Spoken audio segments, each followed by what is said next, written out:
Hello everyone, welcome to What If Naruto Became the Dinosaur King movie. Before we start, please go support marioiale for writing that awesome fanfic. This is the translated version I made. There will be some mistake in character's gender, but of course Naruto is a male. The Jurassic Jinchuriki, Porlogo. Many know the legend of Uzumaki Naruto, the Jinchuriki of the Kyuubi, son of the Yondaime Hokage Namikaze Minato and Uzumaki Kushina the Akai Chishio no Habanero, Bloody Habanera. The young Naruto was destined for a great future as Nanadame, 7th Hokage, alongside who would be his wife Hyuga Hinata. But what would happen if the story did not happen as it was planned? What if the young Jinchuriki had an adventure in another time, and had lived another life? We are now in the Valley of the End, where the blonde Jinchuriki was seen on the statue of the Shodaime Hokage and one of the founders of Konohagakure no Sato, Senju Hashirama. The young blonde man was wearing the Kyuubi's cloak with the tail. His eyes were red and with a slanted pupil. His whisker marks were more noticeable and fangs protruded from his mouth.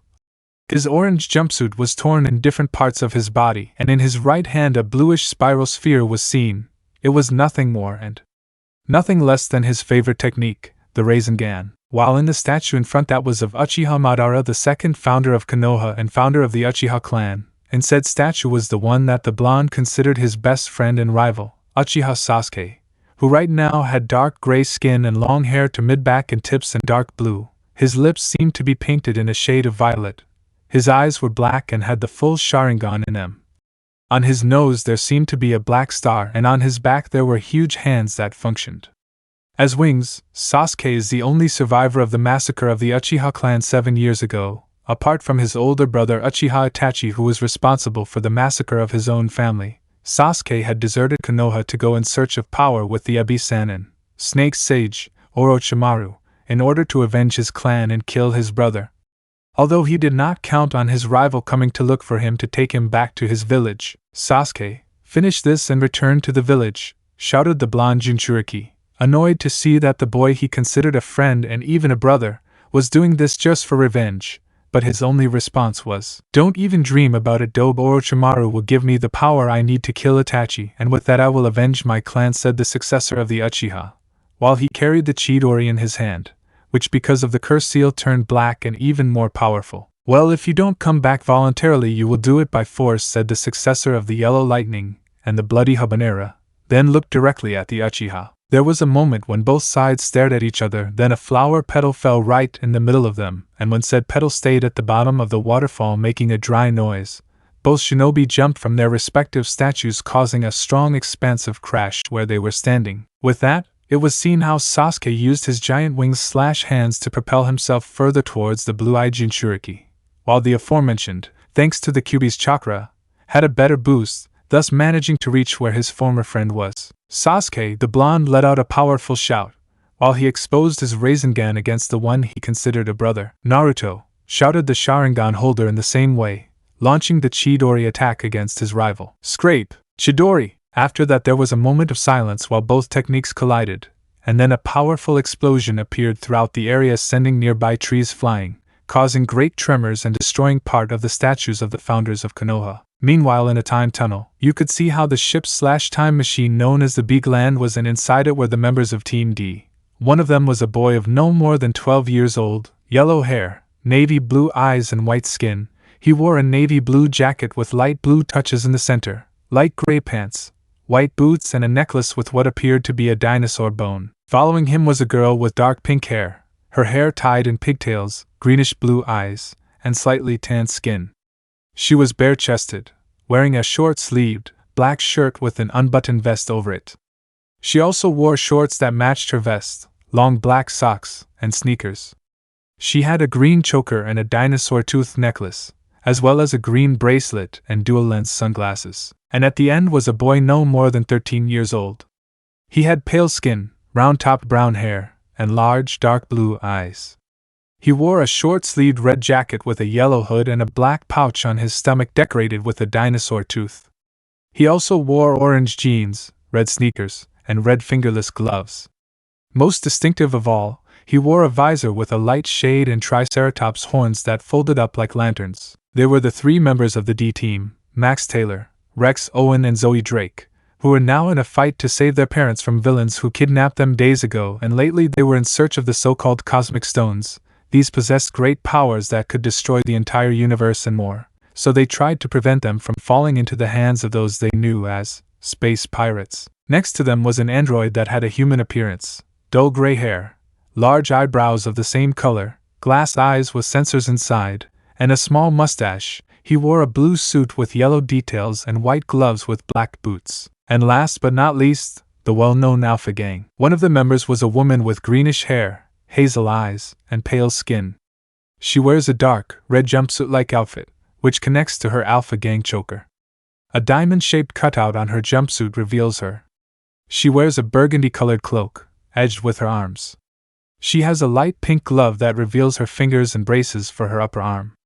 She wears red high heels. Then there was a fat guy with spiky blue hair, blue eyes, slightly tanned skin, and 3 freckles on each cheek. He wore a short-sleeved shirt with the Alpha Gang symbol on it, green suspenders, dark pink gloves, and dark boots. And at the end there was a scrawny guy with black hair with 2 strands coming out on his head, dark glasses, and pale skin. He wears a kind of dark suit with purple touches with the Alpha Gang emblem on his right shoulder, and with a red shirt under the suit, and he had dark glasses on his eyes. Right now everyone in Bigland was on a time travel after leaving the pirate era and losing the second cosmic stone, the blue one, to the space pirates. But they still hadn't lost hope that they would soon get one, and with that they could exchange it for their parents. At that moment, a flash of light appeared, drawing everyone's attention. It was none other than the pterosaur of light that had given them the mission in the first place. Upon seeing it, they all went to the front of the ship, and upon arriving, they all saw the pterosaur. "Pterosaur, what's going on? Is this another cosmic stone?" Max asked the light dinosaur. "No, this time it's for something more important, a mission that they must finish immediately," said the pterosaur, confusing the time travelers. "What could be more important than saving the universe?" Rex asked, intrigued. "I'm afraid your forces are not enough to stop the time pirates, so you must get someone else in your group." The pterosaur spoke seriously, surprising everyone. "But where will we get someone to help us?" Zoe asked, a little worried about what the weather dinosaur said. "Don't worry, I'll send you to the exact time you'll have to choose your new partner," well, said the dino, then guided the entire time ship through a dimensional hole to the shinobi era. What will Team D and the others do when they reach the shinobi age? What will happen to Naruto and Sasuke in their fight? Find out in the next episode of Jurassic Jinchuriki. The Jurassic Jinchuriki Chapter 1. The journey begins. Previously in the Big Land, the pterosaur had sent them through the dimensional hole to a destination that was unknown to them, and without further ado they arrived in the shinobi era. In the Valley of the End, once the explosion ended, you could see how the young Jinchuriki was on the ground, no longer wearing the Kyuubi's cloak, unconscious and very injured. His clothes were now torn and there was a lot of blood coming out of his torso. His arm was now useless and his hand was almost completely burned, while the Uchiha seemed to be in better condition, since he was standing looking at his rival's body. And the worst thing the Uchiha had was a trail of blood coming out of his shoulder reaching the tips of his fingers. The Uchiha seemed to be smiling seeing his rival in such bad shape, and then he took out a kunai from his kunai holder and slowly approached the unconscious Jinchuriki. "Thank you, Naruto. Thanks to you, I will get the Maguekio Sharingan," said the deserter Uchiha, while he was about to kill the blonde, who could not defend himself. Inside Naruto's subconscious, there you could see what appeared to be leaking sewers, and further in the background you could see a huge cage, and in the center of said cage you could see a paper with the kanji for seal. Inside the cage was one of the most powerful and, according to the shinobis, dangerous beasts in the world, the Kyuubi no Yoko. The Kyuubi was a huge orange fox, with red eyes with slit pupils, impressive fangs, and 9 large tails behind it. Right now the Kyuubi was trying to destroy the cage that kept him prisoner, not to escape, but to kill the successor of the Uchiha, for being about to kill the only person who saw him as a friend and not as a monster or source of power. But his efforts were in vain, since no matter how hard the powerful Bijou tried, he could not break the seal and help his friend, and at this rate neither he nor the blonde would survive. Back with the fight. Now you could see how Sasuke had the dying blonde by the collar of his clothes and was about to stab him in the heart with the kunai. "Goodbye, Naruto," says the Sharingan holder. But before he could move he heard a loud noise and a large cloud of dust rose near him. When the dust cleared he could see 3 large beasts in front of him. One of them was large and yellow with huge white horns on its forehead and a small one on its nose. It had many scales around its body. a long tail, and its mouth looked like an eagle's beak. Then there was a blue beast, smaller compared to the first. This one had 2 small, but noticeable, horns on its yellow head. Like the previous beast, this one was covered in scales and had a large, long tail. But unlike the first, this Denia had short arms, but with bluish claws and long feet, which made it very fast. And at the end there was a large green beast with dark violet touches on its back. It had a horn. I don't know what that's called. On the back of its head, its arms were a little short, and its feet were thick, perfect for resisting a fall, and at the end it had a tail that wasn't very long compared to the first 2 beasts. These were a Triceratops, a Carnotaurus, and a Parasaurolophus, and upon seeing them the Avenger Uchiha gritted his teeth. Where did these beasts come from? The black-haired man asked himself, gritting his teeth, and then he noticed a strange object flying over the valley of the end, Begond. 10 minutes earlier in the Beagland, you could see how the Beagland had reached its destination, thanks to the pterosaur, and when Jonathan checks the database he discovers that it was in the Shinobi era, a period long before the Jurassic, and of course knowing this information was a big surprise for everyone. But they couldn't react for the moment, as they saw a powerful explosion hit the area, causing the vein to go off course for a moment.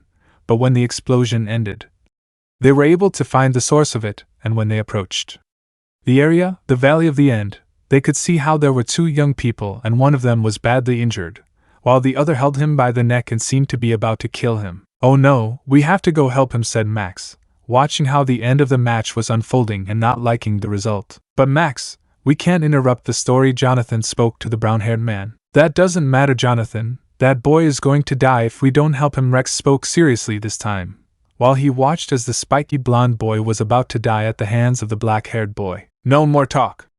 It's time to save him, Zoe said, as she prepared her dino bracelet and left the ship in a multicolored beam alongside her friends. As they approached the scene of the fight, Dino pass! The shout of the trio of friends was heard, and then the dinosaurs appeared on the battlefield. In the present, right now, you could see how Sasuke was upset because some large beasts had appeared, when he was about to get the power to kill his brother. But due to his injuries from the previous battle, he couldn't face these creatures. So he left the blonde to his fate, and then fled the area and went straight to Orochimaru's lair, for power. When the Uchiha Avenger fled the area, the dinosaurs shone yellow, green, and blue, then turned into cards and went into the hands of their owners/friends. After that they ran to the body of the unconscious blonde Jinchuriki, and saw him very badly injured, almost on the verge of death. Seeing him like that, everyone was horrified, since they had never seen anyone with so many wounds on their body. But when they saw that he was still alive, Rex quickly pressed a button on his dino bracelet and spoke. Jonathan, quickly bring us back to the ship and make sure you take this boy with us. Rex speaks in order, while an affirmation was heard from his bracelet by Jonathan, and then the same multicolored ray that sent them to the battle zone appeared, and when it disappeared, both the trio of friends and the blonde Jinchuriki disappeared from the area, and with it the Beagland entered the time tunnel, leaving the Shinobi era.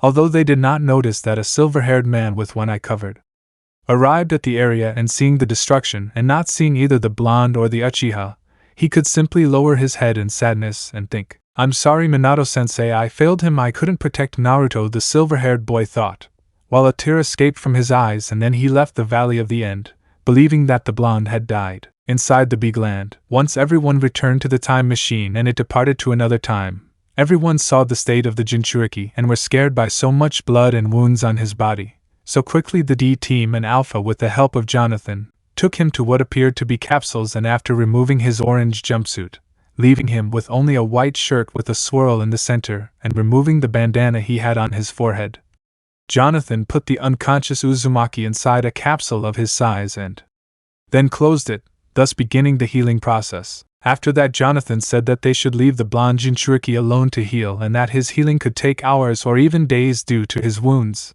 At that, everyone present nodded and left, leaving the blonde alone, who seemed to be beginning to open his eyes. Where am I?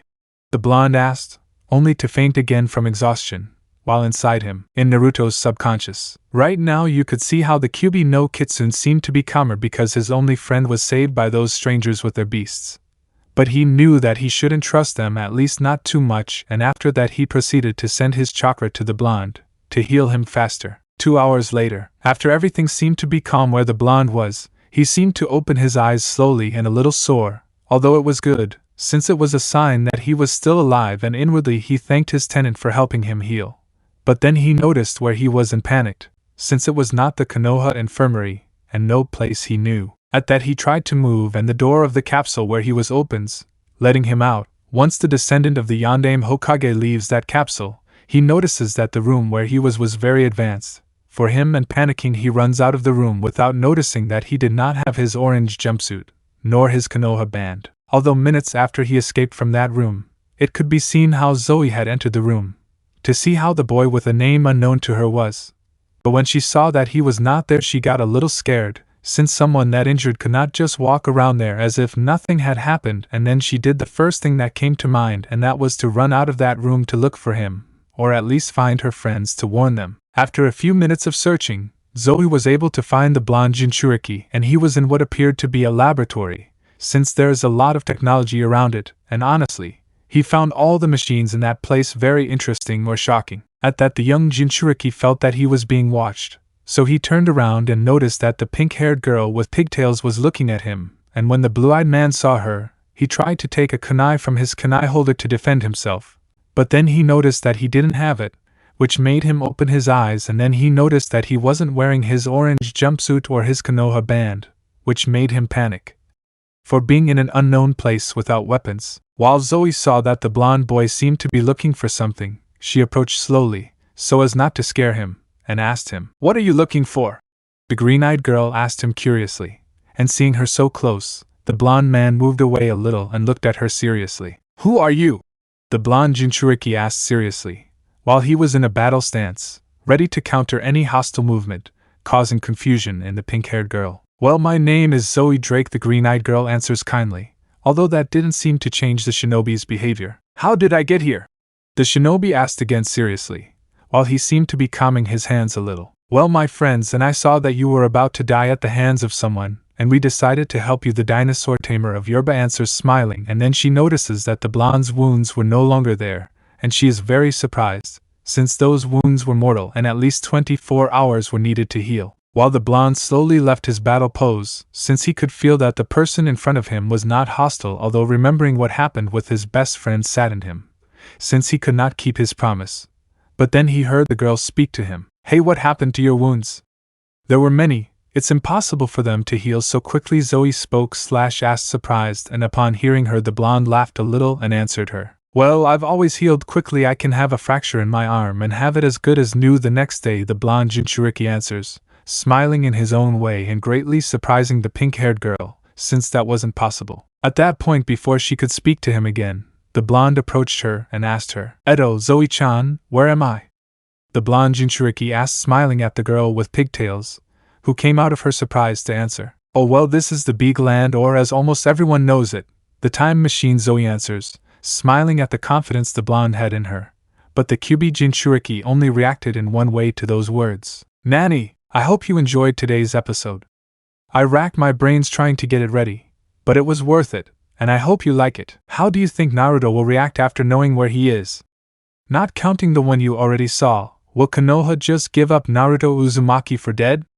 What reaction will Naruto's loved ones have to this news of his supposed death? And what will happen now that Naruto is on board the Big Land?" The Jurassic Jinchuriki Chapter 2. Making new friends. Now you could see how the young blonde Jinchuriki was very surprised, almost in shock by what he had just heard from the recently named girl Zoe and her revelation that she was in a time machine. The wind was the only thing that could be heard in that place, since the young blonde heard his scream, none of them had said a word. The young blonde because of the surprise, and the dinosaur lover because she was surprised by the scream that the boy in front of her gave.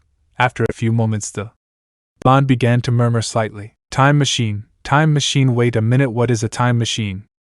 asked the blonde Jinchuriki, going from being in shock to being very confused, causing the pink-haired girl with pigtails to almost trip over some things and then laugh a little at the blonde's attitude, and then she decides to answer him. "You see, a time machine is a ship that allows you to go forward or backward in time," the weed tamer responded as best she could, while the blonde was forming his own theory in his head. "Is it like a clock that actually slows down time?"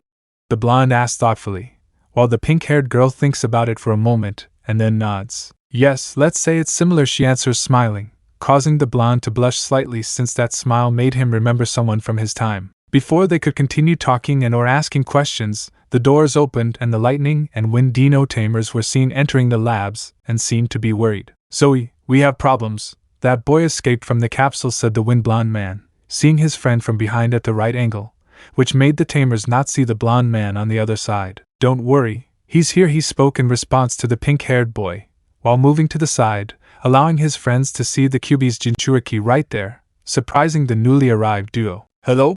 the Jinchuriki greeted, smiling in his own way, and in response, both boys raised their hands in greeting, still surprised. "Max Rex, he is. Oops, I forgot to ask your name," the girl with pigtails said embarrassedly, while the blonde container smiled even more. He, no problem. I'm Uzumaki Naruto Databeo." The blonde introduced himself to the trio of dino tamers, confusing them a little. "Uzumaki?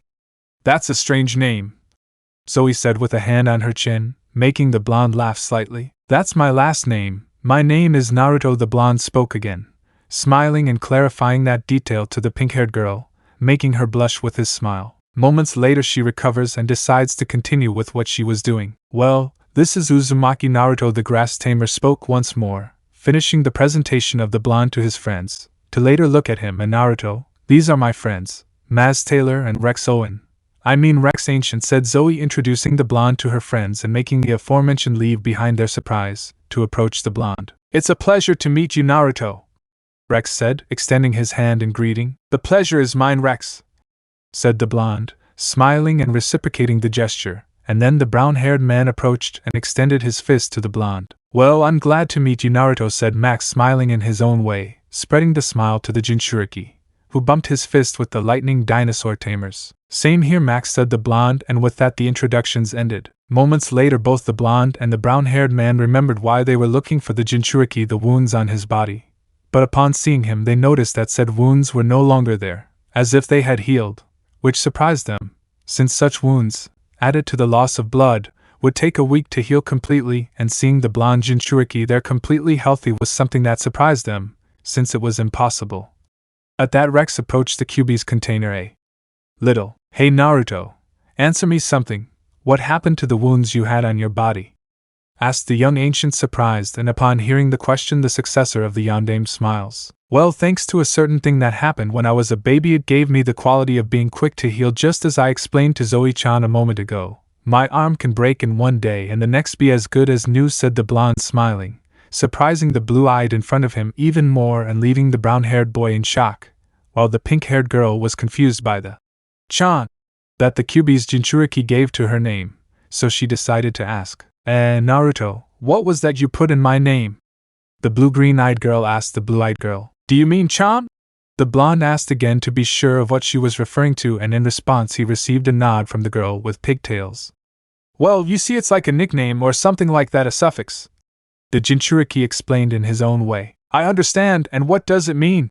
the pink-haired girl asked again, interested in the suffix the Jinchuriki had given her. "Oh well." Just as he was about to finish speaking, the laboratory doors opened again, and this time it was seen how Ursula, Xander, and Ed had run into the laboratory, since like the dinosaur taming duo of lightning and wind, they had discovered that the boy they had rescued and encapsulated to heal him had escaped from said capsule, and they, as responsible adults, could not let such a badly injured child be free on their ship, and that's when they saw the quartet of infants in the laboratory. "Hey guys, didn't you see the kid we brought aboard the ship?" Xander asked the quartet of children, but it didn't take long for the black-haired alpha to realize that the one they were looking for was there. "Forget it, I already found him," the scrawny one spoke again, looking at the blue-eyed Jinchuriki, who was confused by the arrival of the trio of adults, and wondering who they were. "Eto, Zoe-chan. Who are those grandparents?" the blonde asked his new friend, while pointing at the trio of adults in front of them. Xander and Ed didn't react badly, since they weren't affected by it, but Ursula was blowing smoke out of her nose and a large vein was appearing on her forehead. "What did you call me?" the green-haired girl shouted, as she ran to the blonde, to hit him for saying that, but when she was about to hit him she saw how he disappeared in less than a blink of an eye. "Hey, where is he?" the female member of the Alpha Gang asked again, and everyone looked for the Jinchuriki. "I'm up there." They heard the blonde's voice, and when they all looked up, they were surprised to see how the Kyuubi's Jinchuriki was standing on the roof as if nothing was happening and waving at them with one hand. After that, We see how the Jinchuriki walks up to a wall and sticks to it with his feet, and then walks until he is on the ground again without stopping smiling at any time, and those present, upon seeing this, did not remove their expressions of surprise. How did you do that? Asked Ursula, who was the first to come out of her surprise a little to ask. What thing? Asked the blonde, confused since he didn't know what he was referring to, and in response everyone pointed to the ceiling and then to the wall behind him. Are you talking about how I was walking on the ceiling and on the wall? He asked again, receiving a nod from everyone. It's easy. I just used chakra on my feet, said the blonde Jinchuriki, smiling and confusing everyone even more. Naruto, what is chakra? Zoe asked, confused and intrigued. You know chakra, the mix of physical and spiritual energy that which keeps us alive, the basis of any jutsu. The blonde spoke in parts, hoping that with that the group in front of him would remember chakra, but of course the young Jinchuriki didn't know that they had never heard of that. Naruto, what is a jutsu? Asked Max, who was the most confused of all. This question made Naruto more confused than the group in front of him, but in that his tenant made a mental communication with him. Naruto, I don't know who they are, but I know they are not from our time, spoke the voice of the Kyuubi inside Naruto's mind. Wait, what do you mean, not from our time? The blonde asked his inner friend. Do you remember that girl said you were in a time machine? The nine-tailed Bija asked rhetorically, earning a nod from its container. Well, after understanding that concept well, I know that these people come from the distant future, maybe thousands of years in the future, the giant fox explained to its container, surprising it. And something else, they may not know anything about the shinobi era, nor chakra, nor jutsus, nor the meaning of Jinchuriki or Bija, he informed again, giving the blonde a headache, but he managed to understand every word. Wait, that means then I have the chance to have people not hate me, the blonde thought happily, understanding the meaning of the Kyuubi's last words, making him nod inside his cage. Thanks for telling me, Kurama, the blonde thought, smiling and making his tenant laugh. Then they cut off the communication, and the blonde, when he opened his eyes again, could notice how everyone was looking at him with strange eyes, as if he had grown a second head. Why are you looking at me like that? He finally asked, already uncomfortable by the looks he received from the Hextet in front of him. It's nothing, you just stood still when I asked you what a jutsu was, Zoe said, wanting to know the meaning of that word, making the blonde sigh. Well, first sit down, this could take a long time to explain, said the blonde, as he sat in the lotus pose and the group followed him sitting or kneeling. With that said, the blonde Jinchuriki began to explain what a jutsu was, techniques that the shinobis used in their time. There was a great variety of jutsu, from ninjutsu, which were the most used techniques of the shinobis, which allowed them to transform, clone themselves, climb walls, walk on water, among other things. Then there was the genjutsu, which were mostly pure illusions, but the subconscious, once trapped in these illusions, believed they were real, thus making whoever was inside suffer. Then came the taijutsu, which was in itself only hand-to-hand combat that required three fundamental things: speed, strength, and precision. And finally came the elemental jutsus. These gave the ninjas the ability to launch powerful techniques depending on their type of chakra, and with that there were 5 types: Katan, Suiton, Futon, Doton, and Raiton. These were the names of fire, water, wind, earth, and lightning. And as he saw, dragons could be created water, throw fireballs from his mouth, wrap a hand in lightning, throw wind blades that pierce almost everything, and create large earth walls to defend himself. When the blonde finished his long, but not very detailed, explanation, everyone looked at him in surprise and no one believed what he was saying. It's impossible for a person to do that, Rex said, surprised and not believing what the other blonde said, who sighed. Well, here's a demonstration, he said, while placing his fingers in an X-Kage-Bunshin no Jutsu. The blonde almost shouted, while next to him a small explosion of smoke appeared, and when the smoke goes away, you see an exact copy of the Uzumaki smiling just like the original, and everyone, when they see it, are now in shock. And that Zoe approached the clone and touched it, and it was solid just like the original, and this proved that it was real. 30 minutes later we see how the small group had passed their shock and the clone disappeared in an explosion like the one he made when he appeared. Now do you understand? Asked the Jinchuriki, waiting for the explanations to end, earning nods from the others in response. Now I would like you to answer me one thing: who could guide me through this time machine? He asked again, since he wanted to know the environment he was in case he had to retreat or avoid any surprise attacks. And at that the pink-haired girl laughed and took a step forward. I'll guide you, Naruto, she said, smiling and making the blonde respond to the smile. but with a small blush that managed to go unnoticed by the others, and after that the herb tamer took the blonde's hand and led him out of the laboratory, leaving the rest behind very confused. "Hey, why did Zoe decide to take him?" Rex asked, finally returning to reality. "She's the one who knows the least about the time machine, not counting Max." The blonde spoke again, pointing at his brown-haired friend, but he got no response, only an awkward silence. The Jurassic Jinchuriki Chapter 3. A new adventure begins. Previously in the Big Land, the blonde Jinchuriki showed his shinobi abilities to his new friends, and to say that they were surprised would be a lie, since they were literally in shock. But now in the present day, the blonde jailer was taken by the tamer of the grass on a unique tour throughout the ship. First they went through the healing and rest area. There the pink-haired girl explained to the blue-eyed girl how they hurriedly took him to one of the capsules to heal him, and with that they hoped that he would be cured in hopefully a week, but of course thanks to the combination of the QB's chakra with that technology, the healing accelerated by 70%, leaving the blonde as new. After explaining all that, the female member of the D team took the orange jumpsuit and the shinobi headband from the blonde that had been taken from him to heal him and gave them to him, while he smiled when he saw his belongings, but only took the headband and put it on his head as always, while he planned to get rid of his jumpsuit, not because he didn't like it, but because it was almost destroyed. With luck it would withstand a few hours of use, so he decided to keep it as a souvenir, but not use it to avoid it from breaking completely, although in that. "By the way, Naruto, this was also among your things," said Zoe, while she handed him her kunai holder and another band, but this one had a large line that broke the Konoha symbol. Seeing that other band, the blonde lowered his head in sadness, confusing and worrying his companion. So curious and worried, she decided to ask him. "Hey Naruto, why did you suddenly get sad?" asked the tamer of Yerba, worried about her friend, while using a soft tone, so as not to worry him, and then the blonde decides to answer. This belongs to a friend, who betrayed everyone who cared about him.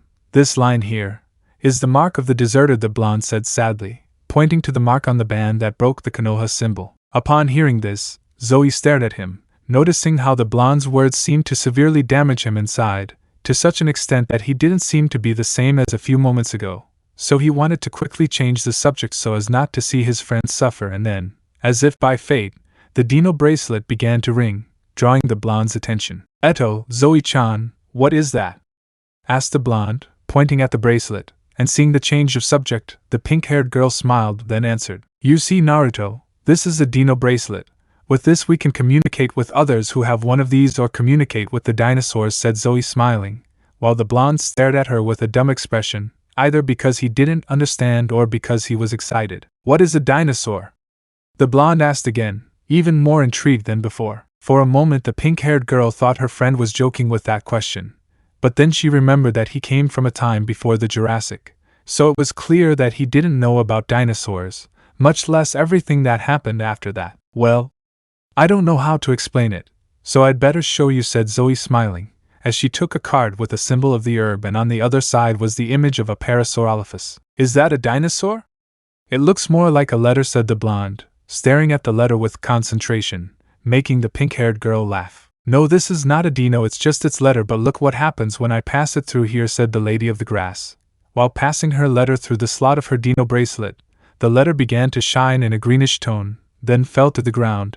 Then the same brightness created a shape on 4 legs, and once the brightness disappeared, there was a small Parasaurolophus with aqua-green skin, deep black eyes, and on its back the tone of green was a little darker. "See Naruto? This is a dinosaur," said the pink-haired girl with pigtails, while she caressed his head. "And his name is Paris," informed the dinosaur lover, smiling, while the blonde Jinchuriki was very surprised, not only that a life came out of a letter, but also that this seemed to be a kind of summoning, but without chakra. In order to make sure it was real, the blonde slowly approached the little dino and squatted down, then slowly brought his hand closer, but stopped it before touching it, while the baby dino, seeing this, understood what the blonde was talking about, so she brought her head closer, making the blonde's hand rest on her forehead. Noticing this, the QB Jinchuriki smiled, then began to gently stroke the baby dino's head, who apparently enjoyed such caresses. While Zoe saw this, she laughed slightly, since according to her it didn't take long for her dino and her new friend to become friends, and this made her happy, since the blonde had that smile of happiness and hope again, although in that the blonde looked her in the eyes. "This dinosaur is cute like your Zoe-chan," the blonde complimented, smiling,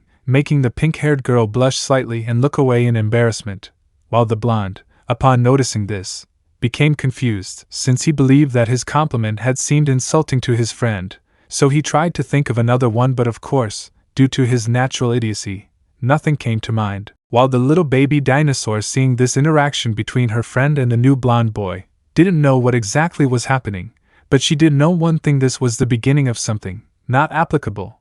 Even dinosaurs have more brains than Naruto XD. At that, before they could start another conversation, an alarm began to sound throughout the big land, making the blue-eyed and green-eyed ones alert, and at that Zoe's dino bracelet sounded, showing the image of Rex. "Zoe, come quickly to the control room. We're about to make an emergency landing," Rex said with some panic, while the tamer of the grass nodded and cut the communication. At that, the girl with pigtails, the Jinchuriki of the 9 tails, and the baby dinosaur ran to the ship's control room, of course the blonde being guided by his friend, since otherwise he would get lost. Once there, they could see how Jonathan was pressing buttons on the control board, preparing for the landing, while both the Alpha Gang, the male duo of the D team, and a short old man, a large white pointed beard, small strands of hair on his head and seemed to defy gravity, as they were standing with an eyebrow that passed from eye to eye, dressed in a lab coat, overalls and a dark shirt. They were all holding on tightly to something in the control room due to the turbulence that began to give. The entire ship, while the pink-haired girl, not having grabbed something in time, almost fell on her back. But then someone caught her, and when she checked she saw the blonde standing as if nothing had happened even with all the turbulence, and then the girl with pigtails noticed something else: she was hugging the blonde, maybe to avoid falling or by pure reflex. But whatever the reason, she was hugging him tightly, which made her blush. But thanks to the lights going from simple to red each second, no one could notice it, while the blonde Jinchuriki was now constantly sending chakra to his feet, to stay firm and not allow his friend to fall, and of course because he was focused on that, he didn't notice that Zoe was hugging him. At that, Jonathan told everyone to hold on, as this landing could hurt, and at that the entire time machine entered through a temporal rift to the Jurassic period. Already in the Jurassic period, you could see how all the dinosaurs were either hunting, eating lunch, resting, or in the case of the babies, playing. But then their peace was destroyed by a large flying object that appeared out of nowhere and almost crashed into the entire Earth. But luckily it managed to stop in time. That something was the big land, and Jonathan managed to stop, or rather, slow down the time machine before crashing into the Earth, which was a great relief to everyone.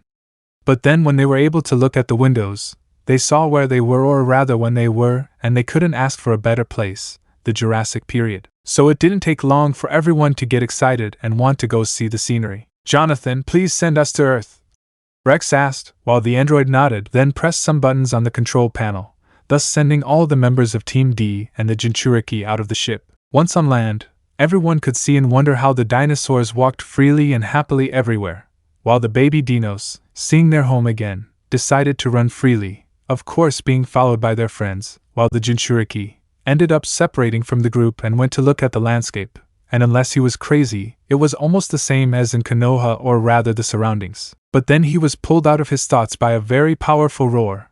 Following his instinct, the blonde arrived at where a battle seemed to be taking place, between what was a group of Tyrannosaurus against a Saurophaganax, and apparently the Saurophaganax was receiving a beating from the tyrants. Seeing this, the Jinchuriki remembered how he was beaten when he was a child. So he couldn't stand how all the Tyrannosaurus were attacking a Saurophaganax, who could barely defend himself from their attacks. Before any of them could finish destroying the red and black dino, something forced it to stop, and that something was the Jinchuriki, who landed in front of the group of Tyrannosaurs, defending the dinosaur on the verge of collapse. "I will not allow you to continue hurting this dinosaur," the blonde spoke seriously, while placing his hands in an X-Kage Bunshin no Jutsu. The blonde's shout was heard, while multiple explosions were created, and there were seen thousands of copies of the blonde. "Now subdue those dinos. But don't kill them," the original shouted, while his clones shouted in affirmation, and then jumped to attack the group of Tyrannos, who planned to devour the clones. But thanks to the fact that they were giants and the Uzumaki's training, the clones dodged every stomp, bite or tail blow that the red dinosaurs sent them, and when the blonde noticed that the whole group was distracted, he approached the black and red dino, who luckily was still conscious, and once he was close. "Kurama, can you heal him?" the Jinchuriki asked his bijou worriedly. "I'm sorry, Naruto, but this dinosaur doesn't have chakra. I can't heal it, Kurama said, somewhat disappointed in his own power and making the blonde look at the dying dino. I'm sorry, friend, I can't heal you, the blonde Jinchuriki said sadly, as he watched the dino close his eyes as if he had understood him. At that, the dino let out a soft roar from his mouth, and the blonde could understand that he was saying, "Thank you," which confused the blue-eyed, since he couldn't save him. But even so, he thanks him. But at that, he noticed how his clones continued to distract the tyrannosaurs, which made the blonde understand why he thanked him. It was nothing, said the blonde, smiling sadly, and then he noticed how the dinosaur closed its eyes and its breathing stopped. At first, the Jinchuriki was going to leave there so as not to see the corpse of the dino that he couldn't save, since with this there were 2 times that he couldn't save someone no matter how hard he tried. But then he noticed something in the black and red dinosaur. It began to shine in a deep reddish tone. Later its size reduced until it was the size of the palm of a hand. And when the shine disappeared, a card with a fire symbol was seen there, and when the blonde took it, he noticed that on the other side was the image of the Saurophaganax. This surprised him, and then when he understood what happened, he smiled. I got a big scare, but you're still alive, said the blonde, looking at the card, then looking at the bee gland starting to take off. So he decided to keep the card and run back to the others, and with that his clones disappear, to have his chakra back. Once he arrived with the others, he saw how scared they were, and the sky was beginning to darken, and then the blonde noticed something approaching where they were. What's that? The blonde asked, looking up at the sky, a little tense, and something told him he wouldn't like the answer. Naruto, we have to go now, said Rex, while without his dino bracelet, he tried to call Bigland. But why? The blonde asked again, already starting to worry. That's why, Max shouted, pointing at what was approaching the earth, and after a second Naruto noticed that it was an immense meteor that will extinguish the life of everything here, including us, if we don't leave now, informed the brown-haired man nervously, causing the blonde to open his eyes in shock. But what will happen to all the dinosaurs? Can't we take them with us? Asked the blonde Jinchuriki, as he watched all the dinos run away in fear. Unfortunately not, that's how it has to be, said Zoe sadly, while a ray of light of many colors began to surround them, and before the blonde could even get out of that ray, they were teleported inside the ship. No, take me back there, we must save them, shouted the blonde, while Jonathan began the journey through time, and the others could only watch as the meteorites fell non-stop, killing thousands of dinosaurs, whether adults or simple babies. This scene was something that the blonde could not tolerate, and he closed his eyes, clenching his fists, feeling useless for not having been able to save any dinosaur. But then he remembered something. But before he could say anything, the ship began to move at full speed, entering a time hole. In the middle of the road, it was clear that everyone was sad because they hadn't saved any dinosaurs, but then the blonde boy raised his head and his gaze held hope. Hey, it's not a total loss. We managed to save one, said the blonde, drawing everyone's attention. What are you talking about, Naruto? Everyone died in that place, said Max, clenching his fists. I'm talking about this, said the blonde, taking something out of his pocket, and to everyone's surprise it was a Saurophaganax letter. Shorty, where did you get that? Asked the bearded old man known as Dr. Z, since as far as he could remember, all the other dinosaur cards were stored in a vault at the Big Land. At that the blonde began to tell about how after having gone to the land of dinosaurs he separated from the group and went on his own to see the place. But in that he had heard roars, and when he reached the origin he had seen the dino of the letter being attacked by a group of giant red dinosaurs, to which everyone knew he was referring to the tyrannosaurs.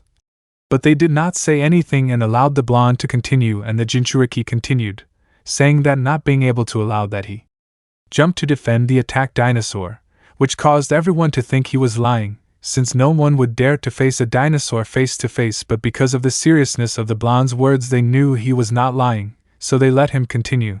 With that the Kyuubi Jinchuriki reached the end, where he said that in the end he believed that the dinosaur had died from the wounds on his body. But to his own surprise, the dinosaur became the letter they saw before him. Once the blue-eyed one finished his story, everyone looked at him in surprise, especially Dr. Z, since according to him, all the dinosaur cards were in the Big Land. But it seems that a long time ago they had forgotten one or maybe more cards in the Jurassic period. Well, you better give me that letter, kiddo, said Dr. Z, approaching and extending his hand to the blonde, who moved away a little. I'm sorry, but this letter stays with me.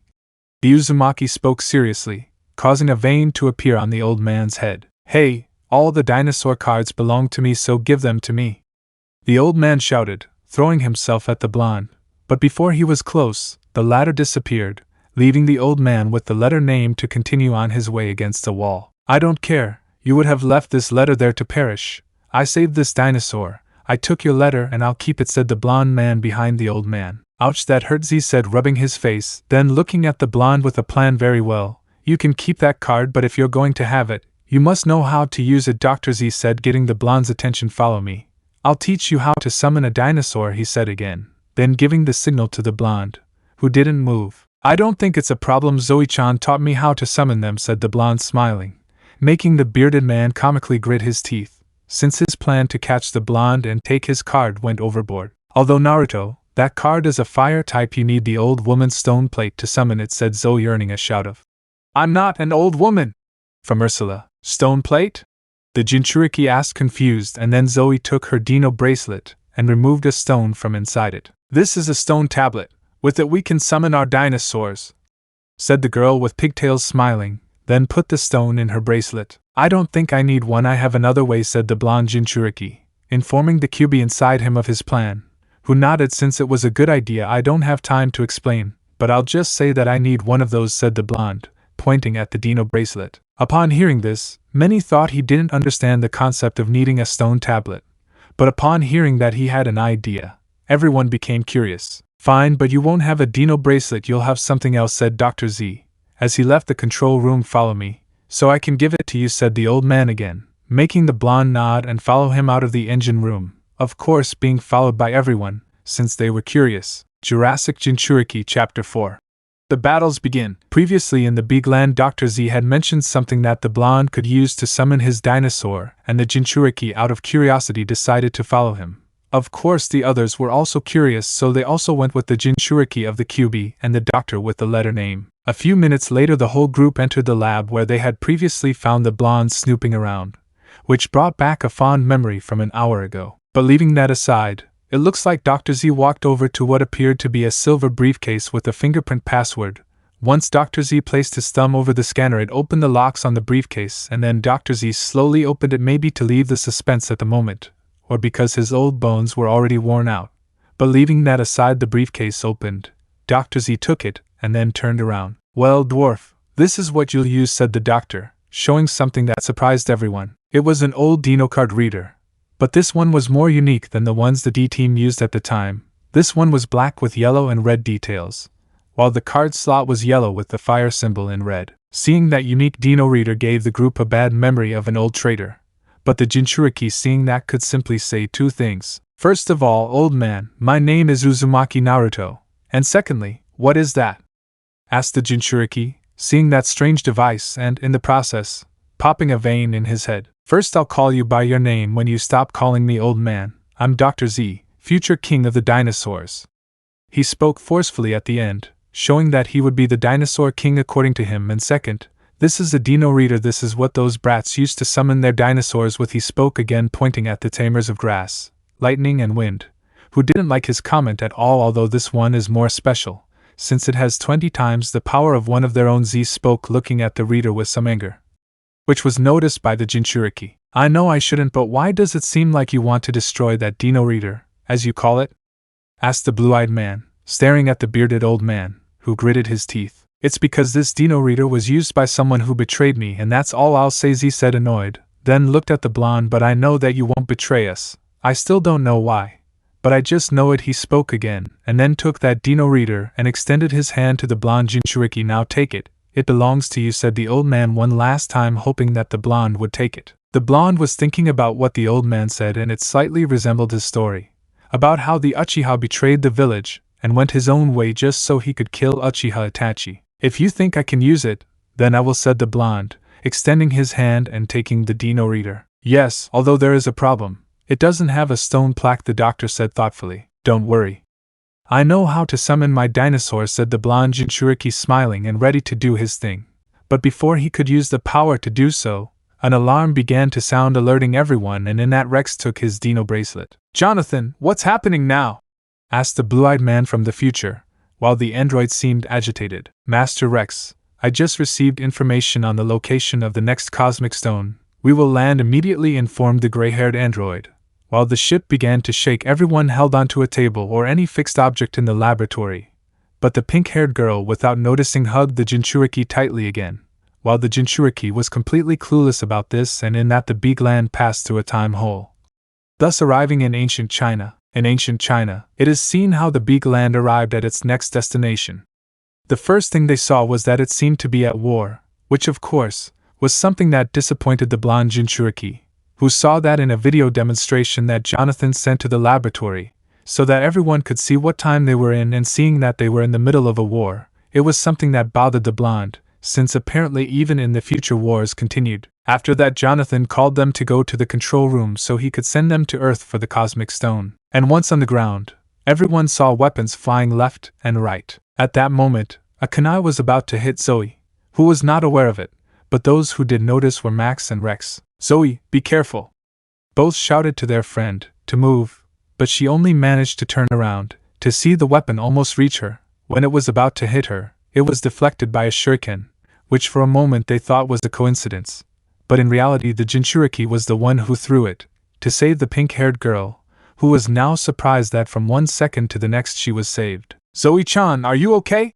asked the blue-eyed shinobi, approaching her worriedly, and at that she began to breathe again. "Yes, I'm fine," just surprised she spoke, calmer now, and smiled at her friend, who smiled back, before remembering where she was, in the middle of a war field. "Hey, come with me before someone gets hurt," ordered the Jinchuriki, while he took Zoe in his arms and began to run, dodging the weapons that came and went. Seconds later the group arrived under the trees, being thus protected. Everyone after running was exhausted and panting, of course except the Jinchuriki, since he was used to running, since he had to do it every night with the civilians of his village. While doing this, Zoe noticed something about the blonde. He had a kunai stuck in his right forearm. This made her lose her breath for a moment, as she saw blood coming out of the blonde's arm. "And Naruto, your arm," she spoke weakly, pointing at the blonde's arm, who upon noticing the weapon didn't give it much importance, and with his other hand he grabbed the handle of the weapon and pulled it out as if it was nothing, letting the blood flow out. "Ready, like new," said the blue-eyed man, smiling, while his wound began to heal on its own. "I owe you a lot, Kurama," he thought, smiling, then looked at the battlefield, and out of nowhere about 3 dinosaurs known as velociraptors appeared on the battlefield, each one launching its own roar, scaring the masked ninjas that were there and drawing the attention of Team D. "Those are velociraptors," Rex said, looking at the dinosaurs, and then a woman with dark hair, red eyes and pale skin began to descend from the sky, and one of her most notable features were her wings on her back. "Oh no. It's sure," said Zoe, watching the space pirate fighting the ninjas there. "They must have come for another cosmic stone," Rex said seriously, trying not to be seen. "Well, too bad for her. We'll get this one," said Max, smiling confidently, while the Jinchuriki looked at the dinosaurs on the battlefield and noticed how a mark appeared on the heads of the velociraptors, and when the mark appeared, a strange armor looked like them from the beginning of their head to the end of their tail. This was the spectral armor of Shur, who smiled when he saw his dinosaurs with that armor, since with that he would get the cosmic stone very easily. But at that, the velociraptors having the armor on them, they began to act crazily and hold their heads in pain, which made the blonde grit his teeth in rage. "That demon is using the dinosaurs as weapons without feelings," the blonde thought, annoyed, believing that the space pirate was a demon because of her appearance. "I won't let her continue using them like that. I'll free them," he thought again, as he jumped onto the battlefield. "Naruto, what are you doing?" Mas shouted, who was the first to notice that the Jinchuriki jumped onto the battlefield, while the Uzumaki paid no attention to that and placed his hands in X. "Time to free them, Kage Bunshin no Jutsu," shouted the Nine-Tails jailer, while a dozen clones appeared running to his side. "You know what to do," he shouted in order again, while his clones nodded and 6 of them crouched down, placing their hands on the ground, and another 6 next to the original used them to propel themselves. The 6 clones fell on the velociraptors, while the original, in an impulse, managed to reach Shur and catch her. "What? Who the hell are you?" the pirate asked, trying to break free from his grip, but it seemed impossible, since the blonde was applying his chakra to avoid falling, much less letting go. "My name doesn't matter to you. What matters is that you free those dinosaurs from your control," shouted the blonde, holding the pirate by the neck, who upon hearing him wanted to laugh, but due to the lack of air from the grip on her neck, she couldn't even speak, so she tried to fly at high speed so the blonde would get free, but it didn't work at all. While with Team D, they were surprised that the blonde caught the pirate in mid-flight, and even more so that he could subdue her with his grip. But what really surprised them the most was that his clones could entertain the velociraptors, since from what they saw the clones did not attack. They only distracted the dinosaurs. Back with the blonde in flight, it could be seen that the young man was already at the edge of his limit with chakra, since although he could use kuramas, even in the short time in which he accesses it, the grip would loosen and the blonde would fall to the ground. So he had to think fast, and his solution came as soon as he saw how she was apparently slowing down, perhaps due to the lack of air in her lungs or the fact that the extra weight on her body made it more difficult for her to fly freely.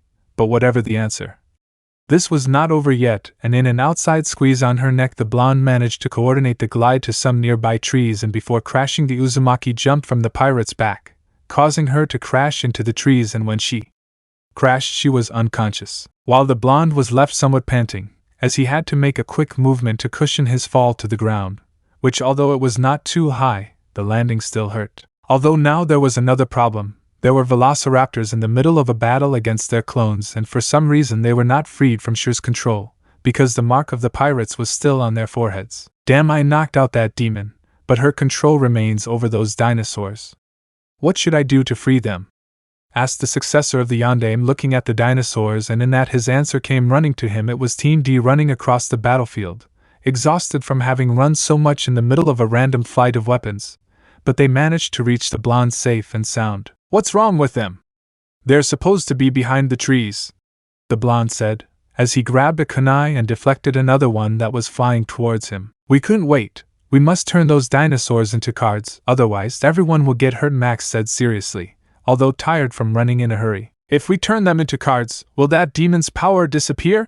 The Jinchuriki asked, referring to Shur, while Team D, after understanding who he meant by the demon, nodded. Yes, Naruto. If we turn them into cards, those armors will disappear, said Zoe, pointing at the velociraptors, who ended up disappearing the dozen clones, and then looked at the young people near them and seemed to lick their lips, since they saw them as food, while they noticed this and stepped back slightly. Hey, it's time to call Gabu and the others to fight, said Max, as he took out his Triceratops card, while Rex took out his Carnotaurus card and Zoe his Parasaurolophus card. Meanwhile, the blonde took out the card he got from the Saurophaganax in the Jurassic period and decided to use it now, and with that he started the process to summon it. Ready, Kurama?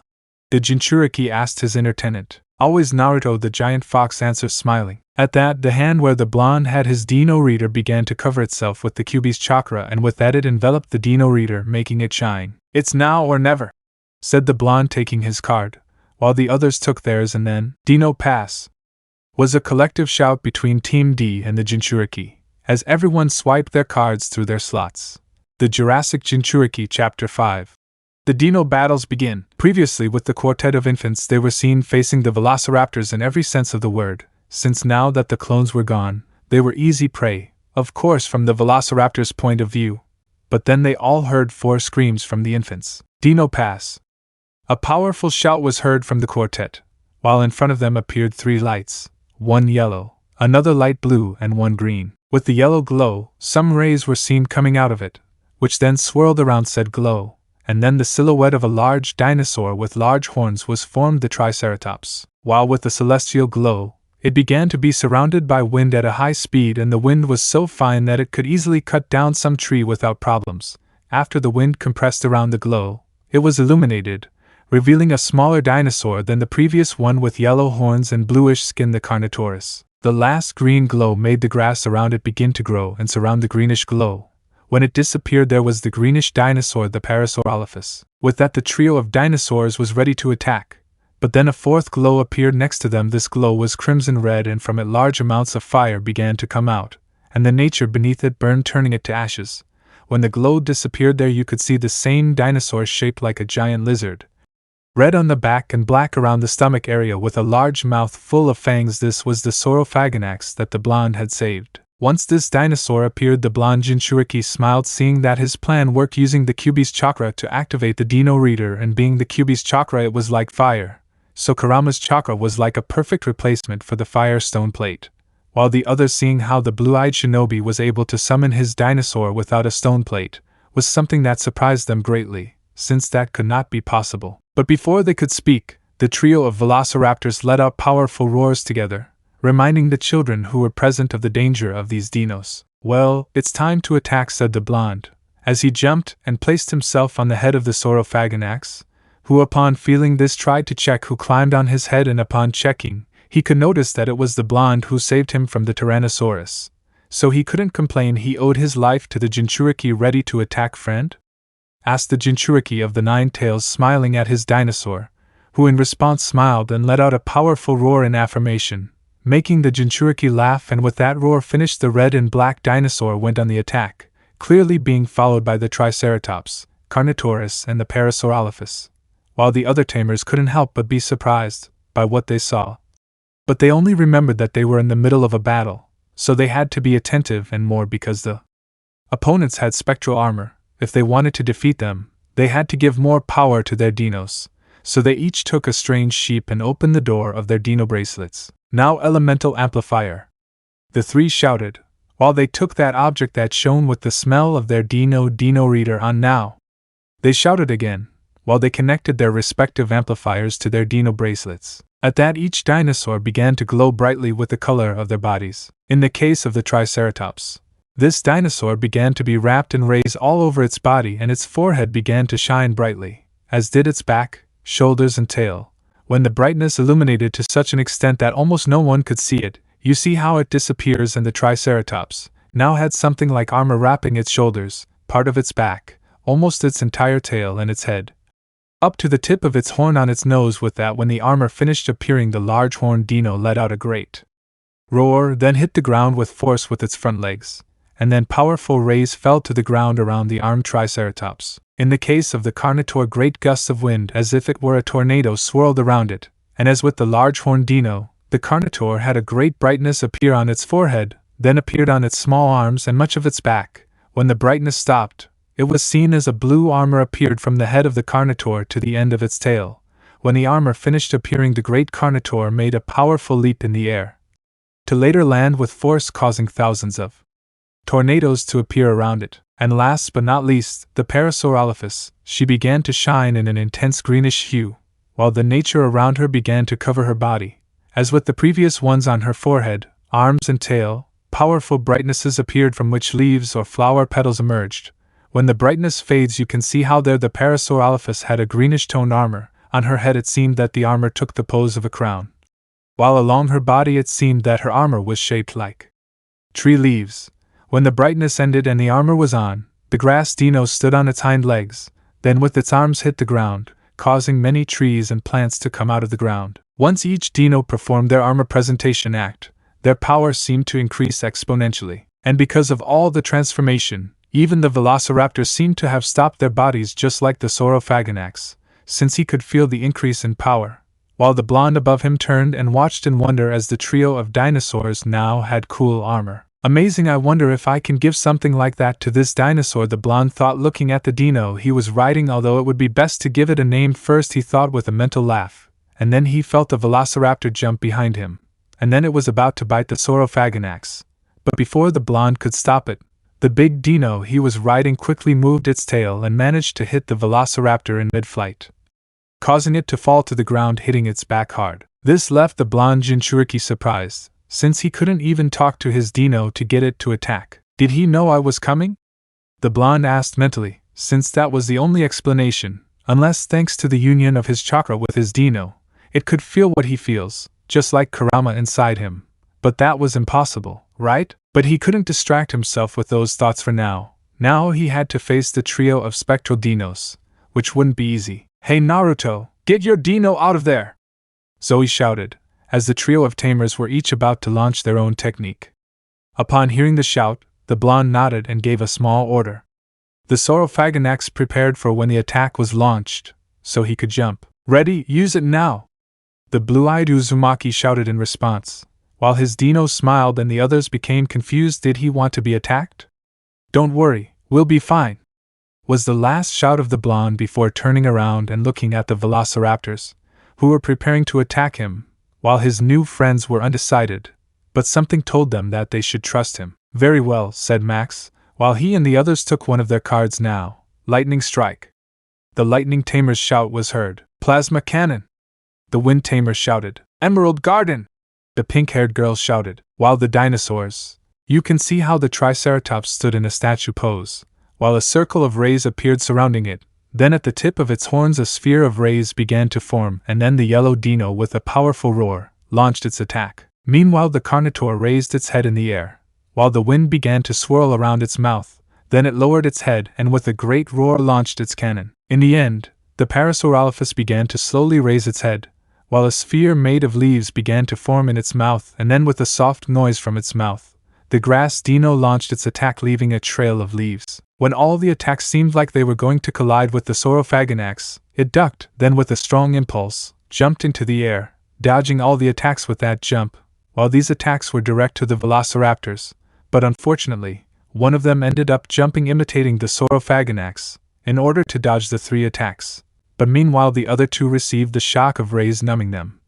After that the plasma cannon collided with them, causing wind-cutting needles to damage them, and in the end the grass sphere, when it collided, caused many plants to appear around the Velociraptors like in a garden, and they shone greenishly, losing all their energy, which then passed to the Parasaurolophus, causing it to recover the energy it lost when using that technique. But the Velociraptors didn't disappear, as they had to weaken all 3 of them together so they would become cards. And speaking of the third, it is seen how nearby the Saurophaganax and the third Velociraptor landed on their feet, using their own skills to cushion their falls, and they looked at each other defiantly. "Well, friend, we just have to weaken it so that it becomes a card, then we take it and take it to the others," said the blonde, explaining his plan to his dinosaur, who nodded. "Now we'll see if that card that the old man gave me works," thought the blonde Jinchuriki, while seeing an attack card in his hand. Flashback, 45 minutes ago at the Big Land. After the Dino Reader was given to the blonde, the alarm sounded and the ship arrived in the period of ancient China.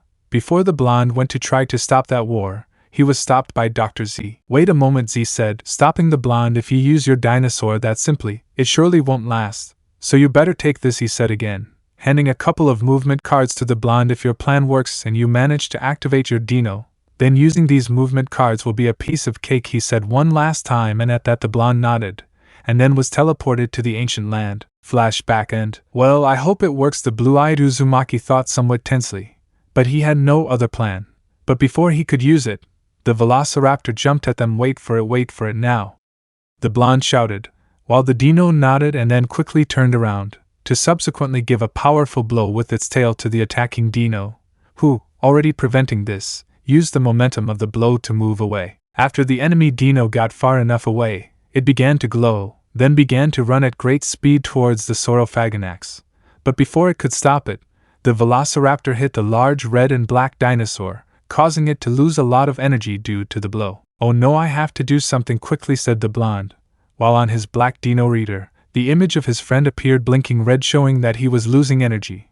While he thought, "Well, I have no other choice," said the blonde. While he held his friend's head tightly timed to finish it, he spoke softly to his friend, who nodded with some force. "Kage Bunshin no Jutsu," he shouted, while thousands of his copies appeared around him. "Go, and keep him in that place. Don't let him escape," the original shouted. "Hey boss!" shouted all the clones, while they launched themselves at the Velociraptors. And then together they kept it still, or at least kept it in the fire zone, so that it wouldn't escape. "Good, now to use it. Magma explosion!"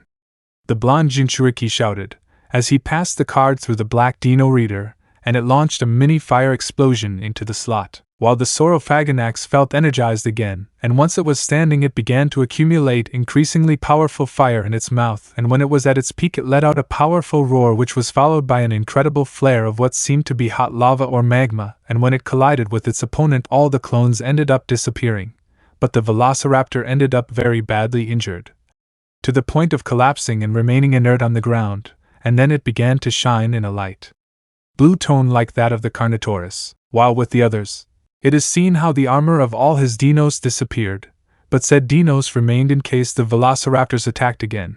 But out of nowhere they began to shine brightly, and then were sent to the sky just like the Velociraptor that the blonde defeated, and with that the 3 joined together and formed a single card, which clearly the Jinchuriki caught, since the card fell where he was. "Well, I'm done," said the blonde, sighing, and then looking at his great friend. "Good job," said the Jinchuriki, giving him a thumbs up, and the dino nodded, giving a slight roar of approval, and with that the descendant of the yellow lightning pressed a button on his dino reader, and the fire dinosaur turned into a card again, and the card was caught by him. After everything was over, the descendant of the bloody Havana woman thought it would be better to leave with the others, since he couldn't leave them alone in the middle of a battlefield/war, even with his dinosaurs. So without thinking, the blonde man began to jump through the trees on his way to the warfield. The Jurassic Jinchuriki Chapter 6. The Tokugawa Shogun and the Cosmic Stone. Previously in ancient Japan, it was seen how the Jinchuriki of Kurama spent 20 minutes searching for his friends, since he could not leave them alone in the middle of a warfield where they could be seriously injured. But upon arriving at said field, he saw no trace of them, except of course a few footprints, some soft and others deeper, but all fresh. Which made the blonde shinobi understand that both the dinos and his friends went north, so he did not hesitate at all and began his search. Meanwhile, with his friends, it was seen how the dinosaur tamer trio was near a lake sitting on the rocks, while on the shore of the lake there was a very wide, somewhat short man with strange clothes for the Jinchuriki, and as he approached he could see that the man had a mustache. That man was the well-known Shogun Tokugawa, who now recently met the trio and was saved from what was a snake, when it was really a harmless lizard. But leaving that aside, right now they were in the lake resting their forces, or rather resting the Shogun's forces, since he was the only one tired. But in the middle of the rest it was seen how the blonde Jinchuriki arrived falling next to his friends. But when they noticed that the blue-eyed Uzumaki suddenly appeared, they jumped back in surprise. But when they saw that it was their friend, they sighed in relief. I finally found them, the Jinchuriki spoke, smiling at his friends. For a moment I thought they were taken by those enemy ninjas. He spoke again with a slight tone of concern. Don't worry, we just met this Shogun and now he will guide us to the Cosmic Stone. Zoe spoke, whispering to him at the end, so that the Shogun wouldn't hear her. But before the Jinchuriki could ask her what that was, the Shogun spoke. Pass me the royal towel, said the Shogun with his face wet, extending his hand behind his back, hoping to be given that. Royal towel, what's this man talking about? Asked the Jinchuriki, looking at the Shogun. Maybe from the rag he asked Max to hold, Rex said, looking at his brown-haired friend. Is that the real towel? But it's too feminine, Max said, pulling a rag with a big heart on it out of his pocket. Yes, I know. It even sounds like something Zoe does, Rex said, smiling jokingly and making his friend blush in embarrassment. Hey, I have better taste than that, the pink-haired girl shouted angrily. Just give him your rag, so he doesn't keep bothering me, Rex said, hoping not to prolong the conversation. Good, Zoe said, as she took out her towel, which was white with yellow flowers adorning it, and then passed it to the Shogun, who without looking at the cloth took it and then dried his face. But as soon as he saw the cloth they gave him. What is this? The Shogun asked upon seeing the rag the pink-haired girl handed him. What kind of person would use such a ridiculous towel? He asked, throwing the rag back. What do you mean, ridiculous? Yours is even more ridiculous. You have a big heart, shouted the tamer of the grass, and this comment angered the Shogun, as he pulled out his sword out of nowhere. How dare you insult the royal towel of the Tokugawa Shogun? The Shogun shouted and asked, ready to decapitate the pink-haired girl. But before he could approach her, the Jinchuriki Uzumaki stopped the sword with a kunai and looked into the Shogun's eyes, who upon seeing the blonde's eyes turned white with fear when he saw that his eyes were now a crimson red tone like blood, and expedia a deathly pressure on the Shogun's body, causing him to begin to lose his air and more when the blonde spoke. If you value your life, you will put away that sword and never wield it again to harm my friends, whispered the blonde Jinchuriki, staring at the Shogun, his voice carrying a deathly tone that would freeze even the bravest of warriors. Hearing that tone of voice, combined with the crimson eyes, the way he looked at him and the pressure on his body, the Shogun could swear that he was a wild animal in search of meat, and that the Shogun himself was the meat. Okay, I won't do it again, the Shogun spoke with fear and beginning to fear for his life, and this confused the trio of dinosaur tamers, since they couldn't feel the pressure that the blonde was sending to the Shogun, and because of the position they were in they couldn't see his eyes, and of course because of the whisper they didn't hear the killing tone that the Jinchuriki used. Once he let go, the Shogun fell to the ground on his butt, and when he hit the ground he got as far away from the blonde as possible. Now you're going to tell us what you know about that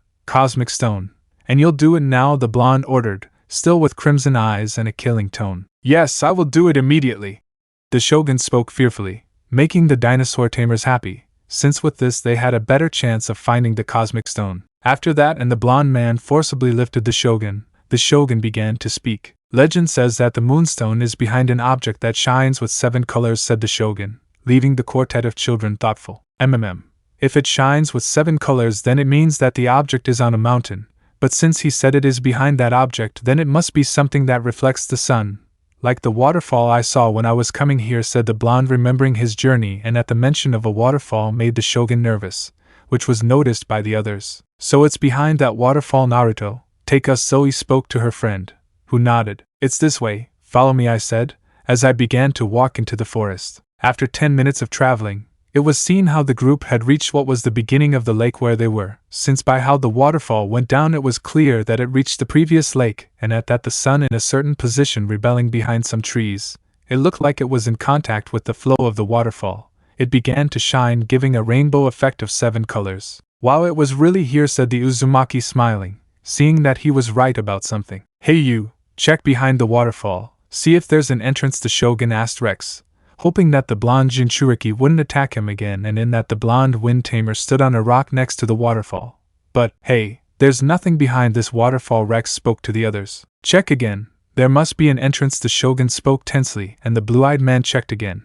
But there was nothing there. Maybe there's an entrance at the top, Zoe said, looking at the top of the waterfall. Good idea, Zoe-chan, said the Jinchuriki, smiling and making the girl smile. But it's too steep to climb up, said Max, looking at the hill. Let me check and then I'll let you know, said the Jinchuriki, as he walked to the hill and began to walk calmly along the wall, surprising the shogun. How does he manage to do that? The shogun asked, watching the blonde climb. It's a long story, Max said, while Gabu, the baby form of the Triceratops, made noises of affirmation. Moments later the blonde approached the edge of the hill. Hey, there's no entrance up here, the Jinchuriki shouted from the edge. It's impossible, there must be a way in, the shogun shouted, already beginning to lose his mind. I have an idea, shouted the Jinchuriki, then took off his shirt and pants, leaving him in his underwear, making the pink-haired girl blush and cover her eyes so as not to see him. Just follow me, he shouted again, while jumping into the lake, suddenly entering, splashing everyone. He said to follow him. I'll go, said Zoe, no longer blushing, although she was embarrassed to see the blonde semi-naked body. But leaving that aside, she jumped into the water, being followed by Paris. After that Max and Gaba followed them, then Rex and Haz, and finally, because he was left alone, the shogun, scared, jumped into the water. But then he remembered that he doesn't know how to swim, so he began to sink. Luckily the blonde Jinchuriki was still there and caught him to be able to take him to an opening under the lake, inside the cave. Now they saw how the quintet between the tamers and the shogun came out from under the water, breathing heavily, to then see that they were now inside the cave, which made them smile. Okay, now we just have to go to the shore, said the blonde, then saw the shogun swimming to the shore. Hey, I'm not supposed to know how to swim, Zoe said, annoyed. It's true, I don't know how to swim with my body below, but with half my body afloat I can swim, said the shogun. That's the stupidest excuse I've ever heard, thought all the young people, as they swam to shore. After leaving the water they began walking through the cave until they reached a part where the path split in two. Shogun, where should we go now? Max asked, looking at the roads. It's on the right, said the shogun, pointing the way, while Max smiles and walks on the right, but the shogun walks on the left. Hey, he said to the right, Max shouted, but was stopped by the Jinchuriki. Ignore him, he doesn't know where that stone is. But I do, said the Jinchuriki, looking at the path on the right. Listen, you all follow him. I'll go for that stone and then I'll meet up with you, said the Kyubi Jinchuriki, as he began to walk down the left path, and the somewhat hesitant trio went down the right path following the shogun. With the blonde Jinchuriki, it was seen how after separating from the group he could feel a great energy coming from the end of the tunnel. Said energy appreciated as the chakra, since it was immense. After walking a few minutes he reached his destination and saw what was a pedestal with a box inside it.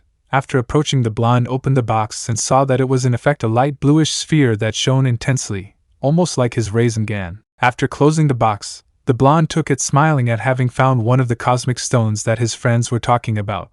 But his happiness didn't last, since out of nowhere he felt an intense tremor and many screams in the distance. Oh no, this is bad, I have to go, the Jinchuriki thought, and then started running in the direction of the scream. Moments later, when the blonde Jinchuriki began to reach his destination, he could hear the noise of 2 dinosaurs, a Carnotaurus and a Triceratops, which made him sigh in relief, since those dinosaurs were allies, not enemies. But as soon as he reached the area of the scream he could see a small mountain of rubble piled up on something or someone, and when he saw everyone, he could notice that there was a brown bear, the Alpha Gang, Gabu and Haz in large size, and Max with Rex, But immediately the blonde became worried when he saw that the pink-haired girl, Paris, and the shogun were not present, and to clarify his worries, a scream from the tamer of the grass was heard from under the rocks. "Zoe-chan!" The worried blonde shouted, running to the mound of dirt, alerting everyone with his shout. "Naruto, is that you?" asked the girl inside the rock trap. "If it's me, wait a moment, I'll get them out of there," said the blonde, while creating a clone and began to form an energy sphere in his hand. "Take cover, everyone!" shouted the Jinchuriki, while everyone listened, even the bear, and hid. Inside the mound of earth, Zoe took Paris and a bear cub, then hugged the shogun and left the mound of earth. "Rasengan!" The blue-eyed Uzumaki shouted, then crashed his bluish spiral sphere against the mound of earth, and the sphere accumulated a great deal of energy upon collision, subsequently sending the entire mound flying against one of the walls, destroying it, but leaving those trapped inside the mound of rocks free. Once freed, the bear cub was seen going out to meet his father, who was happy to be with his baby again. After that, the shogun was seen coming out holding the pink-haired girl. Once the tamer came out of the grass, she saw the blonde Jinchuriki, and without measuring her actions, she ran to him and then hugged him with some force. "Thank you, Naruto, thank you," the pink-haired girl said, thanking him as she tightened her hug with her friend, making him blush. "It was nothing," said the blonde, slightly reciprocating the hug. But at that Zoe separated blushing, since she noticed how she hugged her hero and blushed because he was still half naked. And because of this Zoe suddenly moved away from him with her face as red as a ripe tomato. But the blonde, losing the warm feeling from the hug, managed to wake up from his trance, and look at everyone and of course notice how some looked at him with mocking looks because of what happened. But then the Jinchuriki remembered something. "Hey, I have good news for you," said the blonde Uzumaki, drawing everyone's attention, except for the bear and his cub, who left peacefully from there. When everyone approached to see what the blonde had, they were surprised when they were shown a box, and when they opened it, the celestial cosmic stone was seen. "It can't be," Rex said, surprised. "That's," Max said, unable to finish the sentence. "The cosmic stone," Zoe said, finishing the sentence. The Jurassic Jinchuriki Chapter 7. Naruto at War. Currently in the cave in ancient Japan, it was seen how thanks to the Jinchuriki they managed to obtain the celestial cosmic stone, but how he got it was a mystery. Although his happiness did not last since in that. "Thanks, kid, you saved me the trouble of finding my cosmic stone," a deep voice spoke above them, and when they looked up, they noticed a strange subject with red wings with some brown hair on his head, strange markings on his face, dark red eyes, and a strange armor that seemed to be diamond or a smaller version of the spectral armor of the dinosaurs, and when they saw it, the D-team could only say, "Gay bro." They shouted upon seeing the oversized space pirate. "I don't have time to talk to you dwarves. I'll just take my cosmic stone and leave," said the red pirate, while approaching Naruto, who upon noticing this took quick evasive action, jumping backwards and avoiding and at the same time moving away from the pirate. "I won't give you this stone unless you can take it off my hands," the Jinchuriki said with determination. "Well, now that I remember, humans greet each other by hitting each other. Maybe this boy wants to say hello," said Gabriel with his typical stupidity, while he launched a powerful blow at the Jinchuriki. But he managed to dodge it in a flash and stick to the ceiling, while the pirate, seeing how the boy in front of him disappeared, stared at where the blue-eyed boy had been before, confused. "Guys, get out of here, I'll catch up with you later," the Jinchuriki whispered from the roof to his friends, who nodded. But despite what he told them, they didn't want to leave their friend behind. But they had to get out of there while Gabriel stood there like an idiot looking for his prey. After the D-team, Alpha Gang and Shogun Tokugawa left the cave unharmed, the Jinchuriki sighed with relief. "Good, now I just have to get out of here," the Jinchuriki thought, as he saw an opening in the ceiling, surely where the pirate entered before, and smiled. "Just what I need," the Jinchuriki thought again, as with his hands he approached the hole and then with a little push he threw himself into it, managing to get out of the cave. Meanwhile, the red space pirate, noticing that he was mocked by children, as always, gritted his teeth in anger, then quickly flew to the hole in the ceiling and left the cave ready to chase his prey. Once out of the cave, it can be seen how the blonde Jinchuriki had now managed to leave the cave through the hole above, and then jumped into the waterfall to avoid being seen by the red space pirate as soon as he came out. After the Jinchuriki got out of the water and shook himself as much as possible, he sighed in relief at having finally left that cave and still had the so-called cosmic stone with him, so things were going well. Now he just had to go with Team D and then return to the time ship, but then he realized something. Where did he leave his clothes? Apparently, the poor guy realized it too late, and now he was only in his underwear, which had images of ramen bowls on it. Damn, I left my clothes up there, said the Jinchuriki, looking towards the top of the waterfall, and the worst of all is that the device and my dinosaur card were there, he said again, while hitting himself with his palm on the face. Well done, Naruto, well done. Kurama spoke sarcastically to his Jinchuriki, who now had a twitch in his eye. Shut your mouth, you wet dog-smelling furball, the Jinchuriki replied to his inner tenant, while walking towards the waterfall. After checking that there was no one around, the Jinchuriki began to run on the wall at full speed until he reached the top, and luckily his clothes were still there, although somewhat stained with dirt, and apparently an animal tried to use it as a toy to tear due to the condition of his shirt, which clearly made the Jinchuriki sigh. Well, anyway, I just came for my letter and the device, the Jinchuriki spoke to himself, while he saw said letter and device coming out of his pants pocket, and luckily they didn't have any scratches. And after sighing, the Jinchuriki took his belongings and then put on his pants, since although his shirt was useless, at least his pants served to cover him a little, and with that done the Jinchuriki went to look for his friends. And speaking of them, now we see how the trio of children was running after the shogun and one of his most trusted warriors named Hanzo. A few moments ago said warrior had arrived to take his shogun back to his fortress, since the double that he put to confuse the Takeda forces was something, well, stupid to say the least, so the ninja quickly had to take his leader back. While Zoe, upon hearing that the shogun had a double in the war, hoped that this double was her father, since her father and the Tokugawa shogun were very similar, almost identical. So without thinking she ran after the warrior, and her friends upon seeing this did not hesitate and followed their friend, since they had the same thought about the shogun's double and were hoping that if the pink-haired girl's father escaped then his people would too.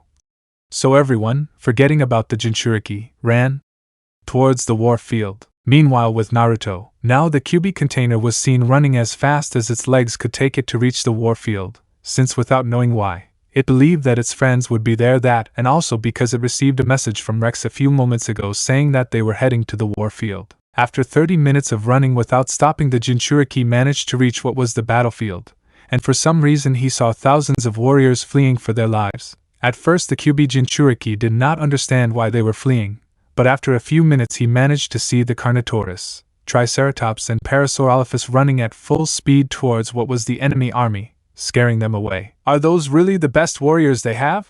The Jinchuriki thought doubtfully, but he couldn't worry about that now, since he had to go with his friends. While the Tokugawa soldiers were terrified to see huge monsters on the battlefield, they were even more shocked to see their shogun riding one of them. What's wrong with you? Have you never seen a shogun on the back of a giant monster?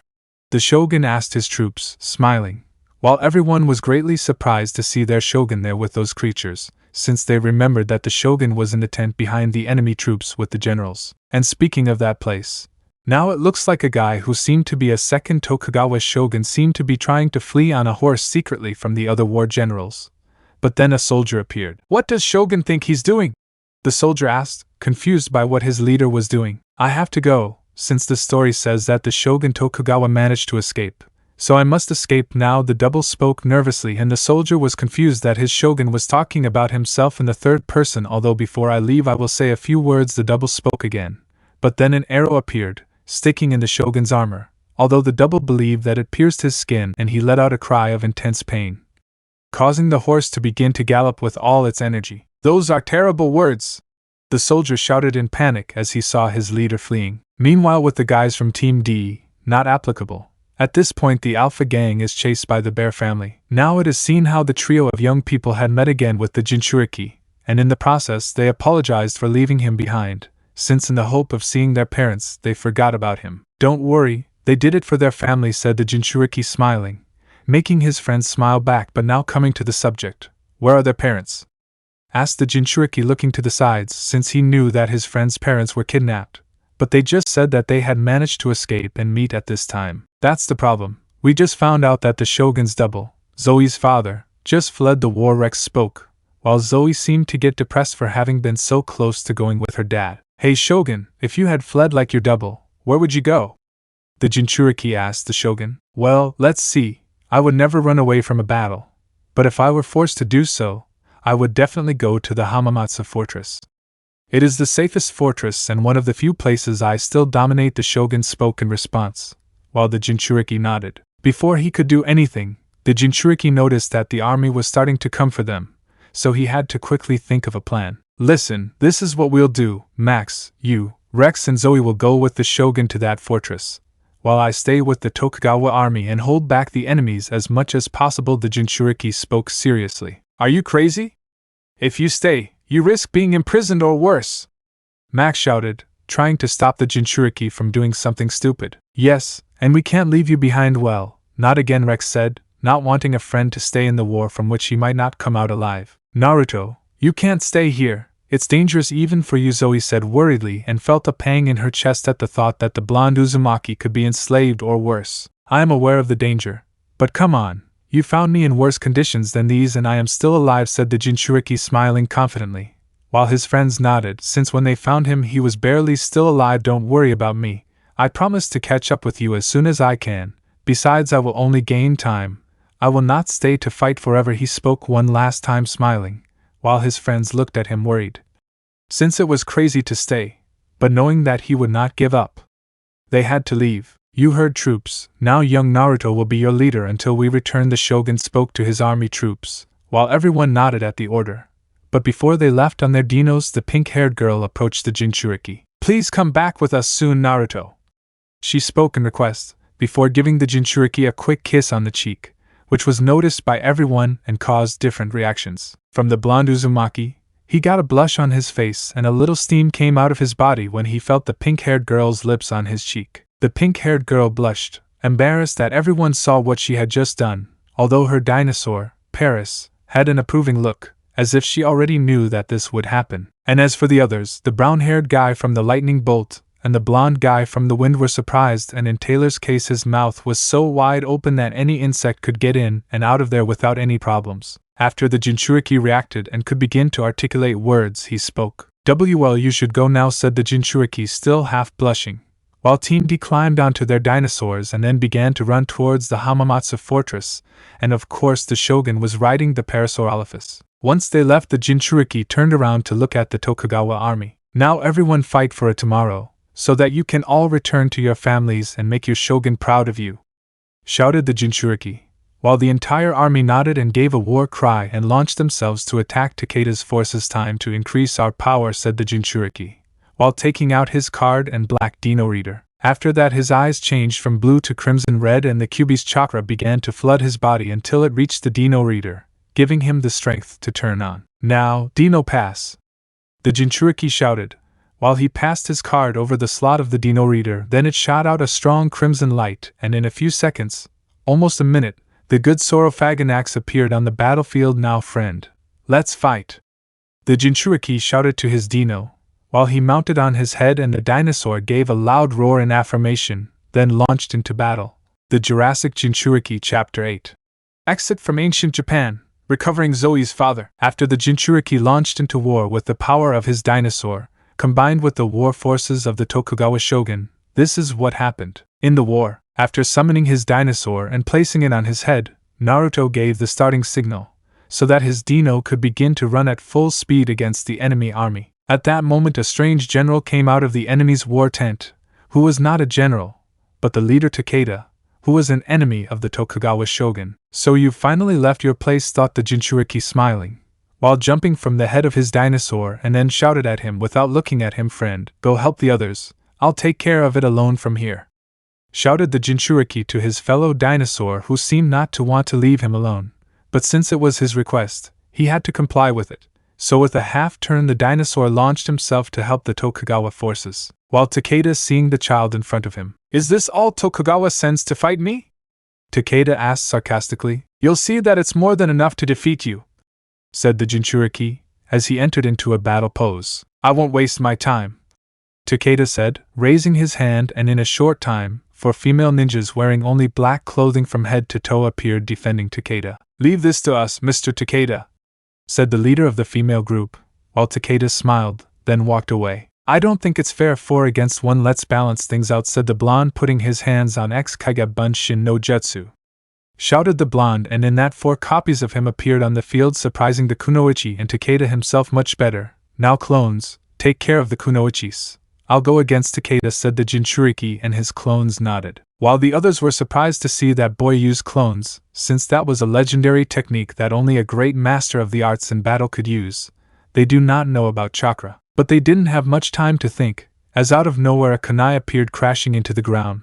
But before they could react, an explosive seal activated, causing a slight explosion that forced the others to retreat, and each clone followed their prey. With Takeda and the original, it is seen how after the explosion subsided, it is seen how the leader Takeda was exposed, since his warriors were scared away by the explosion, although he thought he was safe, since the blonde who used clones was not there either.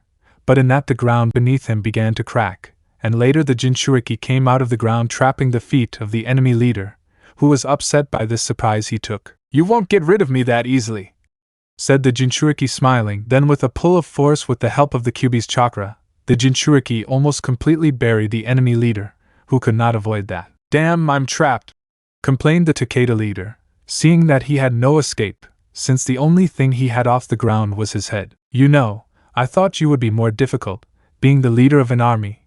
But I think you're just pure words," said the blue-eyed, as he began to walk away. "What a waste of time. This shogun is nothing without his trained kunoichis," thought the Jinchuriki, discouraged at not having a fight. "But the good side is that at least he can return sooner with the others," he thought again, and now smiling. But something stops him, and that was his companion Dino, who flew out of nowhere, until he landed very close to the blonde, almost crushing him. Before the Jinchuriki could see what happened to him, he heard a trio of roars. Then in the distance he saw a trio of dinosaurs known as Deinonychus, a trio of rainbow-type dinos, although the two things that caught the Jinchuriki's attention were the pirate mark on their foreheads and that those dinos seemed to have ninja suits. "Dino ninjas?" the Jinchuriki mentally asked. "What's next? Dino cooks?" he thought sarcastically, although at that the Jinchuriki noticed that the space pirate sure was flying near the Deinonychus, which was a clear sign that they were being controlled, and the Jinchuriki, seeing how they controlled the dinosaurs, again got annoyed, since this didn't seem to have an end. But at that his somewhat weak Dino looks at him as if he wanted to tell him something, which confused the Jinchuriki.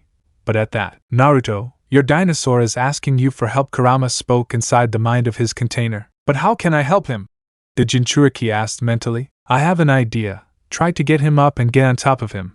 I'll take care of the rest," Kurama informed his container. Good. Once thinking that, the Jinchuriki approached his Dino companion friend. "Get up. Come on, you can do it," said the Jinchuriki, encouraging his dinosaur. "Don't give up. You're a huge and powerful dinosaur." "Those things are just 3 lizards," said the Jinchuriki, and in that the Dino seemed to have a new fire in his eye. "That's it.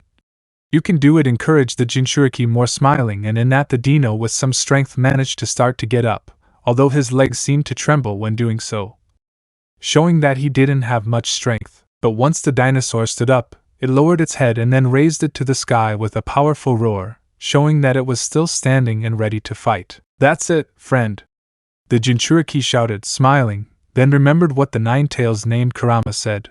Once he remembered it, the Jinchuriki jumped on his Dino and then landed on his head. "Ready, Kurama," said the Jinchuriki, giving the signal to his Bijou, who smiled inside his cage since he wanted to see the result of this. In that the Jinchuriki's body began to be surrounded by the red cloak that was the Kyuubi's chakra, but this time it did not change his appearance. Like his eyes and whiskers, it began to descend until it reached the dinosaur's body, causing him to begin to feel a great discharge of power in his body, which made the descendant of the Yondaime smile, since he understood what his inner friend wanted to do.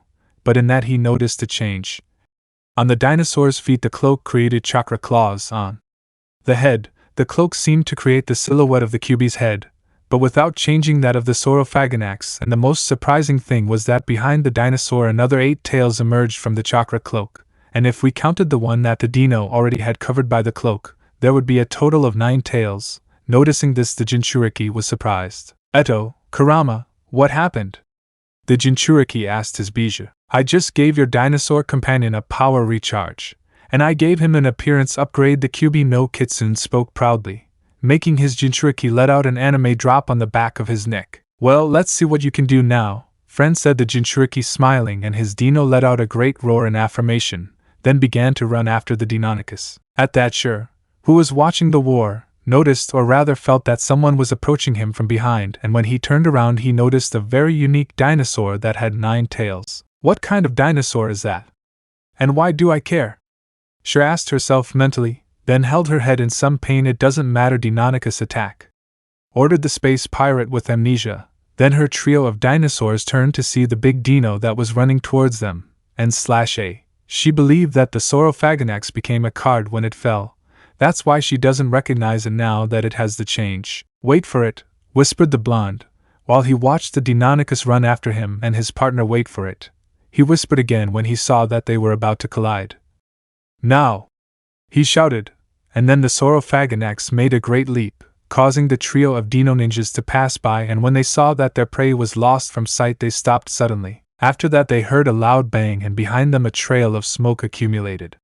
Upon hearing that bang, both the Takeda and Tokugawa forces stopped and turned to see what had happened, as did the trio of dinosaurs and the space pirate. As they focused their gaze on the cloud of smoke, both the Takeda forces and the Tokugawa army gasped, as a figure began to develop in the midst of the smoke, which appeared to be a giant fox with a total of 9 tails behind it. It can't be, said one of Takeda's generals, hoping that the figure was just a kind of illusion due to the loss of blood. It's the legendary beast, said a general of the Tokugawa shogun with fear. It's the Kyubi, the 9-tailed fox. Takeda spoke with fear, remembering the legend that he had been taught of 9 powerful beasts, whose simple sneeze could destroy a village effortlessly, while with one of their powerful tails they could cause earthquakes, tsunamis among other natural disasters, and in that his kunoichis managed to get it out of the ground, and they were the same kunoichis who took care of Naruto's clones with ease.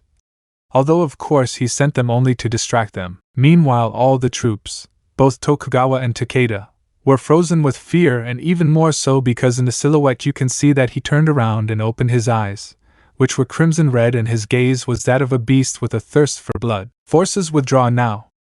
Takeda shouted, feeling the power of the beast in front of him, while the entire army, without waiting for a second order, began to run. Even the kunoichis and Shur, returning their dinosaurs to their letter, fled from there, while the Tokugawa army did not have the strength to even move. Although at that the smoke began to disperse, with Takeda's forces already far away, and the entire Tokugawa army was afraid of their fate before such a beast, and once the smoke and dust dissipated everyone saw the red and black dinosaur fall to the ground and the chakra mantle that was on it disappeared. Now yes, everyone was confused as to what happened. Don't worry, everything is fine, said a voice near the dino, and this was the Jinchuriki, who came out from behind the dino, leaving everyone impressed. Don't be afraid. All of that was an illusion I made when we created the cloud of smoke, spoke the Jinchuriki to the forces. While Kurama, I didn't know that here they also knew you as the immense beast that you are, he thought to his bijou while smiling. Of course they will know me. I am the most powerful bijou. I cause fear in children, horror in adults, and in case you forget, I can destroy everything that crosses my path if I wish, said the 9-tailed bijou with pride in his tone. Yes, yes, whatever you say, furball, he mentally spoke to his bijou with sarcasm. Have more respect for me, Naruto. My idea saved you from killing all those insignificant humans, Kurama said, annoyed. Flashback. As soon as the Saurophaganax received its chakra mantle from the Kyubi while changing its form, Kurama spoke to his Jinchuriki. Naruto, now listen carefully. As soon as the time is right, make the giant lizard jump and then land hard on the ground, said Kurama, while the blonde held on to his dino. Why, Kurama? The Jinchuriki asked his bijou. Just do it. When that happens, just tell those insignificant humans that it's an illusion, said Kurama, and then the plan will be executed. End of flashback. I didn't think your Kurama legend still existed, the Jinchuriki thought, impressed. Of course, a creature as majestic as I am will not disappear so easily, Kurama spoke with pride evident in his tone, causing a drop of sweat to overflow on the Jinchuriki's neck. After that was clarified, the Tokugawa forces were happy, since they had now won the war, at least from their point of view. Well, my work is done. Now I must return to my friends, said the Jinchuriki, while returning the Saurophaganax to his letter, so that he could rest. Once that was done, the Jinchuriki said goodbye to the Tokugawa generals, and then ran to the Hamamatsu fortress, following the general's directions to get there. After that a couple of hours passed, until the sun began to set on the horizon and the Jinchuriki was crossing through the middle of the forest heading towards the fortress. Although about 30 minutes ago he began to believe that he took the wrong path, but luckily he managed to see a large fortress in the distance from him. From what he deduced was the Hamamatsu fortress. Although as he got closer, he could see the voice of the pink-haired girl with pigtails, and she seemed fragile, as if she were about to cry. Dad! The blonde heard the yell of the tamer of the grass, and upon arriving he could see how a man in blue with a hairstyle that defied gravity and very scrawny was riding a mini spaceship and holding a man dressed in white with glasses and dark brown hair. Wait. I changed my mind, said the large man, trying to get out of the ship, but the skinny man grabbed his clothes, preventing him from leaving. "Sorry, you had the opportunity," said the blue space pirate, and seeing this Zoe looked scared as her father was about to leave again. "If it weren't for Raisin-gan." They heard a voice shout, then a figure came out from the forest, then a sphere of blue light was seen in the figure's hand, then it crashed into the space pirate's ship. "What the?" The pirate didn't finish his question, since out of nowhere his ship released an explosion, which sent it flying, but luckily the large man managed to get out of the ship and fall to the ground, while the pirate began to fly with his own wings, annoyed and more when he noticed who stopped him, the same brat who managed to defeat his companions, but misfortune couldn't go against him now.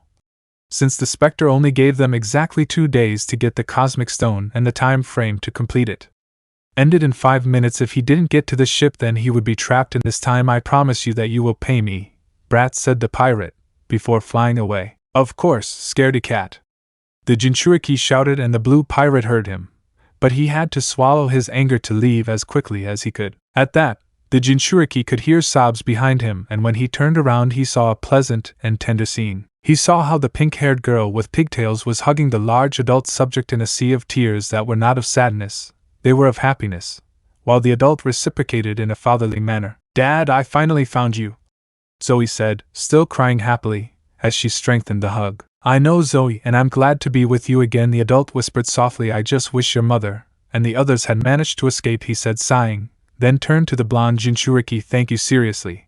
Thank you for saving me." Zoe's father thanked him, smiling. "Nah, it was no problem. I just did what was necessary so Zoe-chan wouldn't lose her father," said the blonde, smiling foxily. And at that, the pink-haired girl separated herself slightly from her father, and then, without thinking, threw herself at the Jinchuriki in a big hug, wrapping her arms around his neck. "Thank you, Naruto. I have no words to thank you," said Zoe, hugging the blonde blue-eyed man tightly, making him blush. But that didn't mean he stayed still. Lightly and gently he began to hug his friend back, while Max, Rex, Tokugawa, Gabu, Haz, Paris and Zoe's father were surprised to see this, especially Zoe's father, although her friends with Dinos and the Dinos themselves had slight smiles, since they knew why Zoe did it, and it wasn't just because she saved her father. After that, the green-eyed girl separated slightly from Naruto. She couldn't resist and gave him a soft kiss on the cheek, making both of them turn red, but they didn't care. Once that happened, it was seen how Zoe noticed that she did that, and she was seen by her friends and her father, which saddened her greatly. Once the awkward moment passed, it was seen that they were all now gathered together. "And what's your name?" Zoe's father asked, and Naruto discovered that he was a veterinarian, although hearing that reminded him of Kiba's sister. "I'm Uzumaki Naruto." The Jinchuriki introduced himself, smiling. Before they could continue, Big Land appeared in the sky above them, and the dino bracelets, just like the blonde's dino reader, began to ring. "Guys, get ready to return to the ship. We must leave this period of time quickly," Jonathan spoke, confusing everyone. But before he could ask, the child quartet along with the trio of child dinosaurs and Zoe's adult father were illuminated by a multicolored ray and then disappeared, while the Tokugawa shogun looked at this calmly after riding on giant monsters, being chased by a flying demon and being used as a human shield. Now he could surprise him, as long as it came from those children. "I hope you have luck on your journey and in finding your parents, although thanks to that Naruto, the girl has already managed to get her father back," said the shogun, smiling. "I just want to know if that boy has feelings for the girl," said the shogun, before returning to the Hamamatsu fortress. Meanwhile on the ship, now he saw how everyone was transported to the ship, and before he could even ask, he saw how some robotic cables appeared, then caught the blonde Jinchuriki, leaving him immobile, which confused him. "Hey, what's going on?" the Jinchuriki asked, confused, while the child trio were the same as him. But at that moment Jonathan approached. "I'm sorry to say I'll have to leave you like this for a while, Naruto," Jonathan said seriously, which intrigued the Jinchuriki. "What are you talking about, Jonathan? Why must he be like this?" Rex asked, confused. "Because he has a lot to explain starting with this," said Jonathan, then lifted the blonde's shirt showing his torso. But something that impressed everyone and terrified the Jinchuriki was that the seal on his stomach could be seen. Demons, the Jinchuriki and the Kyuubi thought at the same time, seeing that they were discovered. The Jurassic Jinchuriki, Chapter 9. The truth comes to light. Currently in the Big Land it is seen how the Jinchuriki Uzumaki was imprisoned by the arms and legs, while inside he felt fear since now Jonathan had discovered his greatest secret, and at the same time he showed it to the others, Clearly the Jinchuriki inside was feeling the worst since despite all his efforts to leave the past behind, even his curse. But that's how things ended. Now surely the questions of the others will begin to come out, and the blue-eyed Uzumaki would have no choice but to answer them. Although a part of the Jinchuriki wanted this to happen since he would no longer have to keep more secrets. But of course that could cost him the friendships he has forged during this time. Meanwhile the others were surprised to see that strange symbol on the Uzumaki's torso, given that before when they were at the waterfall and the Uzumaki ended up in his underwear to jump into the lake and find the entrance to the cave where the cosmic stone was, they did not see that symbol, and now it appears out of nowhere. At that, everyone's thoughts are interrupted by Jonathan's voice. Young Naruto, I don't want to be the one to say what's going on. I prefer that Master Rex and his friends hear the truth from you. Jonathan spoke seriously since the Jinchuriki's response was taking a long time to come out, and in that the Jinchuriki lowered his head, while the Kyuubi inside him was annoyed by that talking junk. Before answering, I want you to answer me something, said the Jinchuriki discouraged, then looked at the android who nodded at that. I want to know, how did you know I had this? Asked the Jinchuriki looking at the android, who remained neutral as always, then answered, to tell the truth, I discovered it when you boarded the ship and your wounds completely healed. The android spoke, surprising everyone present since that was like 46 hours ago since your awakening, the prehistoric era and what happened in ancient Japan, almost completing almost 2 full days. But before anyone asked, Jonathan continued speaking. At first I was intrigued by your hasty healing. So I began an in-depth investigation using the blood remains that were left in the capsule, Jonathan added, surprising the group even more and especially the Jinchuriki. Then I was analyzing what happened both in the prehistoric era and what happened in ancient Japan. In the end, when I had the information I needed, I began to search for your past. Jonathan spoke seriously. Upon hearing that, the group was surprised that the android did that, especially the Alpha Gang with DRZ, since the android never acted like that before, at least not that seriously. While the child trio looked at the android in surprise since in the time they were with him they did not see him act like that, not even when Max almost destroyed the big land control board and in the end the Jinchuriki with his inner bijou. The container was surprised by what he heard, while Kurama was more than furious since that talking junk was ruining his Jinchuriki's chance to finally be happy, and that thing was now ruining it for him. Doesn't Naruto deserve to be happy? The bijou thought furiously. Then the android could be heard speaking again. Now young Naruto, I already told you how I knew about your past, but I will not tell the others since it must be you who does it, said Jonathan looking at the Jinchuriki who was already without escape, since if he answers they will surely do what his village did, try to kill him, and if he doesn't, he will lose all his trust in him, since any fate is bad for him, so he prefers that they at least know the truth. Well, you won, whispered the Jinchuriki sadly, and then looked at his new friends who looked at him in different ways. Max looked at the blonde with curiosity since they had only known him for almost 2 days and apparently he thought he already knew everything about his new friend, but it seems he was wrong. Rex looked at him with intrigue and a little concern, given that according to what he knew, Jonathan only acted in such a serious manner when something was dangerous for them, just as when he was a baby Jonathan tried to protect him from Seth and Dr. Z. So seeing this now and with a new friend, well, he didn't like where this was going. In the end, Zoe was worried more than anything because she didn't want to believe that the young man who saved her and recently her father was not what he pretended to be, and even though she didn't know it yet, she seemed to be starting to have feelings for him. With that, the blonde, seeing those looks, knew that in the end everything would go back to how it was before he was hated, but he also knew that he couldn't change what was happening. He was discovered and now he must speak. Well, now as you know, I didn't tell you everything about my past, said the Jinchuriki, who in that remembers that he didn't tell them anything about his own personal life. He only told them how things worked in the past, the shinobi life, the chakra, among other things. So he sighed. The first thing you should know is what this symbol means. He spoke again, looking at his torso, and everyone paid attention to him. That symbol represents a seal, a containment seal. He spoke again, trying to find the right words, so that the others would understand, and in that he sees the others nod, and then he continued, what it contains is a powerful beast. He spoke, surprising everyone, since they didn't believe that a symbol contained a beast. After that the Jinchuriki, even against the screams of Kurama inside him, began to tell everything he knew, how in his time there used to be 9 incredibly powerful beasts that at that time were called bijus, tailed beasts, that had enough power to destroy an entire civilization. Although the blonde, so they would understand, said that those beasts had enough power to destroy all the dinosaurs if they so wished.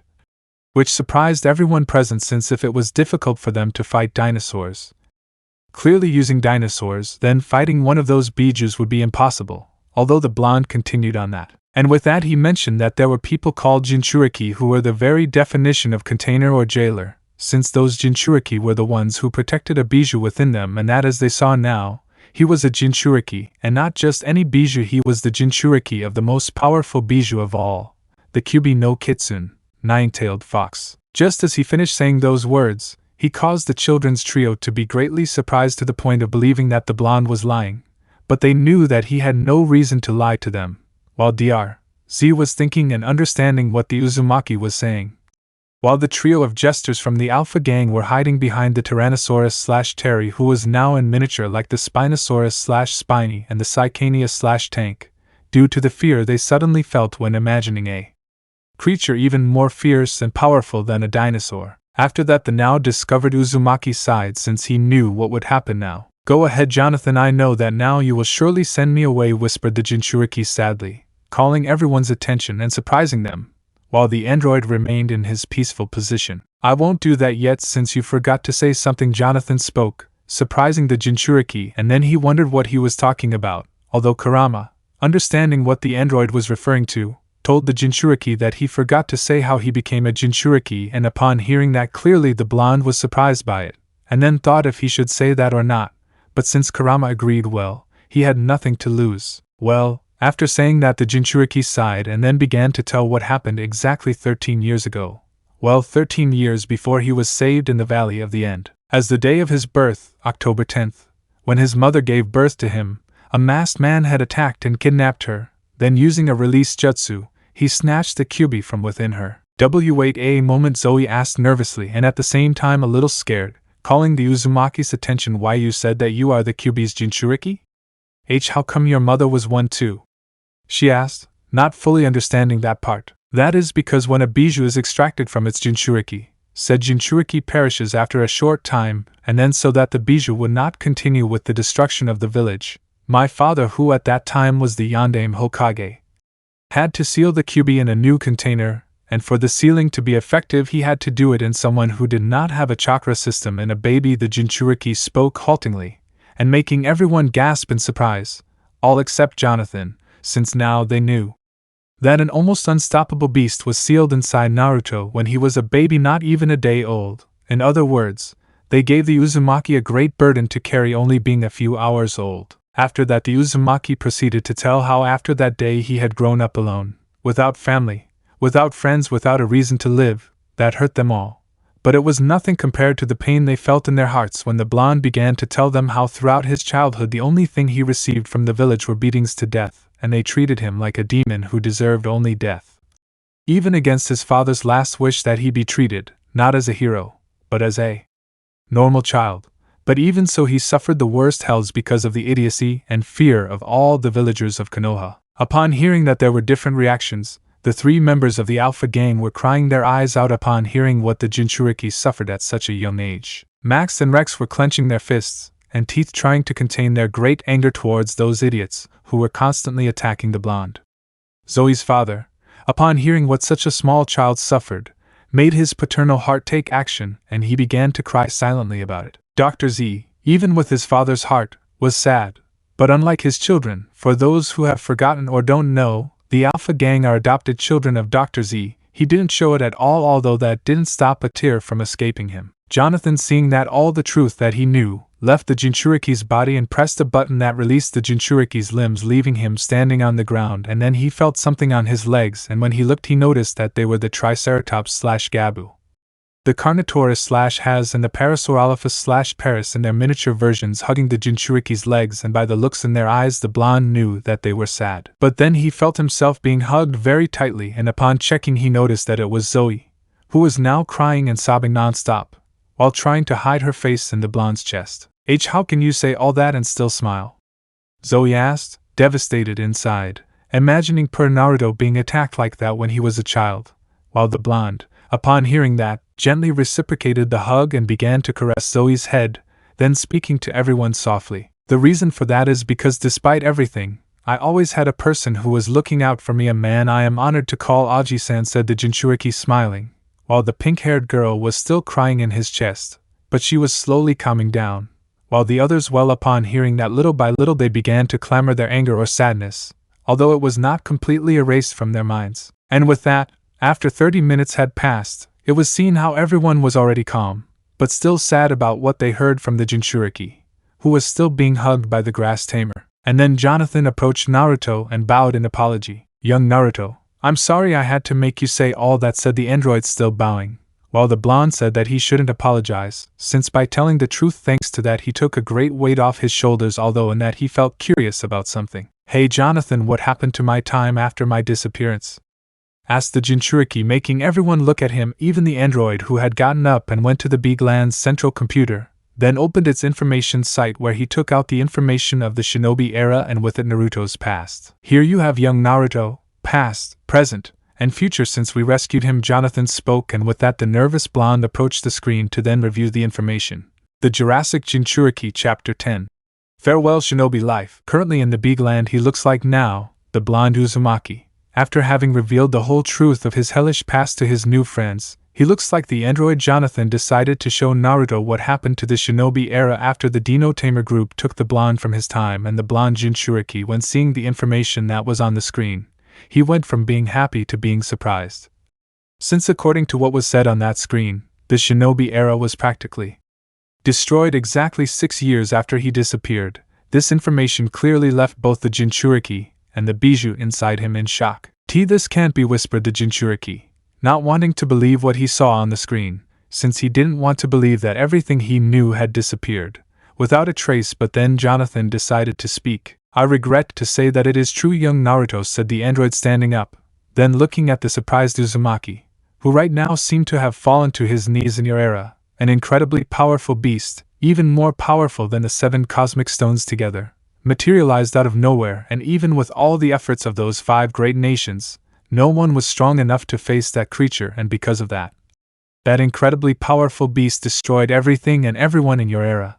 No one survived its incredible power." With those words said by the android, everyone present almost immediately ran to see the information on the screen, and indeed, everything Jonathan said was totally true, and it was certainly almost impossible to believe, given that, as they knew thanks to the Uzumaki, the most powerful beast of the shinobi era was the Kyubi no Kitsune, and if out of nowhere another even more powerful beast appeared and destroyed everything, well, everyone, including the android, had to admit that it was impossible to believe. But who was most surprised and horrified at the same time was the Jinchuriki of the Kyubi, and the Kyubi itself, of course. After that, it is seen that the blonde Jinchuriki now seemed to begin to retreat, clearly after standing up, which was noticed by the others present who saw him, and clearly the pink-haired girl with pigtails was the one who was most worried about him, since she, even without knowing it, had a deep feeling for the blonde Jinchuriki. But of course, she thought it was just affection for being friends. With that scene, we see how Zoe tried to get closer to her friend, to try to at least cheer him up, but before even getting closer, we see that the Jinchuriki, seized by the sadness of the moment and anger as well, looked up with his eyes now crimson red and with the pupil slit, to then launch the power of the Kyubi through the area, creating an atmosphere of death in the room. And then we saw that with a slight tear escaping from his left eye, he screamed, "This is all your fault!" The Jinchuriki shouted furiously and surprising the group that saw him, and then it was seen how the Jinchuriki at an incredible speed ran out of the room, leaving everyone with the word in their mouths due to that unexpected reaction. But who was most affected by it was the Dino Tamer of the Grass, who was like a statue by what had just happened, and apparently those words gave her a strong blow to the heart. Since apparently Zoe's eyes seemed to want to start crying, but before a tear came out, you can see how she shook her head, then looked at the door where her friend left. "I have to go with him," Zoe thought. Then she started running, but before leaving through the entrance she was stopped by Max and Rex, who held her by her shoulders. "You won't go alone, we'll accompany you," Rex said seriously, but smiling at his friend, so as not to worry her. "Rex is right, it's better if we go too to cheer on Naruto," said Max with his usual smile, and then Zoe, who was moved by what her friends were doing, ran out of the room, being followed by their dinos in their miniature form, and once outside, it was seen that the android Jonathan looked neutral, since well he couldn't show emotions, but inside that android was doubtful. Did I make the right choice by hiding from young Naruto what really happened to his people? Or was I wrong to hide it from him? The android wondered internally, while looking at the seemingly false information about the shinobi era, which he himself used to mislead the blonde. Without a doubt, that decision might not have been the best one to make. Meanwhile, with the trio of dino tamers, now we see how the trio of young people along with their dino companions, right now they were running in a group through the big land trying to find the Jinchuriki, and in fact it was not very difficult given that apparently due to the power unconsciously released by Naruto, the ground where he passed was left with his footprint marked, which made things easier for the group to find him. Although then they noticed that the footprints were heading towards the capsule area of the ship, and when they got there the group saw something that worried them since the footprints were heading towards an empty space, where there must have been a capsule, and seeing this was undoubtedly something worrying. Since there was only one explanation for this, Naruto threw himself out of the ship, and that meant that now Naruto must be lost in any time period known or unknown. No, it can't be, he couldn't have left, Zoe whispered, unable to believe what her eyes were seeing, or rather, wanting to refuse to believe what she saw, while her friends saw what the Kyuubi Jinchuriki did, because they felt bad about it, given that because of their sadness for his loss, now they might never see him again. But of course what they felt was nothing compared to how the pink-haired girl with pigtails feels, given that right now she was suffering from a heart wound, or as the experts know it, a sentimental wound. How did they know that? Well, that answer in how out of nowhere the pink-haired girl ended up on her knees with one hand holding the center of her chest, while the other she used as support to avoid falling, and the last sign, and therefore the most obvious of all, was that her eyes were shedding tears, which fell on the ground marking him, while she whispered to herself over and over again that it was not true and that Naruto could not have left. Although the evidence was in front of her, but despite everything she refused to accept it. In the middle of the silence of the moment, you can see how Gabu, Haz and Paris's noses moved slightly as if they were sniffing something. Then they looked at the door, and it was open, and standing there was Namake's Uzumaki, Naruto himself, who before anything else gave a signal to the miniature dinos so that they would not make noise of his arrival. While he watched the whole scene without saying anything and remembered what happened a few minutes ago, in what they took the time to find him, and in the time where the group thought they had lost him, at least 6 minutes passed. Flashback. After learning that all the people he loved disappeared because of a beast of immense power, the young Jinchuriki with great anger and sadness began to run, trying to find a way to return to his time and somehow prevent that creature from appearing, and with that in mind the Jinchuriki had reached the capsule room, and it seemed that he was about to take one and throw himself out of the ship. But before doing so, Kurama's voice stopped him. "Hey Naruto, what do you think you're about to do?" The nine-tailed Bijou shouted/asked, suddenly stopping the Jinchuriki, who angrily responds, "What the hell do you think I'm going to do? I'll go back to my time and somehow stop that thing." The descendant of the Yondaime Hokage mentally shouted, while opening a capsule, "Naruto, think before you do anything. Do you think that if you come back you'll change anything?" asked the most powerful Bijou of all, forcibly stopping his partner, to prevent him from doing something stupid as usual. "What else can I do? I can't let them die!" the Jinchuriki shouted, trying to reach the capsule, given that it had a 1:30 countdown before it was launched. "I have news for you, Naruto, they're already dead," the Bijou shouted, making those words echo in the Uzumaki's head, who now stood still, while he looked at the timer, which only had 45 seconds before launching the capsule. "But what about my friends?" Naruto asked, while looking at the stopwatch. "Those people from the ninja era, I wouldn't call them your friends. Just think, almost their entire lives they treated you like garbage. Because of me none of them deserve to be called your friend." Kurama spoke seriously, and at the same time annoyed when remembering that era. But Iruka-sensei, Hinata, Sakura-chan, Sasu. At that the blonde's thoughts are stopped by the Kyuubi. "Oh, are you talking about the sensei who ignored you? That Hyuga stalker, that damn pink-haired girl with the screaming voice? Oh no, I know, you're talking about the same unfortunate Uchiha who almost killed you at the Valley of the End," Kurama shouted, now completely furious, while the Jinchuriki, upon hearing those words, undoubtedly had to admit that his inner tenant was right in every one of them, well except with Hinata. But even so, he was right with the rest. "But then what do I do?"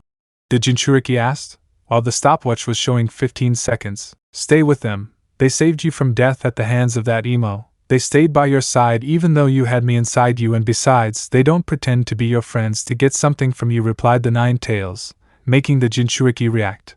although before stopping the capsule it is seen that it was thrown out of the ship. How lucky that he was not inside when that happened. Good choice, brat, now go back with them, he spoke again. Then the Jinchuriki smiled and nodded, then began to run out of the capsule room, although when the hole was outside the group approached and decided to hide by instinct. After that he saw them enter the room, and well, the rest you already know. End of flashback. With that remembered, the Jinchuriki slowly began to walk slowly towards the Dino Tamer of the Grass, an action that Max and Rex noticed.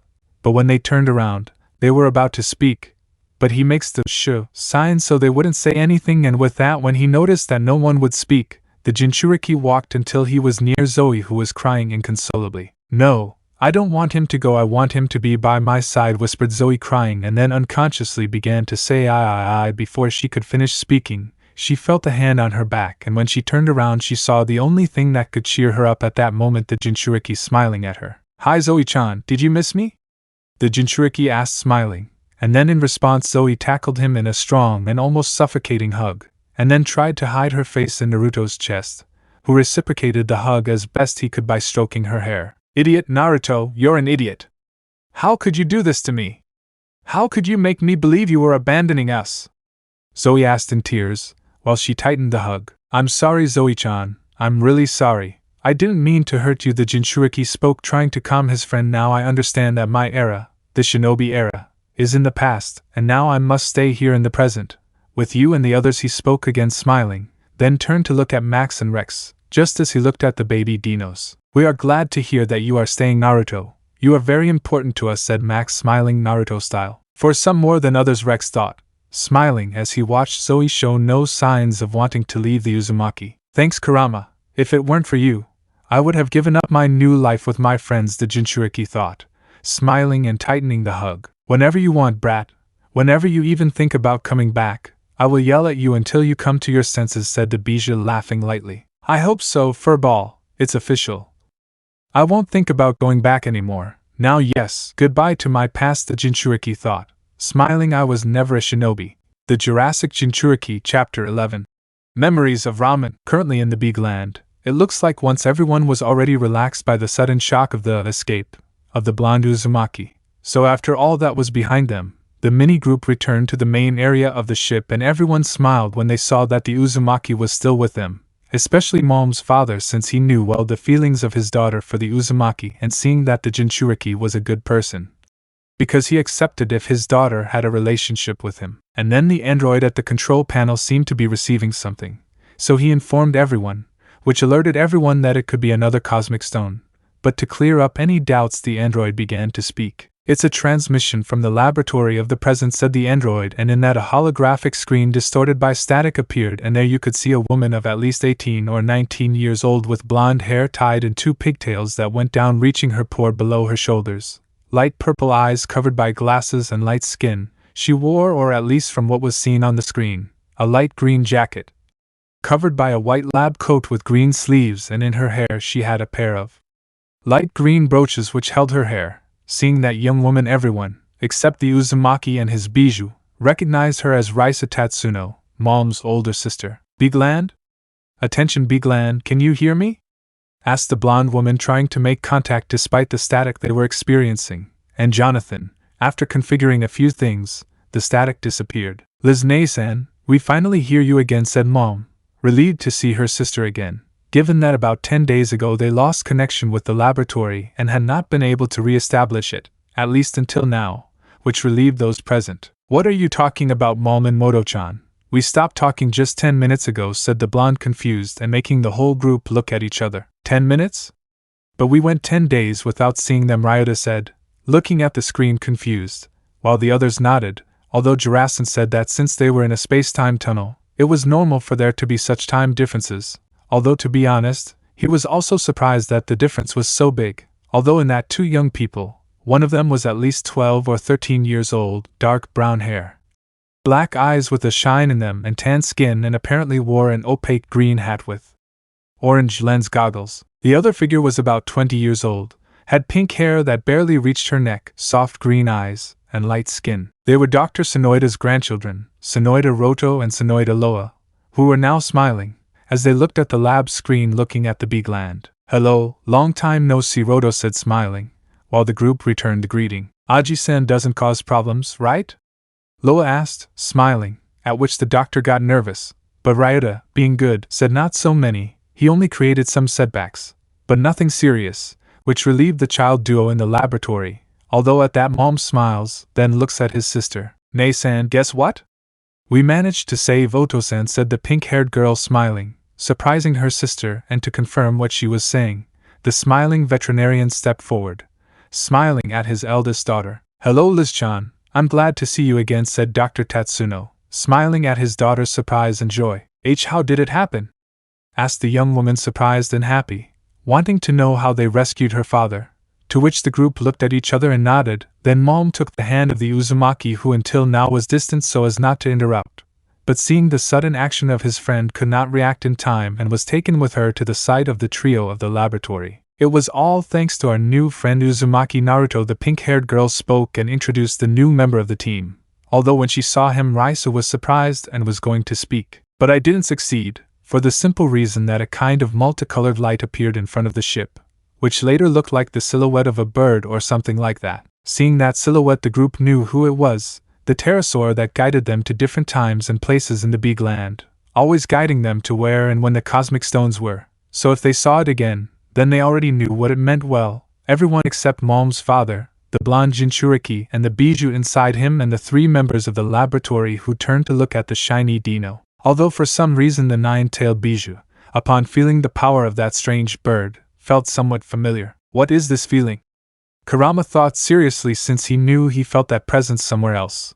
But he couldn't say where from, although he couldn't think about it for long, since the pterosaur covered almost the entire big land with its immense wings, while a soft voice said, "There is no time to lose, they must go for the next cosmic stone." The pterosaur's voice crackled, to then see how A communication with the laboratory was lost and B, how the big land was sent to a new period of time, thus arriving according to the Jurassic data banks, to the Persian desert in the year 757. So once upon arrival, the big land had a slight problem and almost crashed into the ground, but at the last moment it is seen how the android managed to regain control and elevate the ship at the last minute, thus saving the ship and the crew. And speaking of the crew, well, now we see that On and Ryota were on top of each other with their respective dinos in baby form on top of them. The Alpha team all ended up, including the baby dinos, and Dr. Sonoida ended up against a wall in a big ball all intertwined. Dr. Tatsuno ended up crashing into another one, and because of the weight of his huge syringe, he suddenly ran out of air.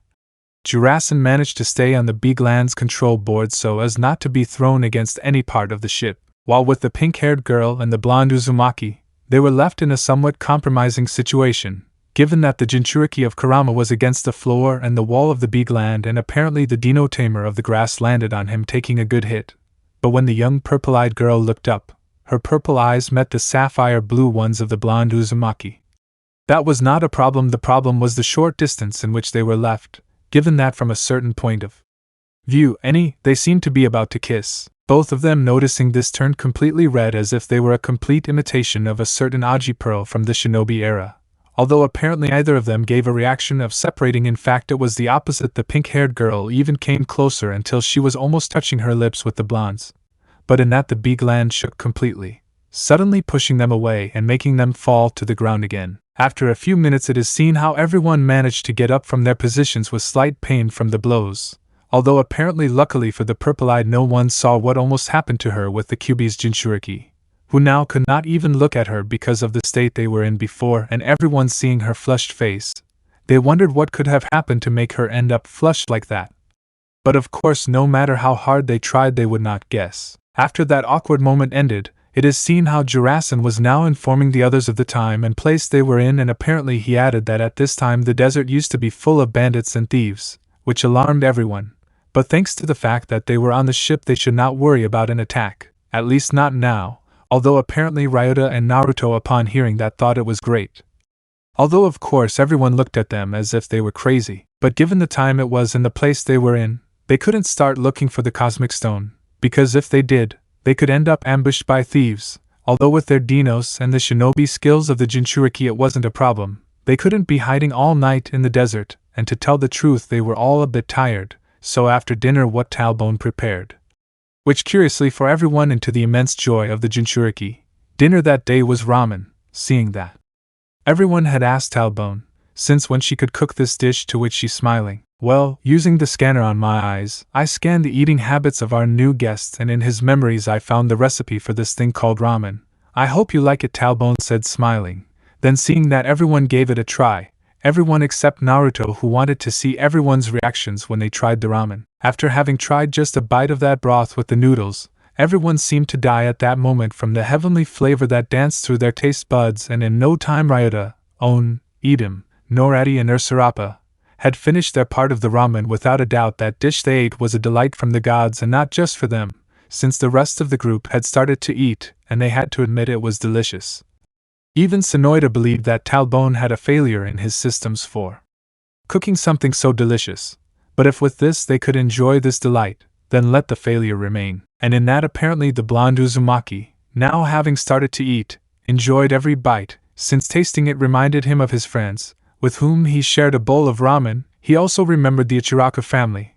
Like when he was 6 years old and nobody accepted him, they welcomed him with open arms, offering him a steaming and warm bowl of ramen, which he enjoyed as much as he did now. Remembering that, he also began to remember how with his sensei, Irika, Kakashi and the Arrow Sennin, when they invited him a bowl of ramen after the academy, or training. It was funny how he remembered each one of them, just by eating a simple, but delicious bowl of ramen. And the strange thing was that curiously Kurama inside the Jinchuriki, upon seeing that bowl of ramen, remembered his previous Jinchuriki Uzumaki Kushina and the good, bad and sometimes funny moments he had with her, most of them based on a simple bowl of pure delight, known by all as ramen. After finishing dinner, it is seen how everyone went to one of the rooms of the big land, although there were not many, because the blonde Uzumaki had to share a room with someone, and as if everyone thought the same, they told her that she would sleep with Mom, something that surprised her and blushed excessively, imagining sleeping next to the Jinchuriki.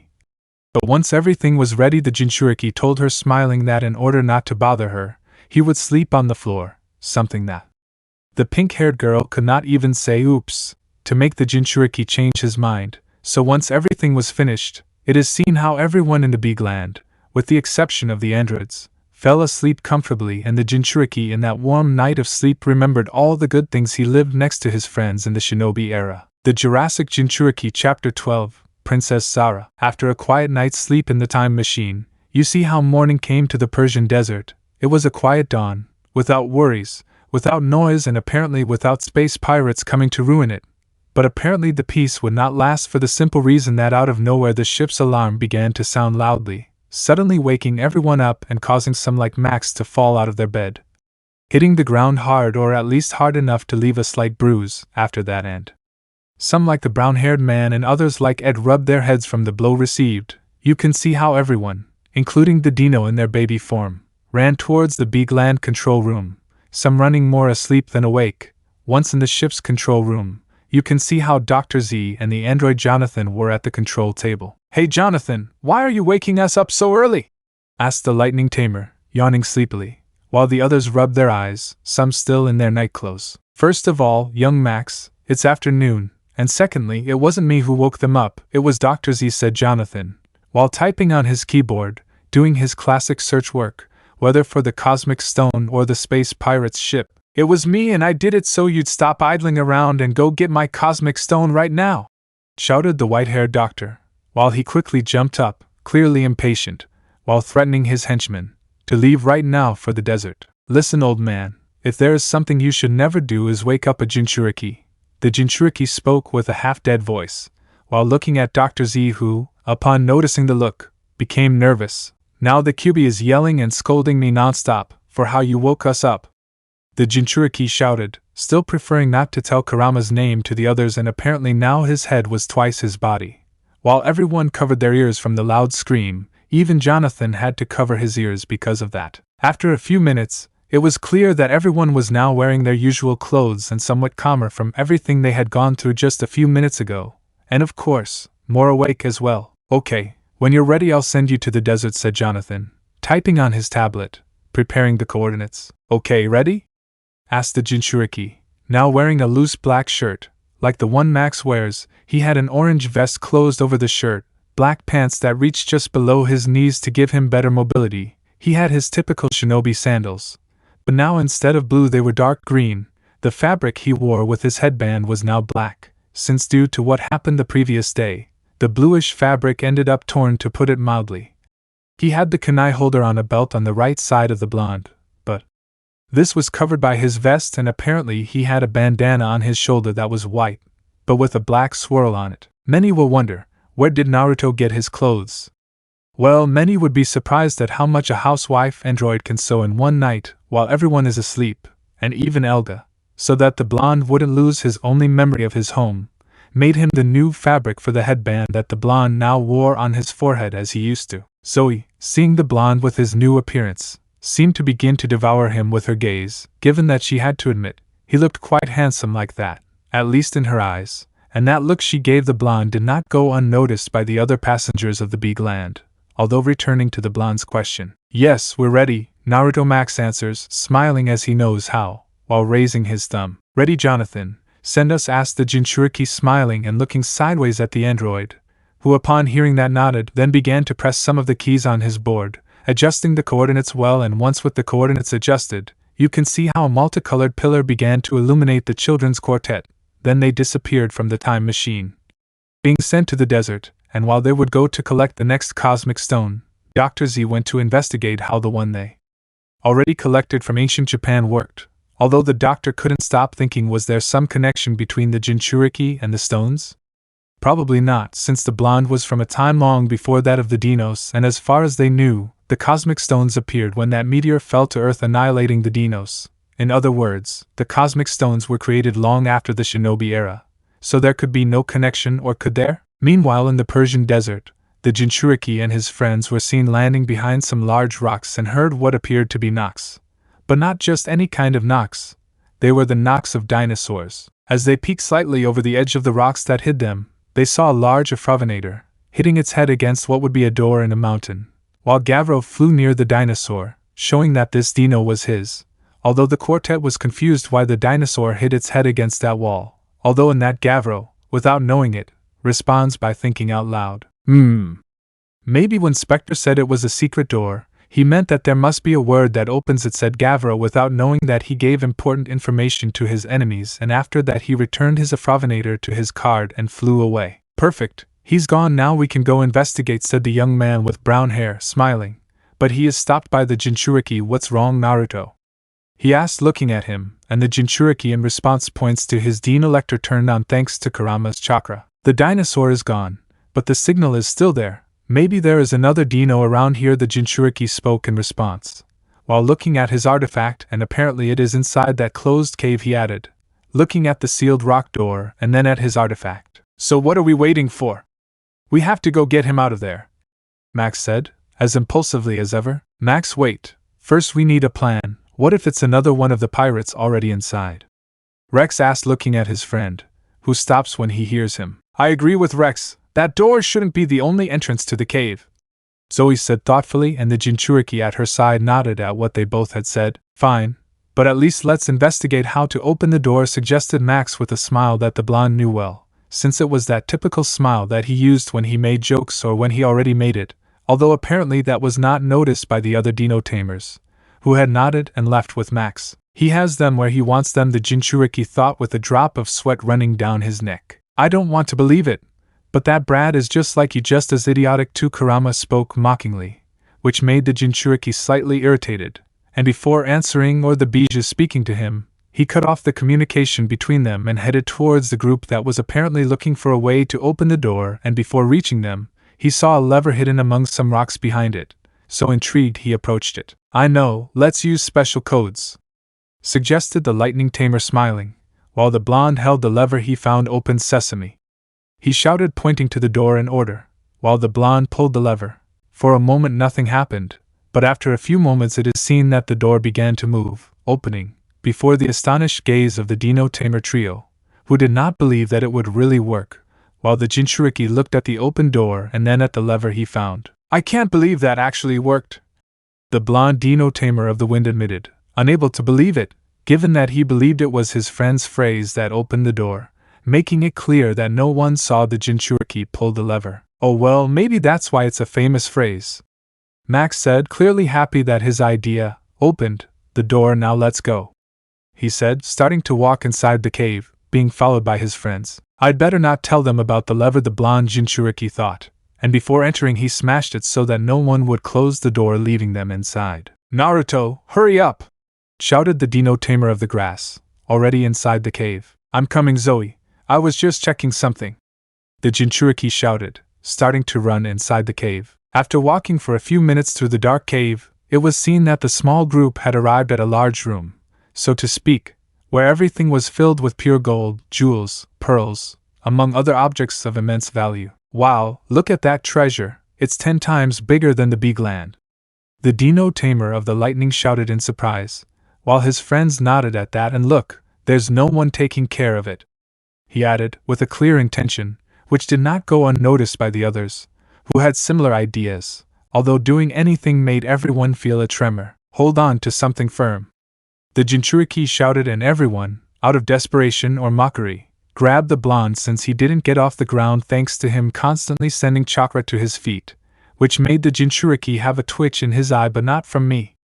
He shouted again, but he could no longer reproach them, because a huge dinosaur with an extremely wide neck appeared. The enormous dinosaur, when it reached the area where the quartet was, because everyone was amazed to see such a large dino, but it seemed Zoe recognized it. It's an Isosaurus, said the pink-haired girl with pigtails, while without noticing she was holding on to the neck of the blonde and the brown-haired boy, just like the blue-eyed of the wind were letting go of the Jinchuriki. Yes, and it's clearly visible because of the width of its neck, Rex added, looking at the large dino. Hey look, it doesn't have the mark of the space pirates, the Jinchuriki pointed out, looking at the dino that didn't seem to be under anyone's control. But if it's not from the pirates, then who is it from? Max wondered, looking at the dinosaur, and the answer came when a feminine-looking figure appeared on the right hind leg of the Isosaurus, and upon seeing that figure everyone clearly knew it was a woman. So Rex, being the first to react, ran to where she was. Hey, get away from the dinosaur before it hurts you! Rex shouted, taking the woman's hand, trying to get her away from the huge dinosaur, but she didn't move, making the Dino Tamer turn to look at her. Don't worry, Genie won't hurt anyone, said the woman, apparently 13 or 14 years old, with a soft and melodious tone. Genius? Asked the blonde Dino Tamer, then blushed when he got a good look at the woman holding his hand. Her hair was black and tied in a big ponytail that reached just below her waist, water-green eyes full of sweetness, and brown skin. She wore golden heart-shaped earrings, a gold necklace with a ruby in it, and a kind of golden tiara with 3 ruby crystals in them. She was wearing a dress that fit her figure from the waist up, and from the waist down it was a navy green skirt style and reached just above her feet. She is beautiful, he thought, blushing when he saw her. Exactly, I summoned him with the magic lamp, so he must be a genie, the unknown brunette clarified, smiling, surprising the group, except for the Jinchuriki. Magic doesn't exist, I believe in dinosaurs and bijus, but magic is already too unreal, the Jinchuriki thought as he approached the rest. Edo, if it's not a bother to ask, could you tell us your name? He asked, while he stood next to the pink-haired girl, and upon seeing the blonde Jinchuriki the young brunette seemed to stare at him and seemed to blush a little, although no one noticed since her skin tone hid it perfectly. Sure, my name is Zara. I am Princess Zara, the young woman introduced herself, smiling and surprising everyone, including the Jinchuriki. Are you a princess? Zoe asked, extremely excited to know that detail, and upon hearing the question, the brunette nodded. I'm just Zoe, she added, somewhat dejected for not being able to call herself a princess. You can call me Max, the brown-haired man said, smiling, introducing himself, pointing at himself with his thumb. I am M. Rex's words died in his throat as he couldn't control his nervousness at seeing such a beautiful young woman in front of him, earning mocking laughter from his friends. He tries to say his name is Rex. Normally he never acts so shy, said Zoe mockingly, making Rex react and see that he was still holding the princess's hand, which made him turn even redder, almost making his face start to shine. And as he could, after doing a slight ridiculous dance, he managed to let go of the princess's hand, who apparently couldn't stop looking at Naruto. And what's your name? Zara asked, smiling at the Jinchuriki, who smiled and pointed at himself with his thumb. It's a pleasure, Zara. I'm Naruto Uzumaki. The blonde introduced himself, smiling at the princess. Naruto, it's a nice name, said the princess, smiling a little, blushing. But again no one noticed, and upon hearing what she said, the Jinchuriki became embarrassed and ran his hand over the back of his neck. Eto, thank you, You also have a pretty name, Zara, said the Jinchuriki, wanting to return the compliment, although by doing so, just by saying those words, he provoked a few reactions. One of them was that the princess became a little embarrassed, and another of them was a murderous look from the pink-haired girl. Does she have a pretty name? He never said anything like that to me, Zoe thought, annoyed, not knowing why exactly yet, while the Kyubi mentally laughed inside his Jinchuriki, since he felt the jealousy of the tamer of Yerba. This will be entertaining, I just have to sit back and watch the mess, Kurama thought, smiling, knowing the trouble his Jinchuriki got into without knowing it. Option B. Here I leave the list of names. 1. Maximus Taylor, Kodai Ryota. 2. Rex Ancient, Rekusuon. 3. Zoe Drake, Tatsuno Mom. 4. Jonathan Jurasin. 5. Dr. Z, Dr. Sonoida. 6. Ursula Ursurapa. 7. Xander Noradi. 8. Ed Edo. 9. Reese Drake, Tatsuno Raisu, nickname Liz. Drake, Dr. Tatsuno. Praise, Broken, Talbone. 14.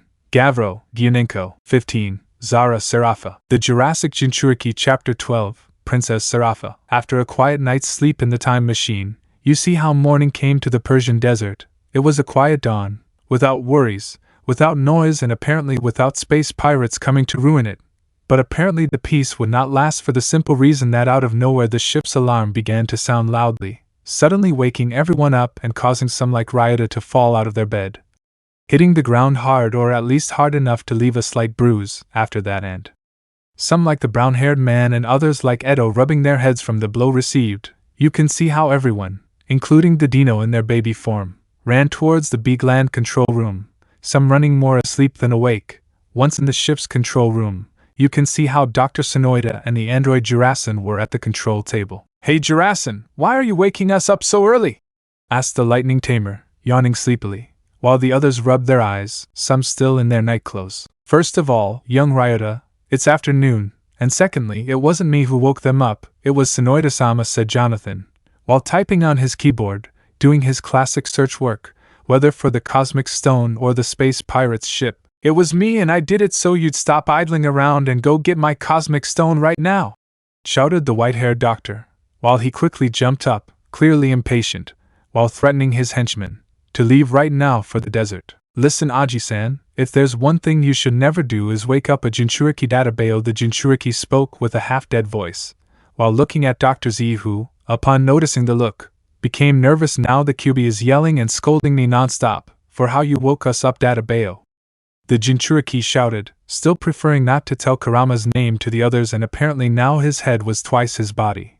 While everyone covered their ears because of the loud scream, even Jurasin had to cover his ears because of that. After a few minutes, it was clear that everyone was now wearing their usual clothes and somewhat calmer from everything they had gone through just a few minutes ago, and of course, more awake as well. Okay, when you're ready I'll send you to the desert, said the android, typing on his tablet, preparing the coordinates. Okay, ready? Asked the Jinchuriki, now wearing a loose black shirt, like the one Ryota wears. He had an orange vest closed over the shirt, black pants that reached just below his knees to give him better mobility. He had his typical shinobi sandals, but now instead of blue they were dark green. The fabric he wore with his headband was now black, since due to what happened the day before, the bluish fabric ended up torn, to put it mildly. He had the kunai holder on a belt on the right side of the blonde, but this was covered by his vest, and apparently he had a bandana on his shoulder that was white, but with a black swirl on it. Many will wonder, where did Naruto get his clothes? Well, many would be surprised at how much a housewife android can sew in one night while everyone is asleep, and even Talbone, so that the blonde wouldn't lose his only memory of his home, made him the new fabric for the headband that the blonde now wore on his forehead as he used to. Mom, seeing the blonde with his new appearance, seemed to begin to devour him with his gaze, given that he had to admit, he looked quite handsome like that, at least in his eyes, and that look he gave the blonde did not go unnoticed by the other passengers of the B-gland. Although returning to the blonde's question, yes, we are ready, Naruto Ryota answers, smiling as he knows how, while raising his thumb. Ready, Jurasin, send us, asked the Jinchuriki, smiling and looking sideways at the android, who upon hearing that nodded, then began to press some of the keys on his board, adjusting the coordinates well, and once with the coordinates adjusted, you can see how a multicolored pillar began to illuminate the children's quartet. Then they disappeared from the time machine, being sent to the desert, and while they would go to collect the next cosmic stone, Dr. Sonoida went to investigate how the one they already collected from ancient Japan worked, although the doctor couldn't stop thinking, was there some connection between the Jinchuriki and the stones? Probably not, since the blonde was from a time long before that of the dinos, and as far as they knew, the cosmic stones appeared when that meteor fell to Earth, annihilating the dinos. In other words, the cosmic stones were created long after the shinobi era, so there could be no connection, or could there? Meanwhile, in the Persian desert, the Jinchuriki and his friends were seen landing behind some large rocks and heard what appeared to be knocks. But not just any kind of knocks. They were the knocks of dinosaurs. As they peeked slightly over the edge of the rocks that hid them, they saw a large Afravinator, butting its head against what would be a door in a mountain, while Gyunenko flew near the dinosaur, showing that this dino was his, although the quartet was confused why the dinosaur would hit its head against that wall, although in that the red spectral pirate, without knowing it, responds by thinking out loud. Maybe when Jark-sama said it was a secret door, he meant that there must be a word that opens it, said Gyunenko, without knowing that he gave important information to his enemies, and after that he returned his Afravinator to his card and flew away. Perfect, he's gone now, we can go investigate, said the young man with brown hair, smiling. But he is stopped by the Jinchuriki. What's wrong, Naruto?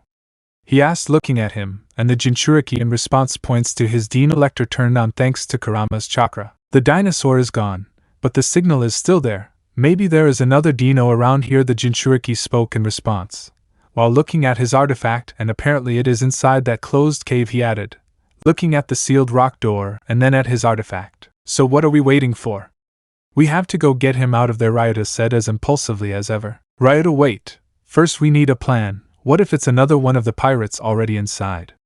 Asked On, looking at his friend, who stops when he hears him. I agree with Rex. That door shouldn't be the only entrance to the cave, Mom said thoughtfully, and the Jinchuriki at her side nodded at what they both had said. Fine, but at least let's investigate how to open the door, suggested Ryota with a smile that the blonde knew well, since it was that typical smile that he used to use when he made jokes or when he already made it, although apparently that was not noticed by the other dino tamers, who had nodded and left with Ryota. He has them where he wants them, the Jinchuriki thought with a drop of sweat running down his neck. I don't want to believe it, but that Brad is just as smart as you, just as idiotic too, Kurama spoke mockingly, which made the Jinchuriki slightly irritated, and before answering or the Bijou speaking to him, he cut off the communication between them and headed towards the group that was apparently looking for a way to open the door, and before reaching them, he saw a lever hidden between some rocks, so intrigued he approached it. I know, let's use special codes, suggested the lightning tamer, smiling,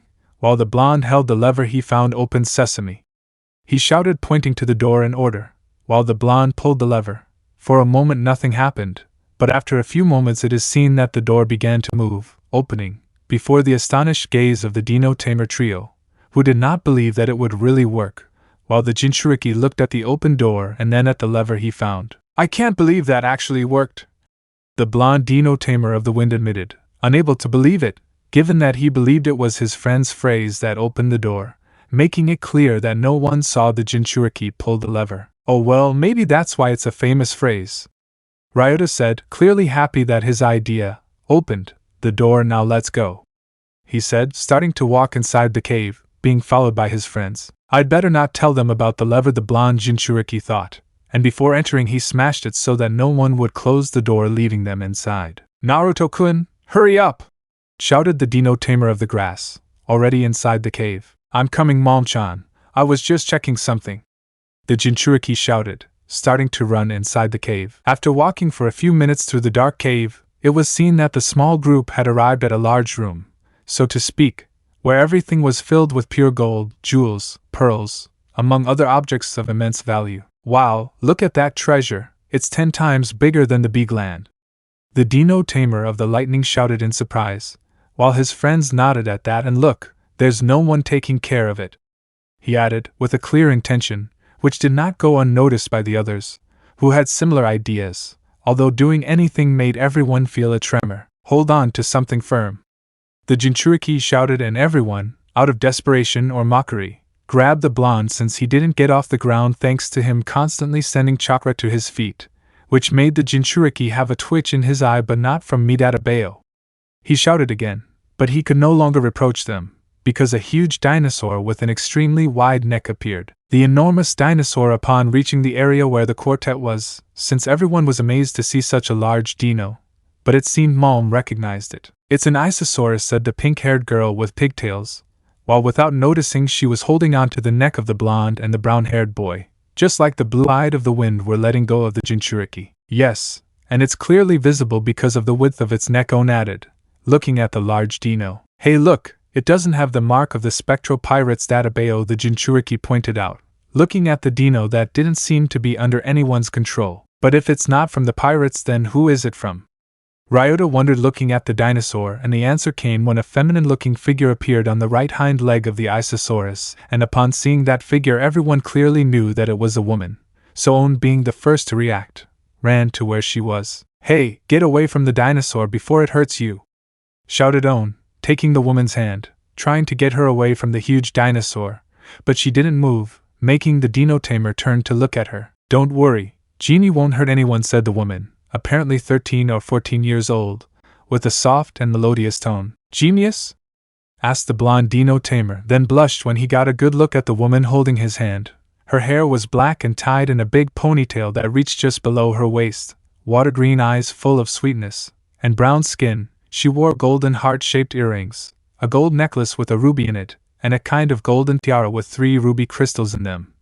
She was wearing a dress that fit her figure from the waist up, and from the waist down it was a navy green skirt style and reached just above her feet. "She is beautiful," he thought, blushing when he saw her. "Exactly, I summoned him with the magic lamp, so he must be a genie," the unknown brunette clarified, smiling, surprising the group, except for the Jinchuriki. "Magic doesn't exist, I believe in dinosaurs and bijus, but magic is already too unreal," databao, the Jinchuriki thought as he approached the rest. "Edo, if it's not a bother to ask, could you tell us your name?"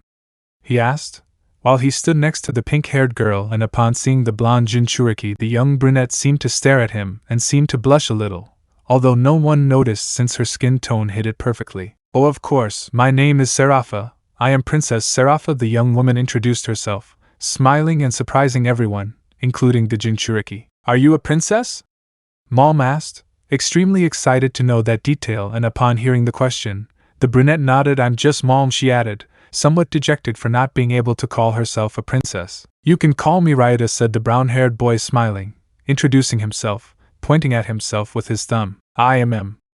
On's words died in his throat as he couldn't control his nervousness at seeing such a beautiful young woman in front of him, earning mocking laughter from his friends. "He's trying to say his name is On. Normally he never acts so shy," said Mom mockingly, making On react and see that he was still holding the princess's hand, which made him turn even redder, almost making his face start to shine, and as he could, after doing a slight ridiculous dance, he managed to let go of the princess's hand, who apparently couldn't stop looking at Naruto. "And what's your name?"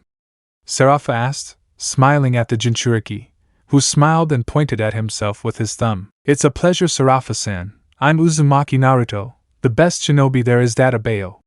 The blonde introduced himself, smiling at the princess, and unable to forget his old and classic introduction. "Naruto, it's a nice name," said the princess, smiling a little, blushing, but again no one noticed, and upon hearing what she said, the Jinchuriki became embarrassed and ran his hand over the back of his neck. "Eto, thank you. You also have a pretty name, Serapha-chan," said the Jinchuriki, wanting to return the compliment, although by doing so, just by saying those words, he provoked a few reactions. One of them was that the princess became a little embarrassed, and another of them was a murderous look from the pink-haired girl. "Does she have a pretty name?"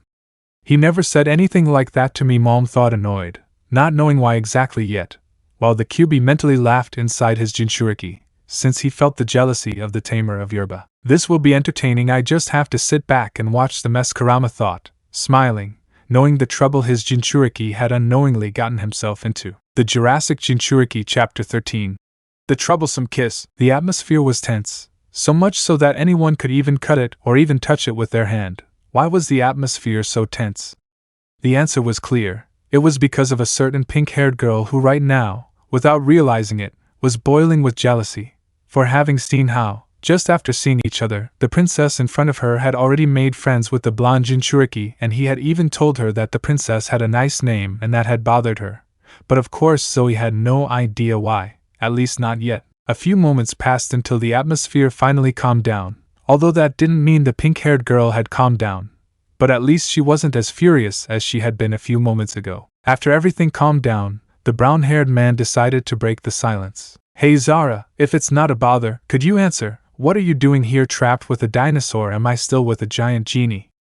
asked the brown-haired boy, confused that they had suddenly found themselves with a princess, in the middle of a cave that should be uninhabited, even with all the treasure. Hearing that question, the dark-haired princess in front of them slightly lowered her gaze, then answered, saying that she ended up here when a group known as the 40 Thieves, although during the attack there were only 39, attacked her caravan.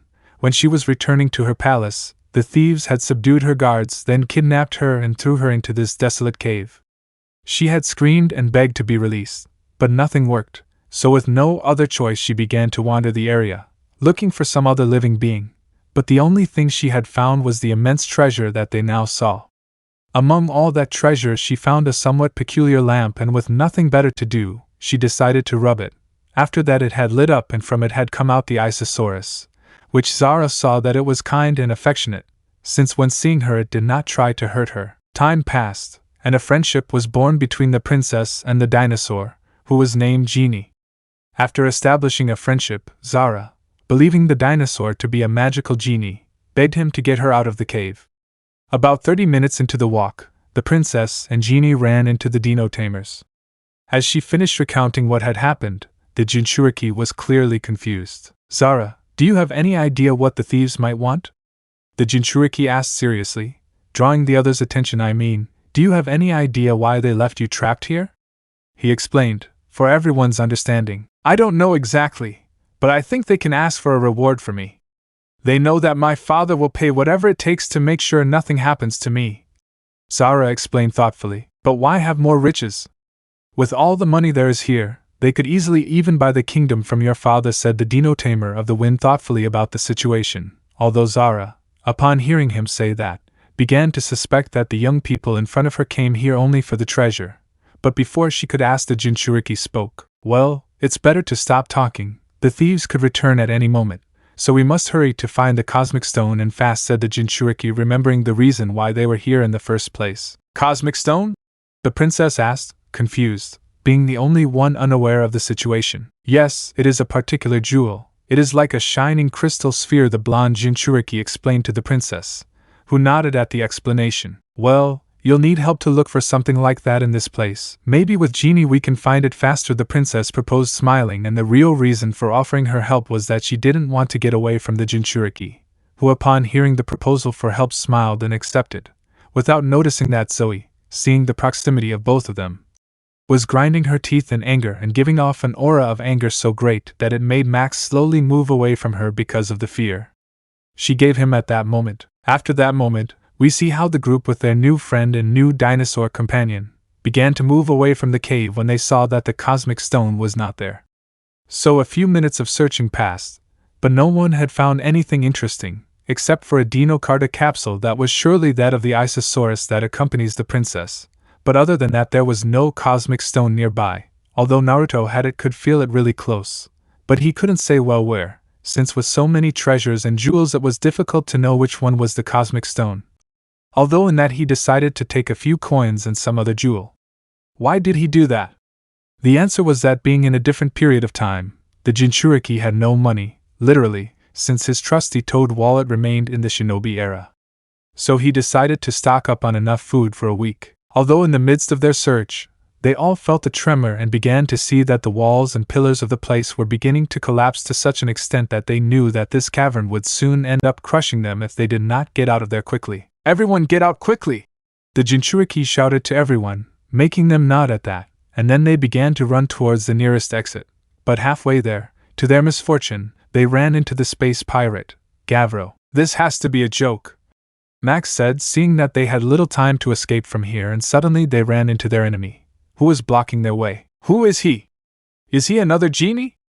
Zara asked, looking at the space pirate without knowing what he was. "It's the opposite. If you have a wish he takes it away from you," Rex said, annoyed to see the pirate who stole his parents. "Here's a wish for you. Give me the Cosmic Stone and you can leave," Gavro suggested to the quintet of young people in front of him. "Forget it, Gavro. We don't have time to waste on you," shouted the lightning Dino Tamer, annoyed to see him, although it was clear that the space pirate wouldn't give up, much less accept no as an answer. Then you'll make time, because no one will leave until I get the cosmic stone, said Gavro, while passing his dino card through his chest. It's time to fight a Fravinator, he shouted, and moments later the dinosaur with its spectral armor appeared in front of him, to the irritation of the infant group. Hey, listen to me, you take care of the dinosaur, I'll take care of Gavro, ordered the Jinchuriki, preparing for battle, and his friends nodded, and the first to act was Rex. Dino pass, shouted the wind tamer, while a flash of light blue light appeared in front of him,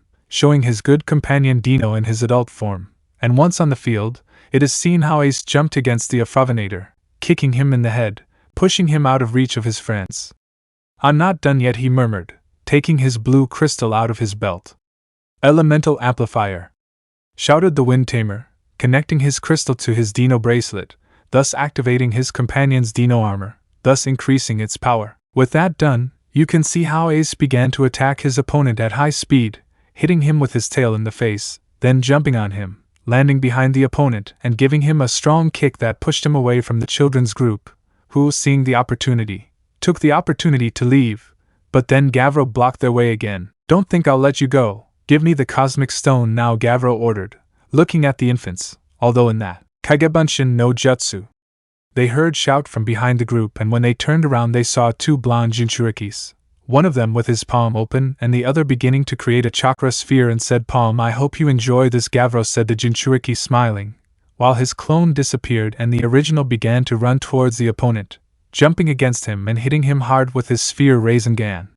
He shouted, while his chakra sphere began to pierce Gavro, who surprisingly screamed in pain, and then he flew against the wall of the cave, and made some stalactites from the ceiling begin to fall towards Gavro, burying him, and since the tamer lost, his dinosaur became a card, which was taken by Rex. Okay, let's go quickly!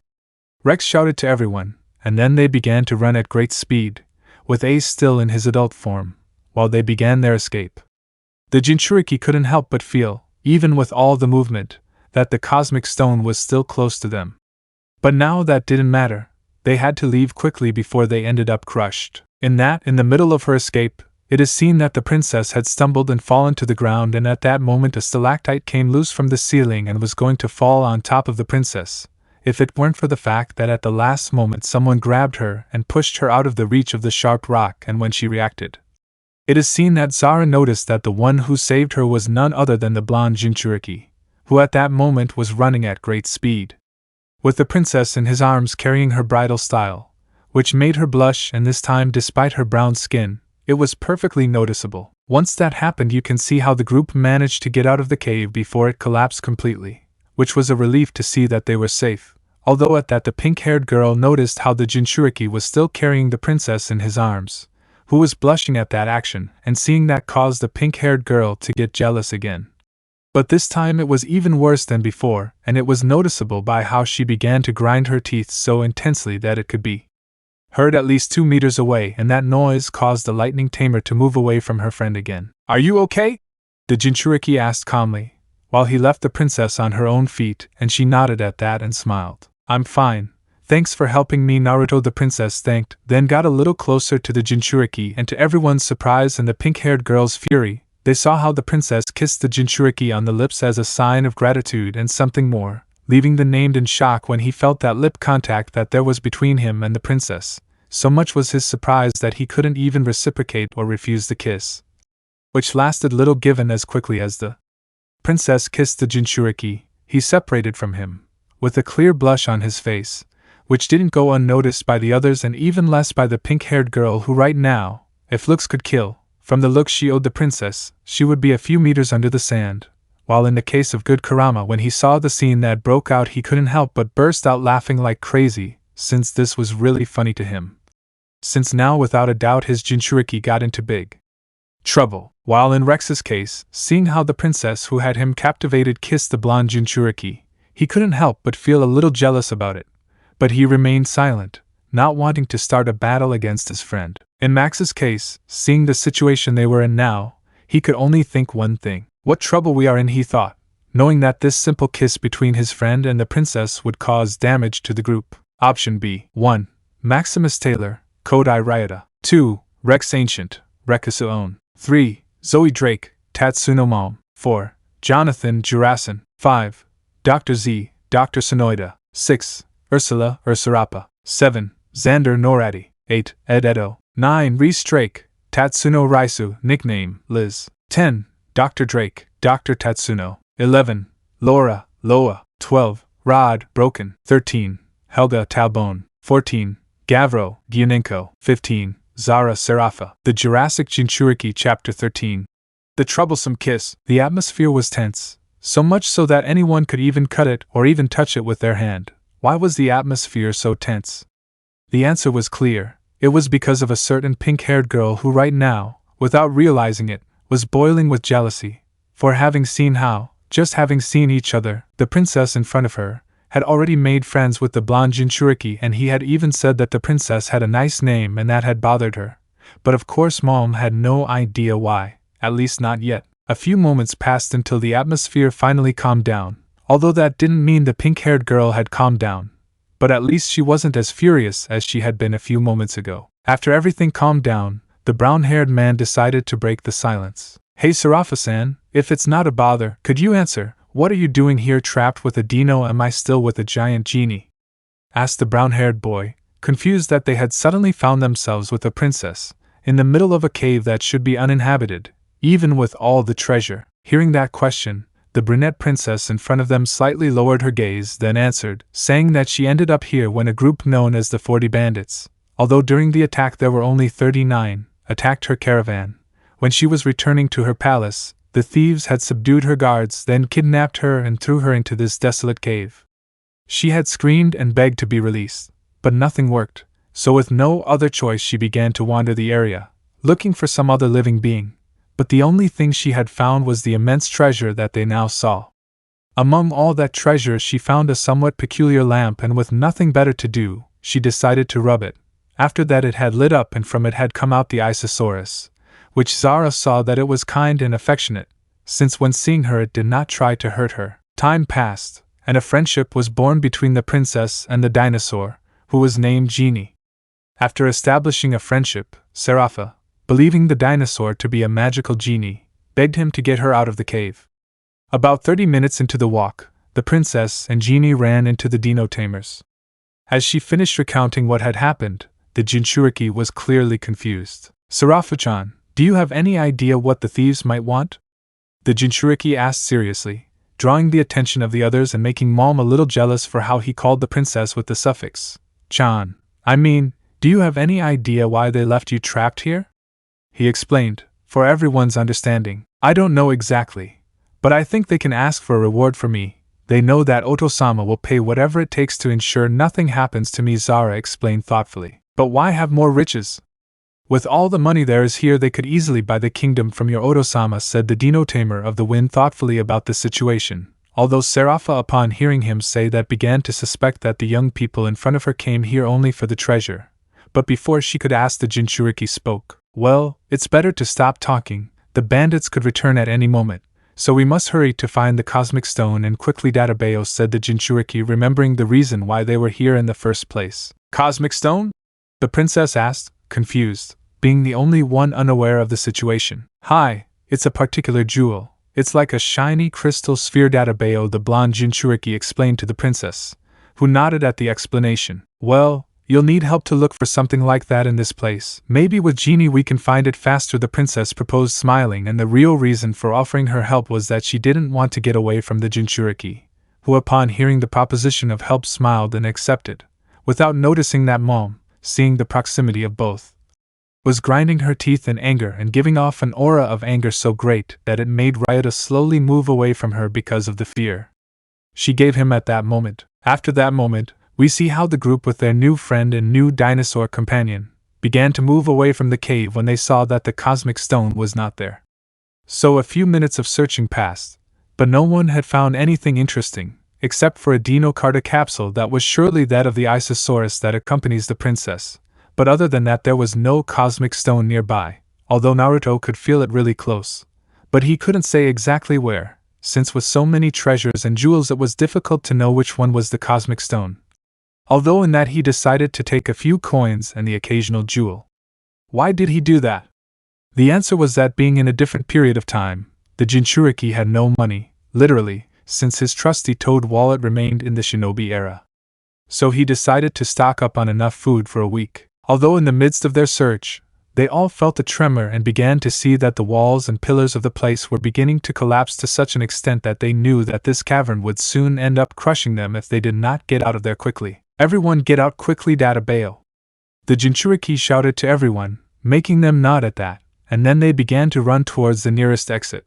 But halfway there, to their misfortune, they ran into the space pirate, Gyunenko. This has to be a joke, Ryota said, seeing that they had little time to escape from here, and suddenly they ran into their enemy, who was blocking their way. Who is he?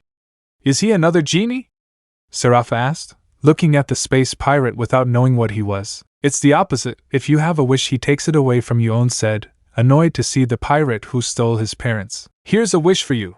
Give me the cosmic stone and you can leave, Gyunenko suggested to the quintet of young people in front of him. Forget it, Gavro. We don't have time to waste on you, shouted the lightning dino tamer, annoyed to see him, although it was clear that the space pirate wouldn't give up, much less accept no as an answer. Then you'll make time, because no one will leave until I get the cosmic stone, said Gyunenko, while passing his dino card through his chest. It's time to fight a Fravinator, he shouted, and moments later the dinosaur with his spectral armor appeared in front of him, to the irritation of the infant group. Hey, listen to me, you guys take care of the dinosaur, I'll take care of Gyunenko Databao, the Jinchuriki ordered, preparing for battle, and his friends nodded, and the first to act was On. Dino pass, shouted the wind tamer, while a flash of light blue light appeared in front of him, showing his good companion Dino in his adult form, and once on the field, it is seen how Ace jumped against the Afravinator, kicking him in the head, pushing him out of reach of his friends. I'm not done yet, he murmured, taking his blue crystal out of his belt.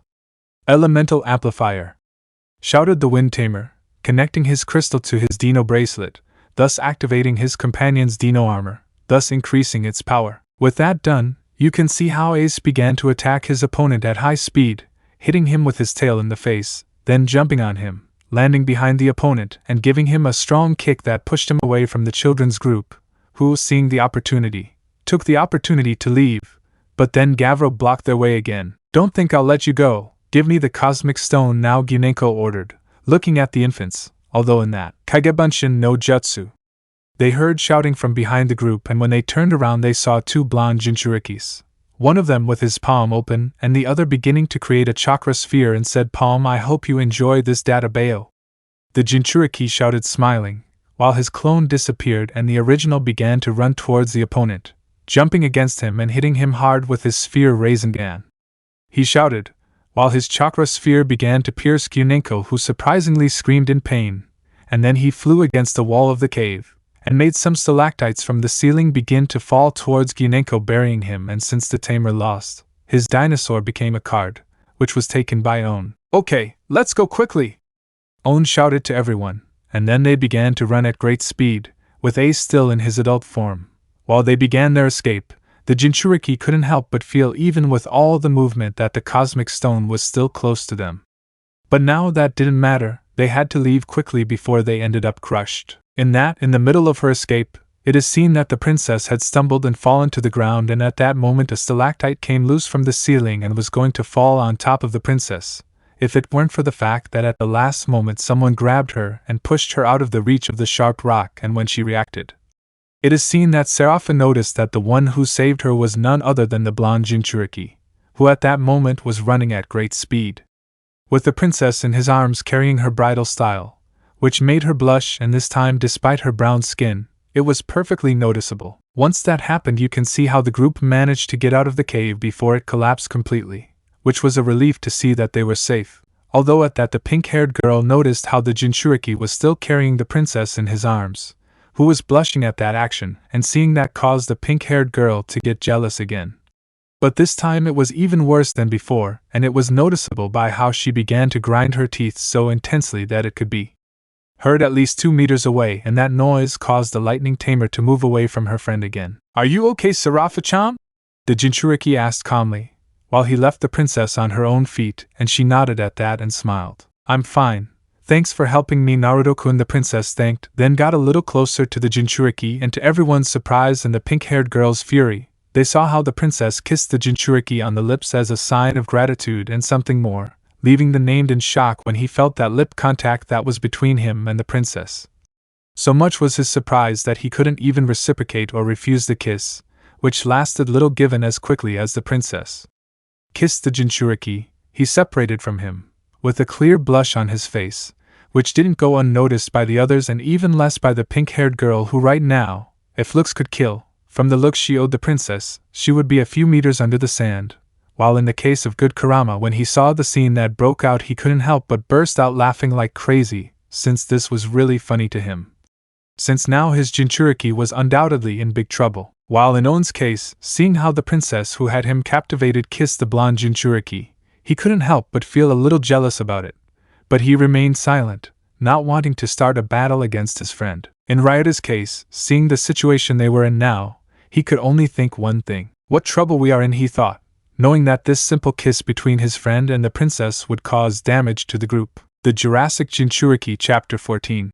Heart of the Desert. A few minutes had already passed in which things seemed to be tense in the group, at least in a part of it, because just a few minutes ago, Princess Zara had kissed the Jinchuriki without warning, who had not been able to reciprocate or avoid it, due to the great surprise he felt for such a, and he could not deny it, pleasant kiss, although his bijou at this point was running out of air from laughing so much.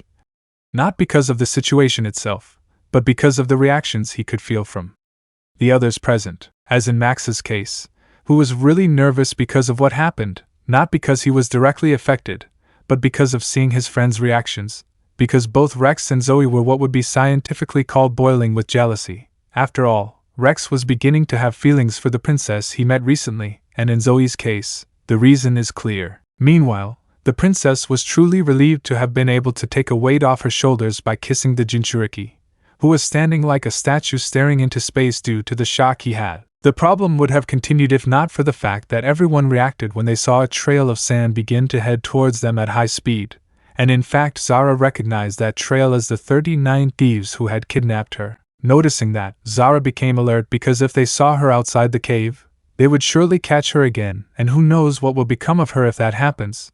But then she felt someone grab her hand, and when she turned around she saw Naruto, who with a tug made her go towards him, and after grabbing her in a jump, he went straight to some rocks to hide, taking the princess with him and being followed by the other members of the group. Once hidden, the thieves had reached the cave, and whoever was their leader, seeing that the entrance to their hiding place was sealed by an avalanche of rocks and that the princess possibly escaped, became enraged, although at that moment he noticed a hand with a kind of golden chain coming out between the rocks, this being the hand of Ursula, who like the other members of the Alpha team ended up buried in the avalanche of rocks. Damn thieves!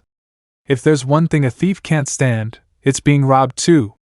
Shouted the leader of the thieves, clearly enraged, while with his sword he ordered his men to unearth the buried group, seeing that it was a meatball with legs, a dark spaghetti, an old man and a grandmother.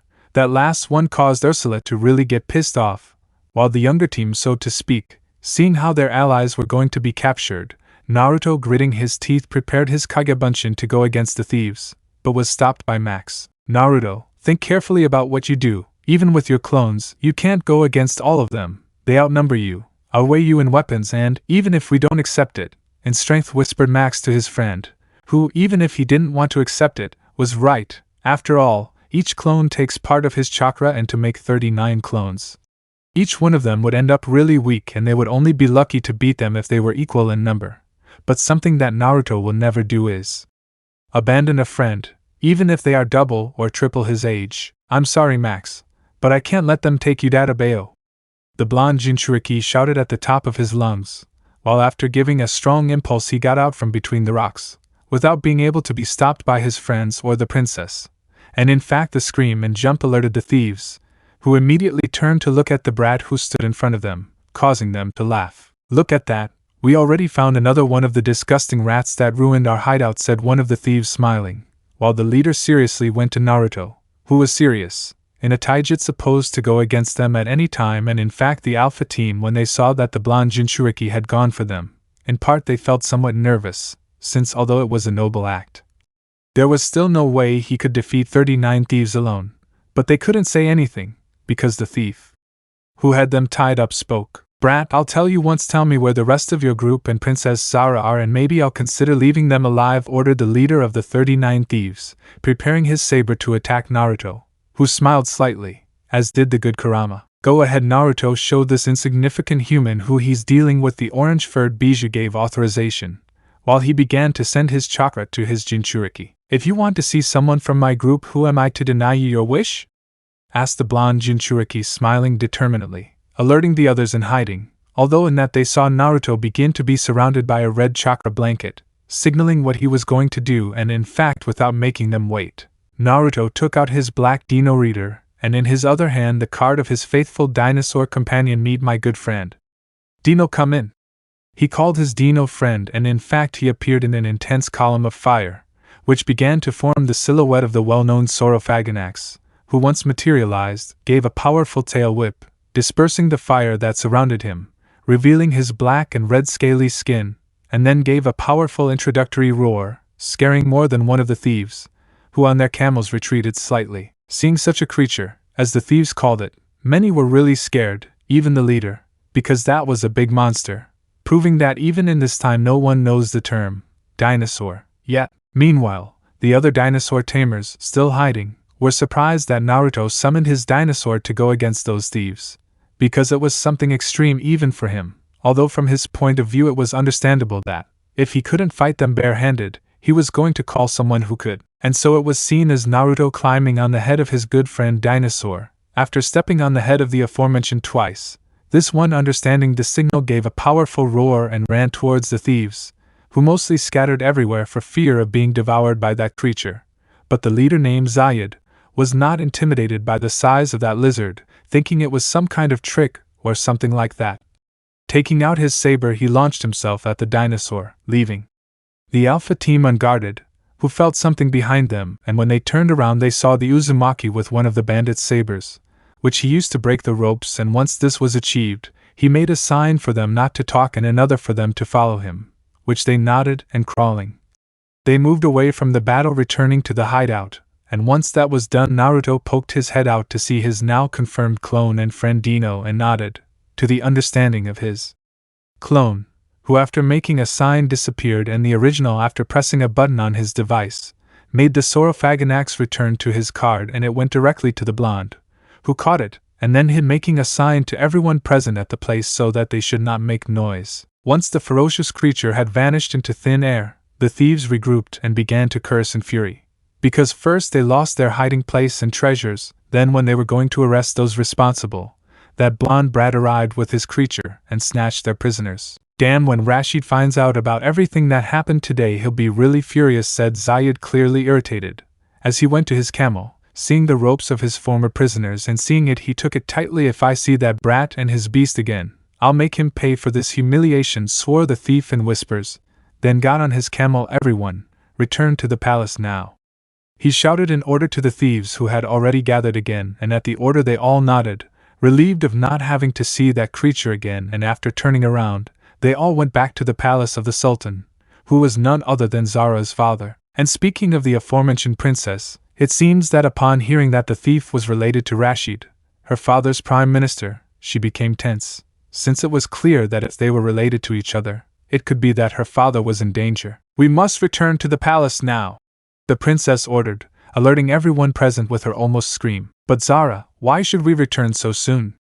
Max asked, clearly confused by the princess's order, who managed to calm her voice and spoke with a tone of concern. By Rashid, he is the Sultan's prime minister, my father's, and if he is related to Zayed, then she didn't manage to finish her sentence, because the blonde Jinchuriki finished it for her. So it means that this minister betrayed your father. He finished the sentence, to the assent of the princess, who was truly afraid of what could happen to her father. So what are we waiting for? We have to go now, was Rex's response, who at this point, due to everything that had happened, had managed to forget his jealousy towards Naruto for having kissed Zara, but only for the moment, and with that finally cleared up, everyone was going to leave. But in that, hey, wait, aren't you planning on making us walk the whole route? Asked Dr. Z, not very happy with that plan, given that under the super powerful sun above them and the distance from where they were to the palace, it wasn't going to be easy to get there, and in fact no one had a better idea. But after a few seconds, everyone turned to look at the Isosaurus, who was eating a few plants that he had found behind the entrance to the cave, until he was satisfied. Well, now we have transportation, was Xander's opinion, who considered it better to travel on the back of a dinosaur than to walk all day under the sun, and with that clarified, with the due approval of the dinosaur, they all carefully mounted on its back and thus began the journey to Zara's palace. The road itself was mostly quiet. The only inconveniences along the way were obviously the sun above them and also that a sand cyclone almost blew them all away. But aside from those two setbacks, the trip was normal and quiet, until the sun began to set, and they reached what could be considered an oasis, due to the fresh trees and the large pond of water in the center, and seeing that the sunlight was not going to last. That the Isosaurus named Genie was exhausted from walking all day, and also that they did not think they would find another oasis to rest soon, they all got off the dinosaur's back and it began to drink from the lake, wanting to rehydrate its body, and the rest of those present did the same. They approached the lake and began to drink until they quenched their thirst and slightly their hunger, because there was no food yet. That night, while Zara was talking to Max, while she was petting Genie for his good work, Naruto slumped onto a tree trunk, yawning deeply, wanting to take a nap to regain his strength. But then he felt someone approaching and saw that it was Zoe, who was covered by a blanket they had brought with them, and when Naruto saw her, he was intrigued by her somewhat annoyed and at the same time sad expression. "Zoe-chan, what's wrong?"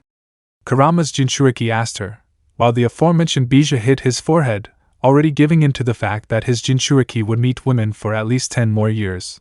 Although he stayed paying attention to the situation, and in that Naruto saw his pink-haired friend slightly look away. Could I sleep next to you?" she asked with a slight blush on her cheeks, which then intensified for having asked that, and said to compose herself, "Don't think badly, we don't have many blankets, it's just so you don't get cold at night." She defended herself with an even more noticeable blush, and Naruto, upon hearing that, was going to refuse, since he didn't want to make Zoe more uncomfortable than necessary. And also because he won't feel cold since he's used to it, having had to sleep on the street many times. "Just accept, Naruto, or you'll make her feel bad." His Bijou gave him a push so he wouldn't ruin things again with the pink-haired girl, because although he likes to see the problems that are unleashed, he wasn't going to let his Jinchuriki lose this opportunity either. Besides, if it wasn't the pink-haired girl, it was going to be the princess who asked him that, and knowing the large-scale problems that would cause, it was better to prevent this time. And at the words of his Bijou, Naruto nodded slightly, while moving a little from the trunk. "It's okay, Zoe-chan, you can sleep with me," he replied, giving the pink-haired girl an Uzumaki smile.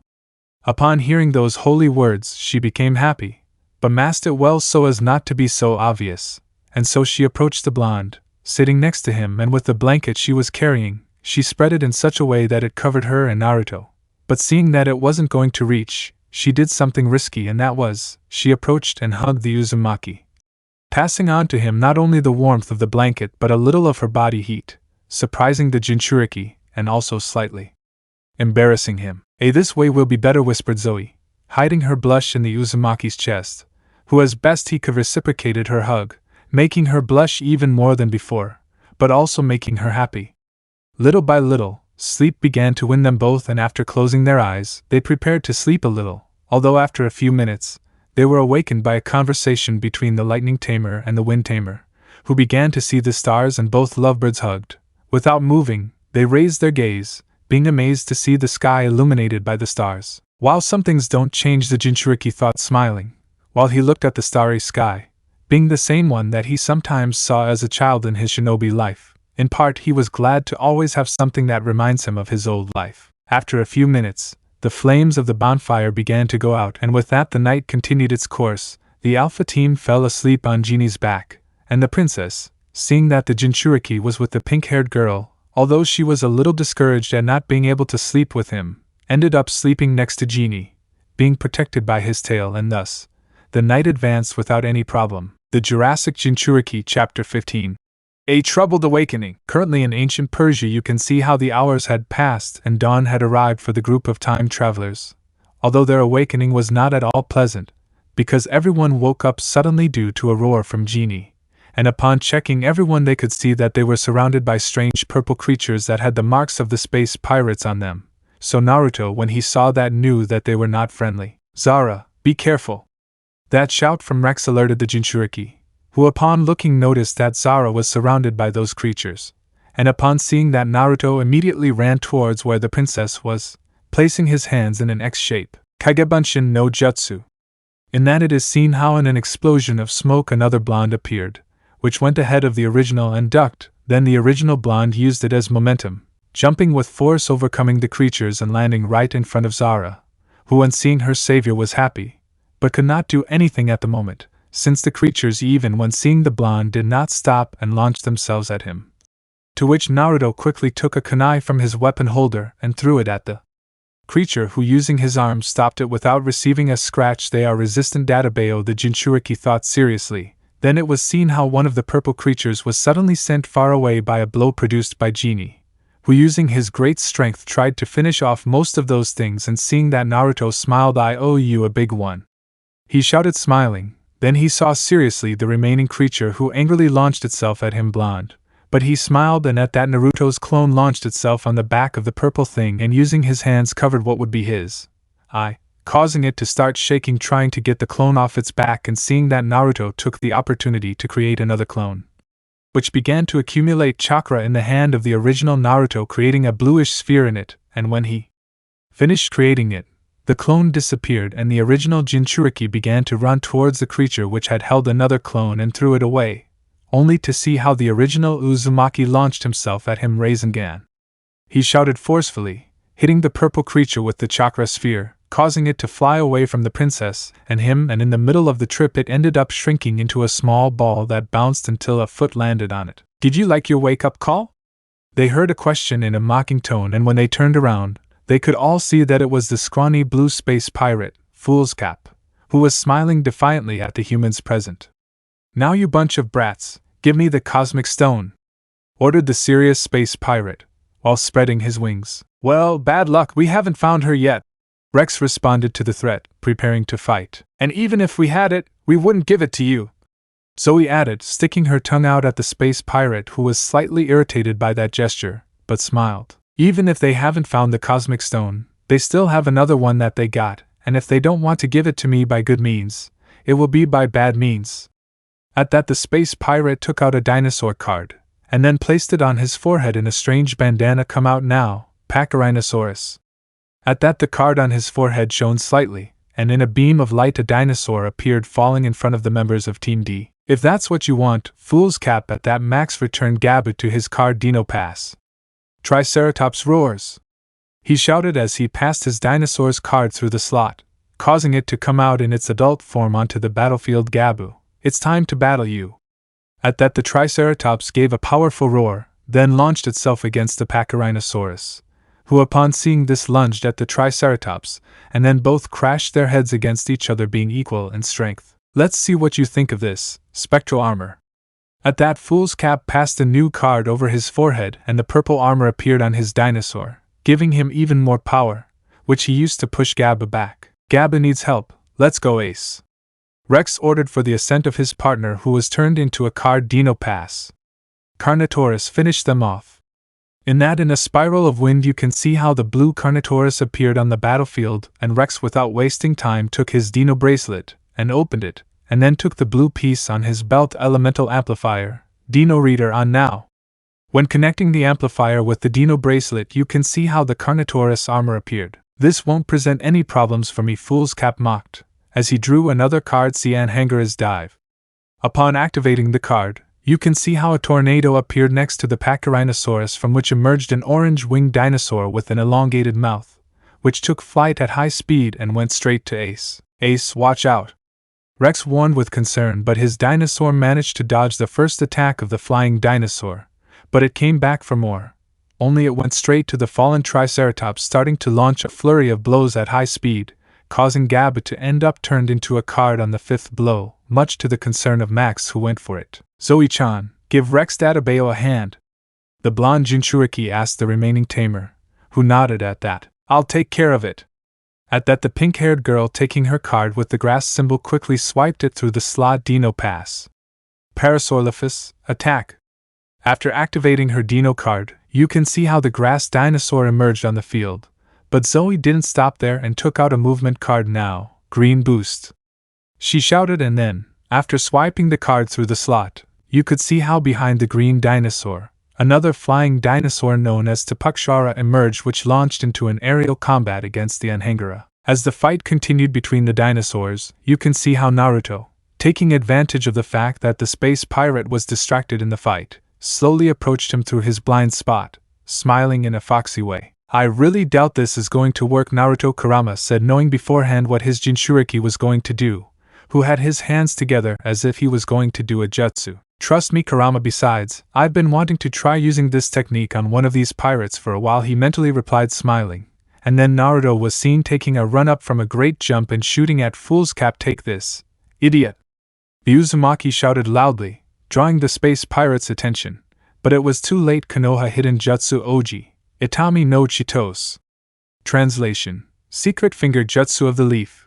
1,000 years of pain, the Jinchuriki shouted, and then something happened that left everyone present literally speechless. The Uzumaki from one second to the next had inserted his fingers into what would be Fool's Caps, but with force, causing him to scream in pain, and then using his chakra, he ended up propelling him with force to the sky, causing the space pirate to scream very high-pitched due to the pain he felt, and when he finished his technique the blonde landed back on the ground smiling, while the bijou inside him sighed slightly. Since no matter how much he told his Jinchuriki that this jutsu was just a practical joke from his old sensei, the blonde still believed it was real and very effective. That's why he used it even in a serious fight like this one, and on the other hand, the others present when they saw this technique had different reactions. In Max's case, upon seeing the technique, and even more so upon hearing how the space pirate screamed like a girl because of it, he couldn't help but burst out laughing, to the point of falling back on the ground holding his stomach, thinking that the technique his friend used was really funny and at the same time effective. While in Rex's case, upon seeing what happened, his reaction was nothing more than blinking slightly in surprise that something so simple and even funny had been effective against one of the space pirates who had previously caused them so much trouble. On the other hand, Zoe, seeing what her beloved blonde had done, tried to contain her laughter slightly, since they were still in the middle of combat, but it was useless, even more so because of how Fool's Cap had screamed. And speaking of the space pirate, after having recovered from the pain caused by the Jinchuriki, he looked at him completely enraged. "You'll definitely get me this, brat!" The pirate shouted angrily, then flapping his wings he launched himself at the Uzumaki, who, seeing that he pounced, smiled and, when he was close enough, jumped to dodge him. "Take advantage now to defeat him, Databeo!" The Jinchuriki shouted to his friends, who nodded upon hearing that, and in Rex's case took out a movement card. "Now Ace, Hurricane Strike!" The blonde tamer shouted, passing his card through the slot of the dino bracelet. Then his dinosaur was covered in wind and seconds later let out a roar, launching powerful tornadoes at the Pachyrhinosaurus, who dodged the first one, but not being fast enough was caught by the other two remaining tornadoes, being lifted into the air, and when the wind stopped the great dinosaur fell to the ground, being turned into a card seconds later. While in the heights the Tupakshara had managed to knock down the Anhangara, transforming it into a card as well, thus ending the battles between dinosaurs. But on the other hand, you could see how Naruto was dodging the fierce attacks of Fool's Cap, who was trying to sink his claws into the blonde, since he had not only destroyed his ship in ancient Japan, but now he was making him look completely ridiculous in the middle of combat, and that was something that really infuriated him. But Naruto, due to the pirate's anger, could easily predict his attacks and dodge them without problem. "Damn dwarf, let yourself be caught!" the pirate shouted, becoming angrier and angrier, as he tried to attack the Jinchuriki, but the latter wouldn't even let himself be touched by the pirate's attacks. "If I were you, I would look behind you," the Jinchuriki warned him, laughing, to the confusion of the pirate who, upon turning his head, was surprised and scared to see that the Isosaurus was about to devour him. With a quick thought, he rose into the air, dodging the attack. When he saw that he no longer had any dinosaurs and was outnumbered, he gritted his teeth angrily. "You won this time, but I'll be back for revenge," the blue pirate shouted in warning, then flew away, thus ending the battle. After the fight ended, Team D, Naruto and Zara got together again, although Naruto looked to the sides confused. "Hey, where did the old man and his assistants go?" asked the Jinchuriki, confused since he hadn't seen them in the fight, and at that question the others also looked for the members of the Alpha Gang, and then Gabba smelled something and went to some bushes, then jumped on them. "Hey, watch out, that's not a toy!" a voice shouted from the bushes in pain, and then Dr. Z was seen coming out behind them with the miniature Triceratops hanging from his nose because it had bitten him. And what's wrong? Another voice asked from the bushes, and as a few leaves moved you could see that it was Xander, who yawned slightly. Were you sleeping this whole time? Max asked, both surprised and irritated, since they were fighting alone when they could have had more support. Why the question? Did something important happen? Asked Ed, who poked his head out from between the bushes, confused, to which the group of young people sighed and, in Naruto's case, rubbed his chin in irritation. Get out of there, we have to continue the trip, the Jinchuriki asked, somewhat irritated.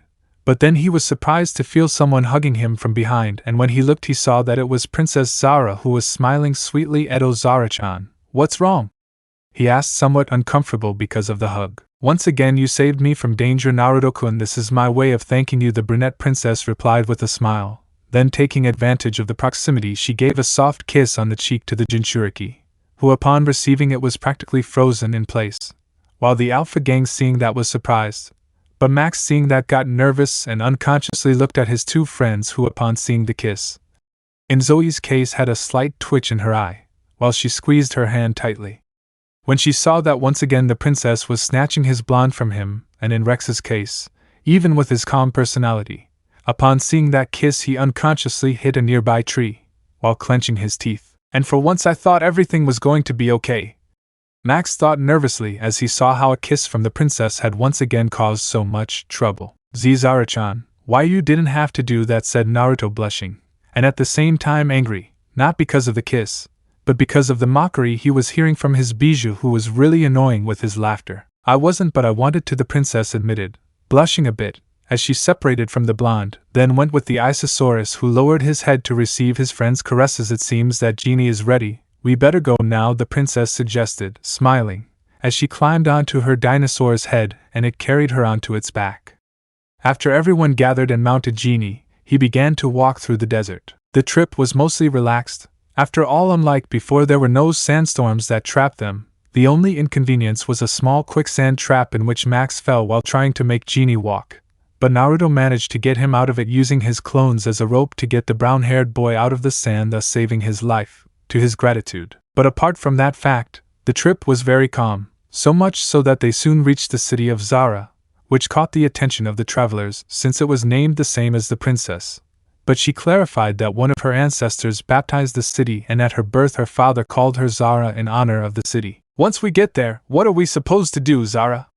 Max asked, as he looked at the big city from afar. As soon as we get to the city, we must try to get to the palace and find my father, to tell him that Rashid plans to betray him and overthrow him, he replied seriously, while clenching his hands with some anger. Sounds good. Genie, let's pick up the pace, Max asked the Isosaurus. But then the Jinchuriki's voice was heard. Wait a bit, Max, we'll draw a lot of attention if we enter the city on a giant dinosaur, said Naruto, while looking at the brown-haired man. If we're going to do this, we have to be stealthy. Who knows how many thieves there are in the city now? He asked seriously, which the others nodded in agreement with. But what will we do with Genie? Rex asked, while looking at the Isosaurus. We can't turn him into a card like the others.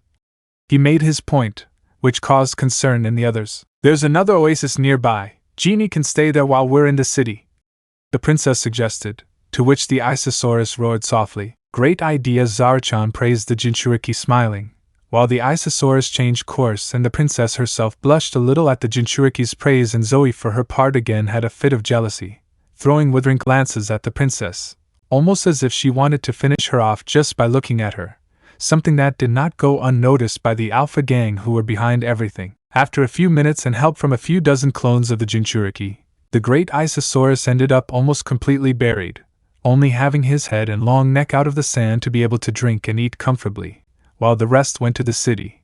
But before leaving, the blonde looked at the Alpha gang. You stay here and take care of Genie, the Jinchuriki asked the four adults, who looked at him confused. Why should we stay?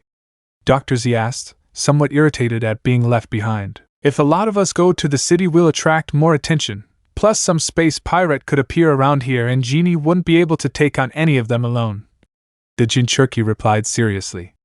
Besides, it's the least you can do for him after he brought them from that cave to here without complaining, he said, causing the white-bearded old man to reluctantly agree. But let's be clear, I'm only staying because it's too hot and at least we have some fresh water here," said the old man, not wanting to imply that the Jinchuriki was right or that he was verbally defeated by him. After having everything clear, Naruto went with the others, ready to go to the city, and was taken by surprise when Zara took him by the arm and hugged him. "I might need help in the city, so could you stay close to me?" asked the princess, smiling, and in fact with everything that had happened the Jinchuriki almost thought about refusing, but knowing that she was in real danger. "Sure, you can count on me, Tadabeo," the Jinchuriki promised with a smile, without noticing the glances of his blonde friend and the pink-haired girl, and at this point Kurama was wondering if he should laugh or worry about the situation. The Jurassic Jinchuriki, Chapter 16. Shinobi in the city. After leaving Genie along with the Alpha Gang in that oasis where they could rest, the blonde shinobi, accompanied by the Dino Tamers and Princess Zara, infiltrated the city, which was not very difficult for them thanks to the fact that there did not seem to be much security in the opinion of Naruto, who was used to seeing barriers with armed ninjas whenever he went to an unknown village. So it was only enough for him to use a little chakra in his feet to climb the walls and carry his companions to help them get to the other side, and Zoe being the last one having a quick thought. Instead of climbing on the blonde's back like the others, she was a little smarter than the princess this time and took the opportunity to be carried bridal style by the blonde, who, confused by his friend's attitude, began to climb the wall until landing on the other side as if nothing. Although the princess, seeing how Zoe was carried by Naruto, could not help but feel somewhat jealous and a little envious for not having thought of that. Once inside the city, the group of 5 began to look for the way to go to Zara's palace to warn the Sultan about the betrayal of his royal minister.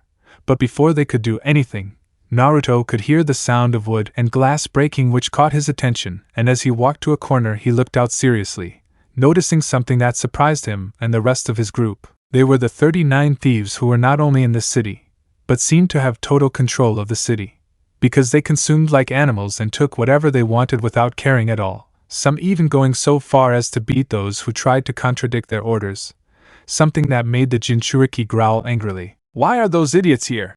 was the question asked by Naruto, who hid again before being seen and looked at the rest of the group. Or more importantly, why don't the guards stop them? Max asked now, sticking his head out to see how those bandits looted stores, houses, restaurants, all without a single shred of mercy.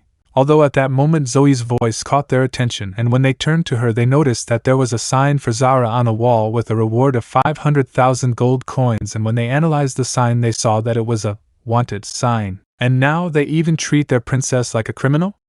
Great, simply great. Databeo the Uzumaki became irritated looking at the poster before tearing it down and destroying it so that, in case someone saw it, they wouldn't come after them. Although before doing anything else the group heard a scream, and when they looked around the corner again to see what was happening, they saw that one of the bandits was grabbing a woman, taking her out of her house by force and bringing her in front of the person they recognized as the leader of the bandits, Zayed, who smiled upon seeing the woman. "Excuse me, miss, but Rashid wants those from the Sultan's old court in the dungeon," he explained his reasons with a smile, looking at the woman from head to toe. "But if you behave yourself, you might be spared that punishment." At those words he and his fellow thief gave a somewhat lustful smile, causing the woman to be scared. "Hey idiot, leave that woman alone, Databeo!" A shout was heard from the end of the street, and when the thieves turned around they saw the blonde shinobi staring at them with a kunai in his hands ready to attack at the first opportunity, and when he saw the Jinchuriki, Zayed frowned in irritation, while he let go of the woman and his partner took her away. "Well, look what we have here, the nosy brat who destroyed our cave and took our hostages," Zayed mentioned angrily, although at that his gaze widened a little when he saw Zara, who had poked her head out to see what the blonde Uzumaki was doing, and when he saw her Zayed smiled. "And he is accompanied by the lost princess. Perfect. That saves us a lot of work." At that Zayed faced the Uzumaki, approaching him with his sword already in hand. "If I were you, I wouldn't take another step, you might regret it," Naruto threatened with a sideways smile, and Zayed just laughed. "Last time you were lucky, brat. But don't think things will be the same this time. I'll show you your place, and then I'll take the princess with me to visit Minister Rashid, who has an interesting proposal for her." Hearing that, Naruto raised his eyebrows slightly, then gave a slight smile. "If you want to lay a single finger on Zara-chan, you'll have to walk over my dead body," he stated firmly, making Zayed smile and raise his sword. "That can be fixed." Saying that he quickly lowered his sword ready to kill Naruto, and everyone froze when they saw that he was pierced by the sword, splitting him in half. But before anyone could even blink, Naruto quickly burst into a cloud of smoke, being replaced by a watermelon from a fruit stand which fell to the ground split in half. But what?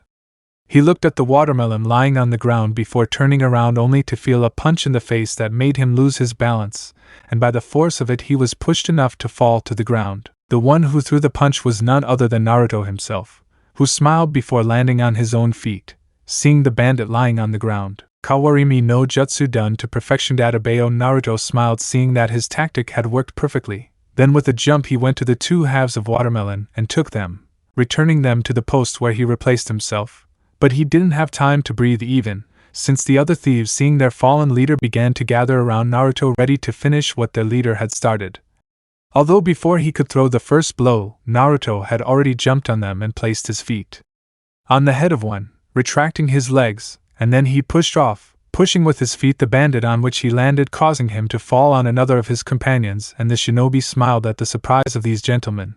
I would like to stay and chat, but I have a cosmic stone to find and a tyrant that I must overthrow. Saying that, the Jinchuriki took a smoke bomb from his weapon holder which he threw to the ground with force, causing it to burst, and then ran to his friends, and taking Zara and Zoe's hand, he began to run at high speed, being followed closely by Max and Rex, who were somewhat relieved that Naruto took care of the problem with those bandits so quickly. They didn't have much time for peace because the bandits recovered quickly and began to chase the group of infantry through the streets of the city. Although thanks to some kagebunshin created by the blue-eyed and a henge used by them to disguise themselves from the group, they managed to lose the bandits long enough to hide inside a kind of cellar due to the barrels and bags of groceries that were inside. Well, looks like we lost them, Max muttered, looking through the window grate and noticing that there were no bandits around before closing it and returning to the group. I don't understand.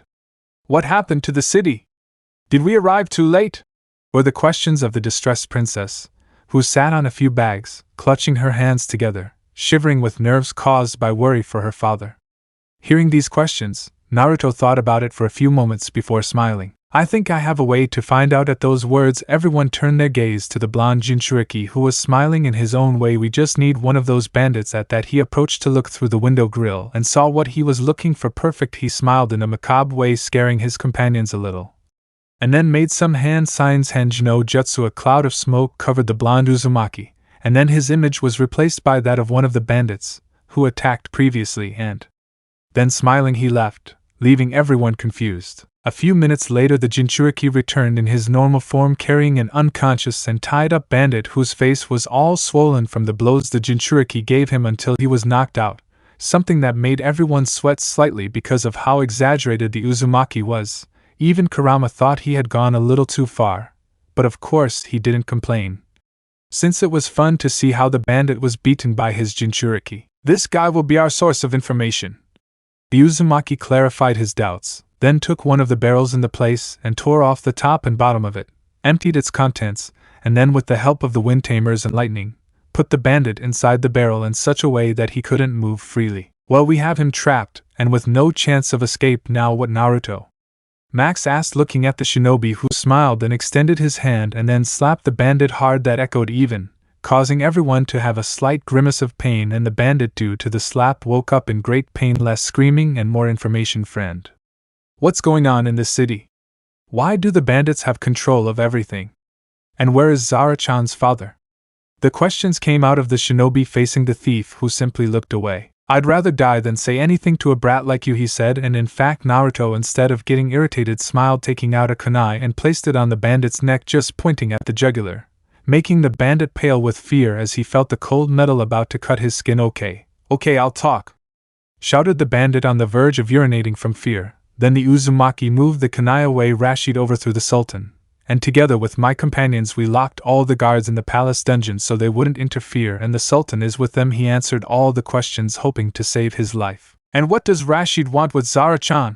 The Uzumaki asked again, looking menacingly at the bandit, who was trembling in fear. He wants to marry Princess Zara, to be a legitimate heir to the Sultan's throne, so nothing and no one can prevent him from ruling over the city. As soon as he finished saying all that information, the Uzumaki hit him on the back of the head to knock him out, using the handle of his kunai as an aid for that. So the mission is clear: get to the palace, go to the dungeon, and get the guards and the Sultan out of there. Naruto analyzed, while he put away his weapons and approached the door to see if there were any Moors on the coast. I can't believe it, my father is a prisoner inside his own castle, and even worse, Rashid is trying to take the throne not only by force but also in a legal way, said Zara, biting her lower lip out of fear, since the situation was worse than she thought. Don't worry, princess, we are with you and we will all help rescue your father and save your city, Zara.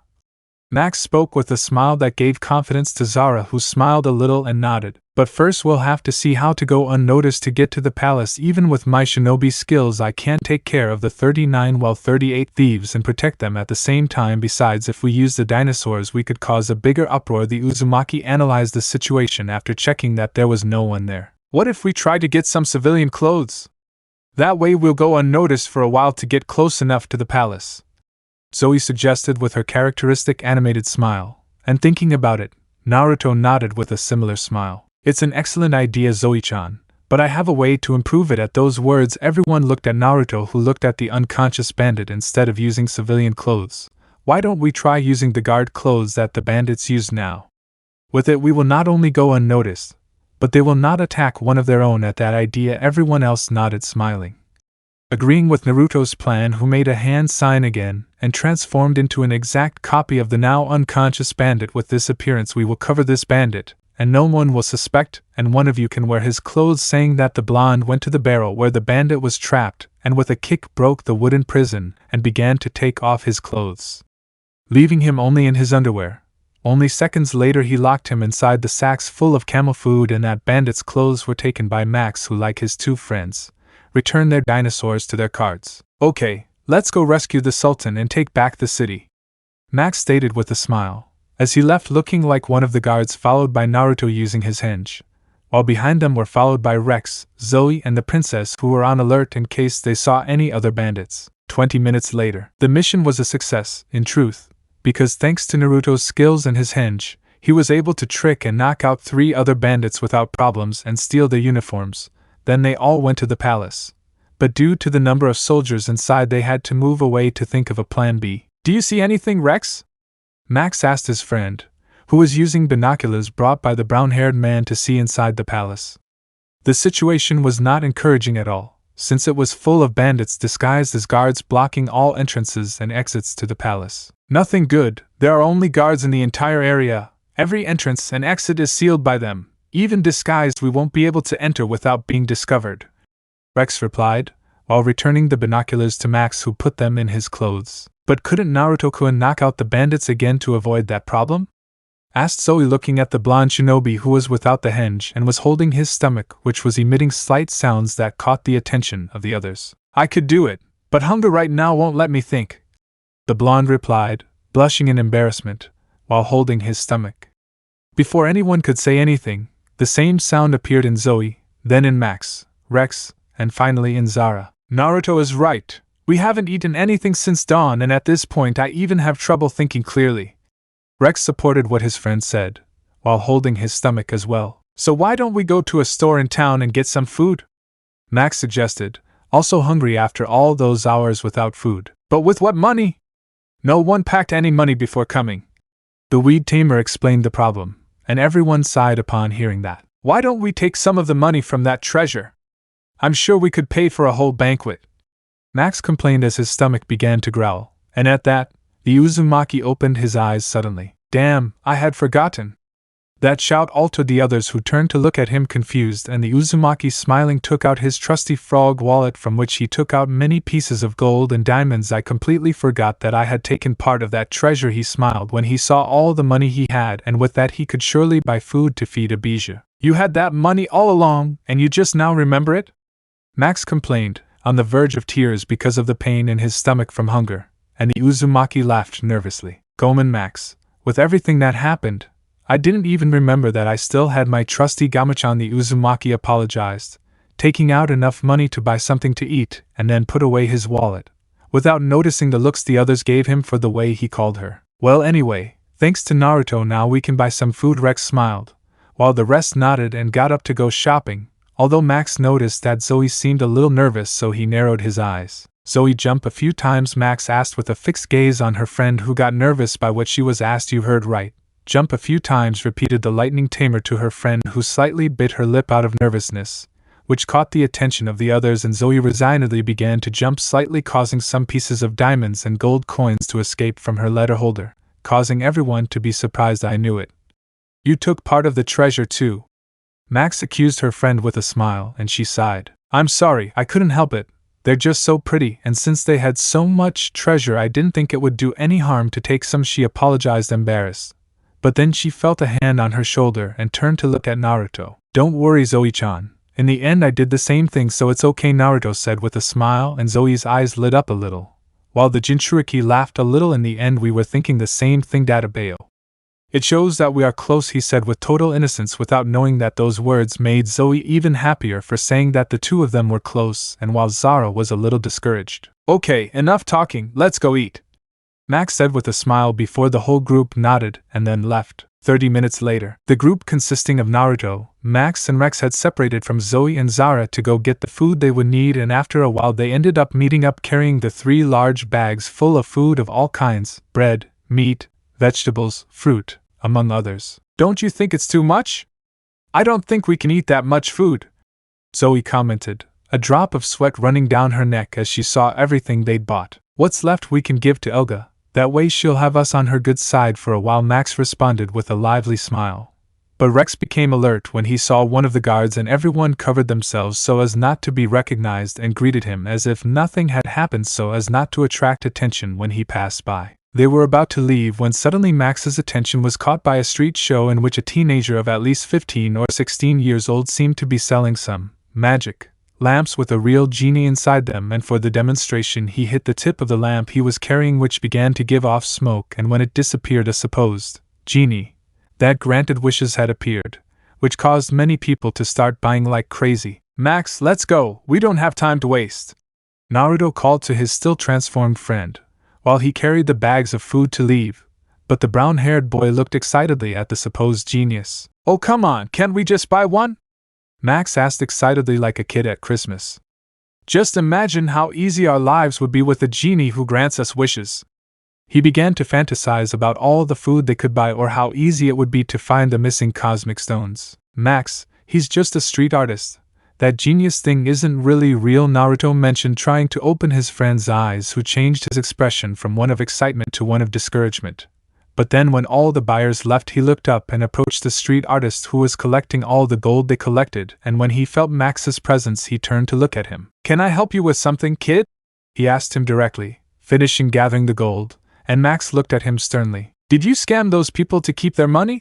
The lightning tamer asked, looking seriously at the artist, who smiled. Well, a fool and his money are easily parted, so never mind the truth, was the artist's response, and at that the supposed genius stood up, being much bigger than the artist himself and clearly bigger than Max. That's how the world works, brat, so get out before I teach you the hard way, the genius threatened seriously, looking at Max, and Naruto was going to take action, but the street artist stopped his partner, not wanting to hurt Max, but they didn't have time to even breathe before a scream was heard that alerted them, because many bandits and townspeople began to surround the group upon recognizing Zara, causing everyone to tense up. Damn, we're surrounded! The Uzumaki cursed, as he lost his henge, causing several bandits to recognize him and become alert. Don't let them escape, we have to take the blonde brat and the princess to Rashi to collect the reward, shouted a random armed bandit, while he grabbed Zara by the shoulder and removed the cloak that covered her face, revealing her face, and the artist upon seeing it seemed to be completely stunned by her beauty. While the genie looked at the princess in surprise and then smiled in a macabre way when he remembered the juicy reward they gave for her. Kagebunshin no Jutsu, shouted the blonde Uzumaki, while around him appeared 6 other clones. To later these began to attack right and left the bandits, who were surprised by that black magic that the Jinchuriki used. So much was the surprise that they did not realize when they accidentally released the other members of the group, and with that, Naruto managed to take them and escape. We have to find where to hide. I don't think my clones will resist much against so many. At those words the others nodded, looking for where to hide, and the artist along with his partner ran after them. If you want a place to hide, I have one, follow me, the artist requested to the others, then deviated, and without seeing any other option the others followed him to a secluded area inside an alley, away from the sight of the other bandits, and it didn't take long for them to arrive at a shack in very poor condition, both outside and inside, since upon entering they saw that the roof was almost destroyed and the only furniture in the place were sealed garbage bags, which caused Naruto to have faint memories of how he used to live before the Sandaime Hokage, Sarutobi Hiruzen, or as he called him, Aji-san, gave him his apartment. Welcome to my humble palace. Come in and make yourselves comfortable, Aladdin offered with a smile, sitting on some garbage bags. I'm sorry for the mess, but the servants are on vacation, he joked, as he settled in, and Naruto, taking him at his word, had sat down on other garbage bags and settled down. Thanks, it's quite comfortable. Actually, he continued the joke, while looking at the sun coming in through the only window in the place, causing the others to stare at him. What? He offered us this place to hide, didn't he? It would be in bad taste not to accept his offer now, he defended himself, causing everyone, even Aladdin himself, to sweat down the back of their necks, although at that Zara looked at the street artist with some distrust. Why are you so interested in helping us? The princess asked directly, looking fixedly at Aladdin, who simply laughed a little, saying that he had his reasons, and the others looked at him suspiciously, although Naruto's voice caught their attention. Don't worry, he doesn't have bad intentions, said Naruto, who was resting peacefully looking at the ceiling, or well, what was left of it. How can you be so sure, Naruto? He could be collaborating with the bandits to collect the bounty, Rex stated distrustfully, to which Naruto jumped up. If he wanted to give us up, we'd already be surrounded by bandits as soon as his partner left. Besides, Naruto looked at the shack in poor condition and then looked back at the artist. He's like me. At those words, everyone, including Aladdin, looked at him surprised by what he said. You're an orphan, right? At those words, Aladdin looked away and nodded. You have a good eye, kid, but yes, you're right. The only thing I have from my parents is this necklace, Aladdin mentioned, taking a necklace hidden among the bags, one which had his name engraved on it, and Naruto patted him on the shoulder. I don't know who they were, and the only memory I have of them is a voice that said, "Everything will be okay, you'll be able to get through this," he recited discouragedly, while he put the necklace away, and Naruto nodded, putting his hand on Aladdin's shoulder. I understand how you feel. Like I said, I'm an orphan too. I lost my parents 13 years ago. On the day I was born, he commented sadly as he remembered what Kurama had told him, and the named fox from inside his Jinchuriki had his ears down, cursing the Uchiha who controlled him and made him do so much harm, and the other dino tamers upon hearing that acquired a dejected look, remembering when Naruto told them his life story. That must have been hard. Sorry, kid. My name is Naruto, not Kid Databale, the Uzumaki corrected with a soft smile, and Aladdin looked at him, and then smiled. Well, Naruto, I'm Aladdin, he officially introduced himself, now extending his hand to the blonde, who accepted the gesture, and then stood up, breathing deeply. Okay, we have to think of a plan to infiltrate the palace.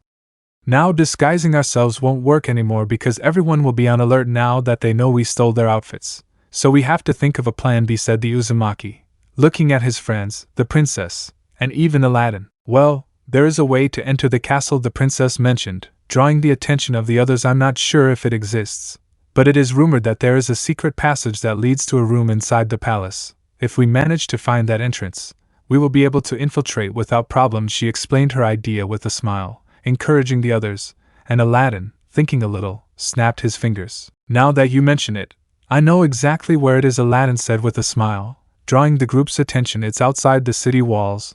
I recently saw some bandits gathering there and decided to take a closer look, and they came through a tunnel. So it must be. Hearing the explanation, the others debated for a while until Naruto nodded. Well, it's the best option. Guide us, Aladdin, the blonde requested to the other orphan, who stood up and nodded, and then the group left, without noticing that a shadow was outside the window. I can already feel that juicy reward in my hands, were the thoughts of the shadow that then disappeared. Outside the city of Zara. Once they had left the city, Aladdin led the group of dino tamers and the princess to the secret passage that, according to Zara, connected to a room inside the palace. But when they got there, they were caught in an ambush by the thieves, causing Rex to look angrily at Aladdin. I knew it wasn't a good idea to trust this guy, he said angrily, as he prepared to attack, ignoring the fact that Aladdin himself said he had nothing to do with this. Wait, Rex, Naruto said to stop his friend, and looked around seriously and found what he was looking for. Seeing how Zayed handed a bag full of gold to Aladdin's supposed partner, that idiot betrayed us, he growled angrily, and Aladdin, upon hearing that, turned his gaze to see his scam partner leave with the money. Traitor, how could you do this to me? Aladdin shouted angrily, and his companion just turned around with a smile. Don't blame me, brat. You chose them, I chose the money, was his crude reply before leaving, causing Aladdin to growl angrily. "Come on, men, catch those brats and let's bring the princess and the fox-faced brat to Rashid." Zayed ordered his men, who nodded and launched themselves at the blonde and his friends. "Don't let them catch you!" Naruto shouted seriously, while jumping to avoid being held by the bandits, but the others were not so lucky as they were held one by one with no chance of escape. Although before they could be taken, a kind of strange boomerang flew out hitting the person who was holding Zara, causing this bandit to release her, and she was free to everyone's surprise, and when looking at the boomerang, it returned to the person who threw it, which was none other than she herself. "Great, just what we needed!" The Uzumaki cursed internally, while the other dino tamers became irritated at the sight of the space pirate. "How easy you made my job of going to find the princess, brats. I owe you thanks for that," mentioned the pirate. "While taking a letter from nowhere, now I will take the princess, and you will say goodbye," she shouted, while she passed the letter through the gem on her neck, activating the dinosaur in it, which was none other than Alexovisaurus, which gave a roar that scared most of the thieves who escaped like cowards. "Max, Rex, it's dino time!" Naruto shouted to his two friends, who nodded before taking their dino cards. "At your command, Dino, pass." They passed the cards through the slots of their dino bracelets, activating their dinosaurs that appeared in their adult form facing the Alexovisaurus. "Time to level up with spectral armor." Sheer swiped another card across his neck before his dinosaur was covered in dino armor, which increased its power, and both Max and Rex looked at each other. "Now elemental amplifier, dino reader on." Both tamers activated their dinosaur armor, drastically increasing their power. Although something that no one noticed was that Sheer, taking advantage of the fact that they were concentrating on the dinosaur, used the shadows to reach the princess and hold her. "You're coming with me, princess." He smiled at her victory and tried to take flight, but Raisin Gan! At that, a blue chakra sphere collided with Sheer, who gave a cry of pain upon feeling the impact, and was then thrown forcefully into a mountain of sand, being trapped inside it, and Zara was freed from it, only to see that Naruto was by her side with his arm extended due to her technique, and he recovered and smiled. "Are you okay, Zara-chan?" he asked with some concern for her, who could only nod in surprise at the Uzumaki's incredible display of skill. "Naruto, Zoe needs your help," Max suddenly shouted, alerting the Uzumaki, who, upon looking, noticed that the pink-haired girl with pigtails was being held by several bandits, preventing her from calling her dinosaur into combat, and due to the speed of the Alexovisaurus, neither the Triceratops nor the Carnotaurus could give her a hand, so Naruto, nodding, made a cross sign with his hands. "Kagebunshin no Jutsu." Once said that, several clones appeared next to him, and following their leader, they launched themselves at the thieves, beginning to hit each and every one of them until they managed to get them away from Zoe, and then when they had them cornered, the original smiled. "You know what to do, guys." "Yes, boss."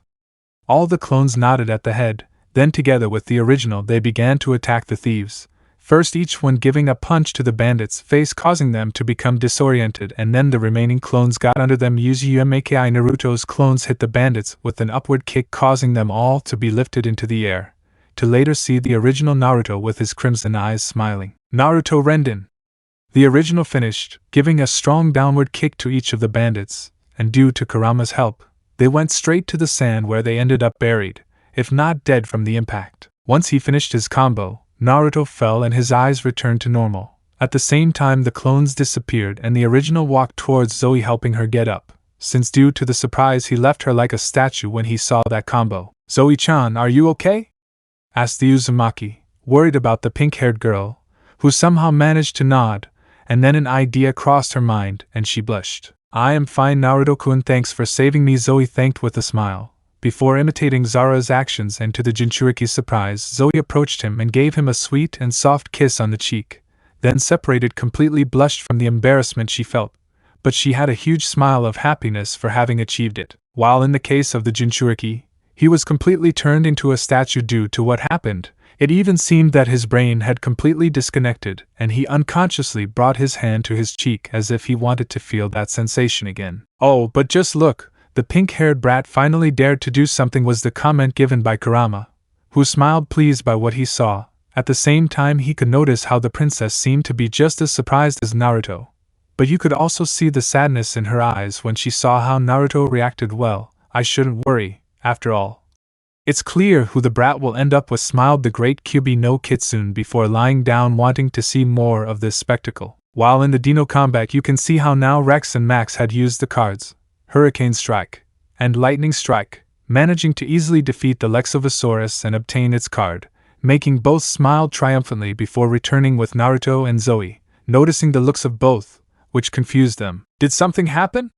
Max asked, confused, noticing Zoe's flushed face and Naruto's surprised expression. Naruto managed to sit up and blushed when he remembered the kiss. And nothing's wrong, I just kicked the asses of a few bandits, and nothing else happened. Adebayo the Uzumaki replied, trying to calm his blush. But the more he remembered what happened, the redder he got. Well, in that case it's better if we leave now. We don't know when she will return and we have to hurry in case the bandits react, Rex mentioned, and everyone nodded before leaving, along with Aladdin, still surprised by all the things he saw in such a short time. Without them knowing, a mountain of sand emerged, holding his arm in great pain, and if one looked closely, one would see that it was oozing liquid, a sign that he was bleeding. Damn, Gavro warned me about this. But I didn't think that technique was so powerful. Cursed, you're looking where the Dino Tamers went and growled angrily. Before returning to her ship, I need to recover after this attack. It would be best to go back after saying that she got on her ship and it disappeared. While with the rest of the Dino Tamers, you can see how they returned to the oasis where Genie and the Alpha Gang were. So how did it go? Dr. Z asked the Dino Tamers, who sighed. Stealth is over. From now on, we will go straight ahead, Naruto said seriously. While looking at the Alpha Gang, we will all summon the Dinos and attack head-on until we reach the palace and rescue the Sultan. Upon hearing that, everyone was a little surprised, since it was a radical change of plans. But after everything they went through and in the end there was no success, it was understandable. We should go then. The longer we take, the more time they'll have to prepare, Rex mentioned seriously, although Naruto smiled. No matter how much time they have, I don't think they'll be able to face 7 dinosaurs. Naruto contradicted with a smile, but everyone else was confused. But what about you? With your Saurophaganax, it's 8, not 7, Max commented, confused by Naruto's miscalculation. I will not fight head-on. While you attack with the dinosaurs, I will enter the dungeon with a henge to free the Sultan from his cell and the other guards. At those words, everyone else nodded with all that said. Let's get going, the shinobi said with a serious smile, looking at the city. The Jurassic Jinchuriki, Chapter 17. Goodbye, Zara-chan. After having finished detailing the invasion plan to the city of Zara, Naruto separated from the rest of the team, having in mind his own way to access the city without being detected, while the rest of the team summoned their dinosaurs ready for the attack, and in the case of Zara, she mounted her Isosaurus, which gave a roar ready to start the attack.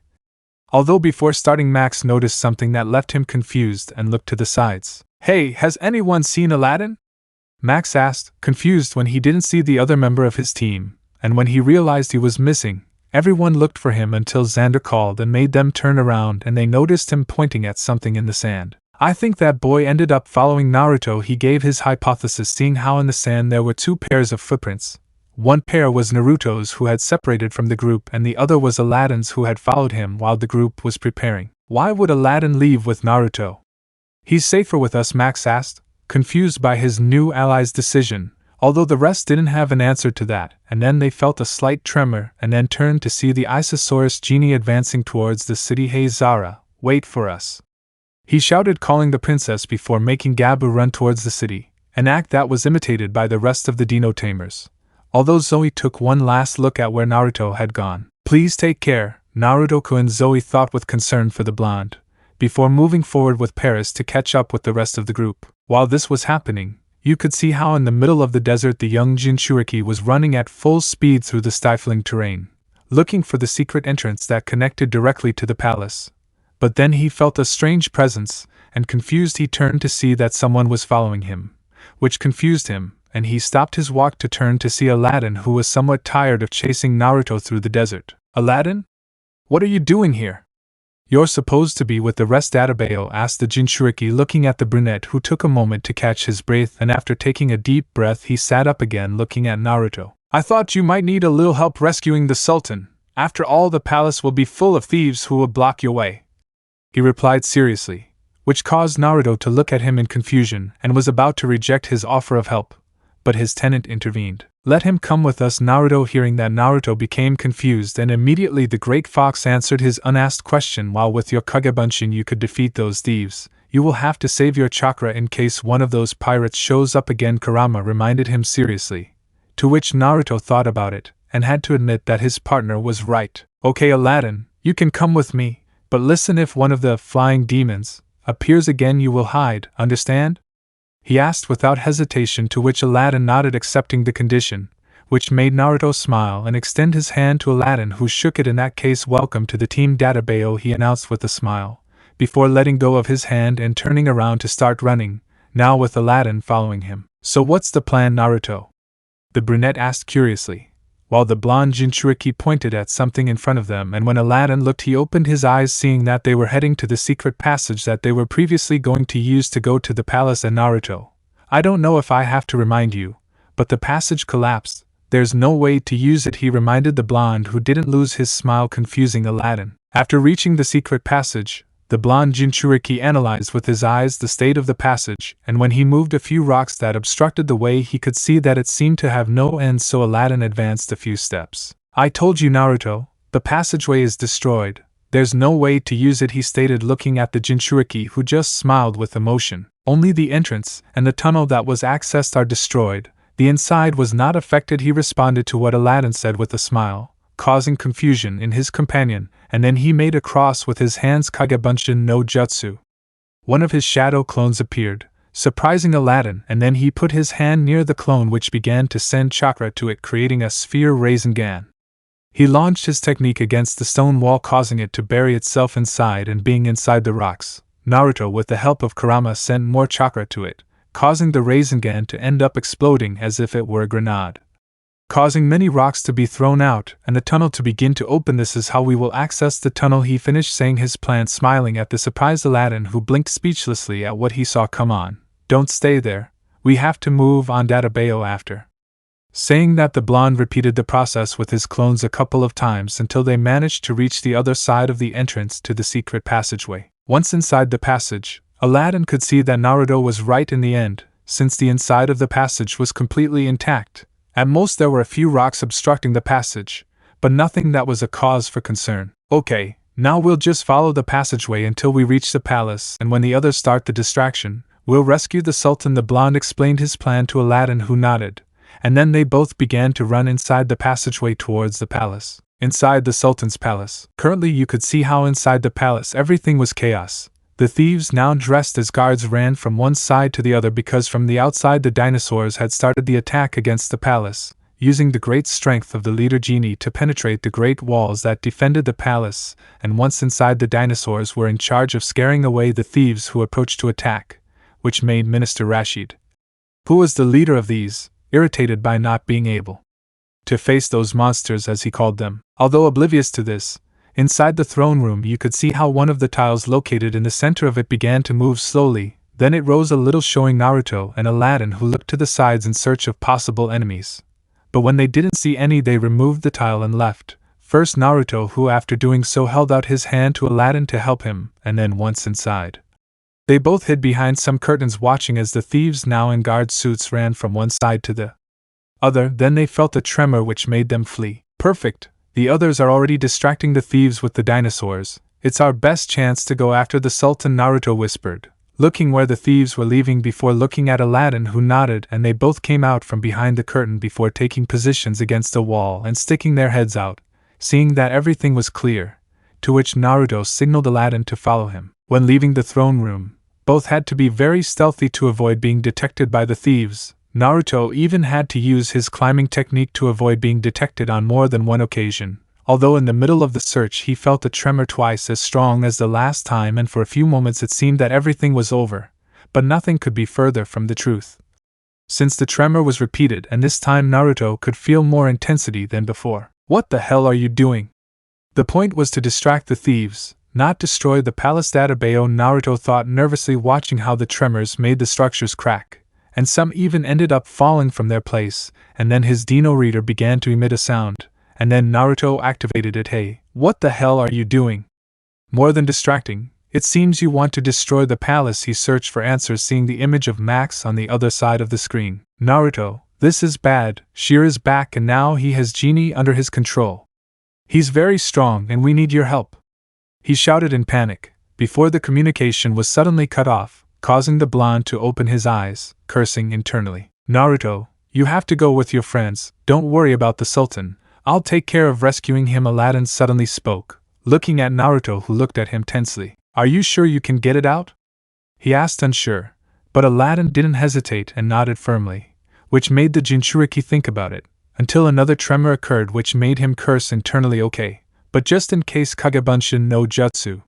He created a shadow clone which looked at the original and nodded before making some hand poses and transforming into an imitation of the palace guards/thieves there. Now you'll look like a prisoner to the other thieves. Good luck, Aladdin. He wished him the best, before shaking hands with him, and Aladdin nodded before running in the opposite direction with Naruto's clone, and he felt a fourth tremor, which almost made him fall, and then looked in the direction of its origin. I think it's time to let my partner out, he thought with determination, before running to the place of the battle. On the battlefield, things were going from bad to worse for Team D and the Alpha Gang, since as Max told Naruto in his transmission, Sheer had managed to gain control over Genie and increased his power with his spectral armor. Even the Tyrannosaurus, the Spinosaurus, and the Psychania of the Alpha Gang, with their armors, could not do much against the Isosaurus, which roared in pain from being under Sheer's control, who, despite having received Naruto's Rasengan, had returned for a rematch, although bandages were seen on his arm to stop the bleeding,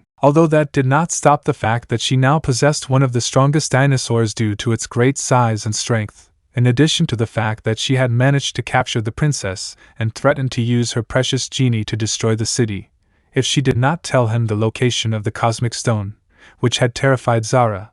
But then they both heard a voice above. You know, you should learn to ask for things, pleased Atabeo. Upon hearing that shout, everyone turned to the source of it, and saw with surprise the blonde Jinchuriki on top of one of the towers with his arms crossed and a smile on his lips. Naruto-kun/Naruto, damn brat. Everyone present shouted with excitement upon seeing him, well except Sheer, who cursed internally, growling at the mere sight of that brat who had seriously injured his arm to the point of making it bleed, and at that, the blonde shinobi cracked his knuckles as he looked at the battlefield. I see you need a little help. Do you mind if I join the party? Naruto asked, smiling at his friends, who didn't hesitate to nod to his question, making the Jinchuriki take his Dino reader and also the letter from his trusty Saurophaganax, at the same time sending Kurama's chakra to his Dino reader, in that case Dino pass. Saurophaganax emerges.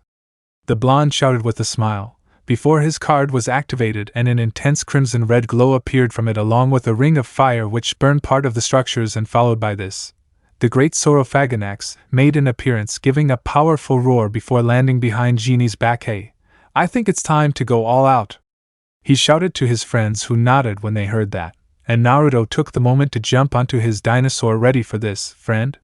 He asked his dinosaur, smiling, and it growled with a smile. Ready for combat. Perfect. Time to fight, friend, he announced before closing his eyes and beginning to send chakra to his feet, but not his own, but Kurama's, who was in a meditation pose, making sure that Naruto didn't send too much chakra to his dinosaur. While in the case of the dinosaur tamers, they activated their Dino bracelets and activated the elemental amplifier of thunder, wind and grass respectively, causing the Dino armors of each one to emerge, and they gave a powerful roar, feeling the increase in power in their bodies and seeing that Sheer did not seem to have any fear, knowing that her Isosaurus was more powerful than those three dinosaurs together.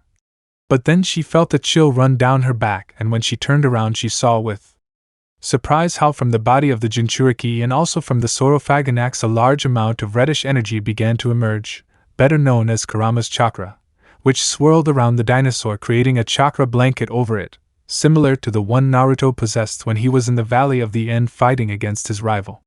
Said chakra mantle molded itself to the figure of the dinosaur and ended up generating the silhouette of Kurama using the size of the dinosaur as a base, although unlike the last time, this time there were not 9 tails, only one, which covered the tail of the Saurophaganax. Sensing such an increase in power in the Saurophaganer, Sheer was a little afraid, mostly because of the evil chakra of the Bijou inside Naruto.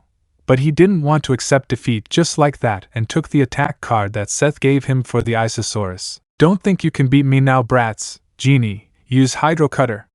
Sheer ordered his new dinosaur, passing the letter through his collar, causing a circle of waves to be generated around Genie, who with a movement raised a blade of water before headbutting it, sending his attack against the Saurophaganax, which at an incredible speed disappeared, dodging the attack, and reappeared right behind the Isosaurus. Impossible.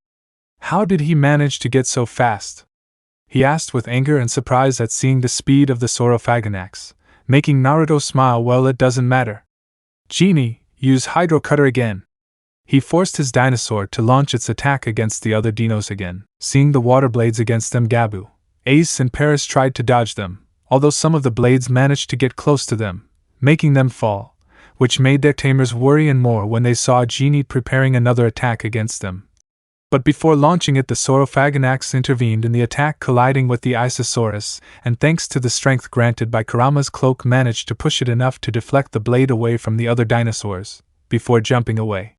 To be at the same level as the other dinosaurs. Max, Rex, Zoe, it's time for a combined attack, Naruto announced, smiling at his friends who, upon hearing this, nodded before seeing their dinosaurs slowly stand up. As soon as I say, launch your most powerful attack, Naruto ordered. Before standing on his dinosaur and roaring loudly, he ran against the Isosaurs, which prepared for the impact and spun to counterattack with a tail flick.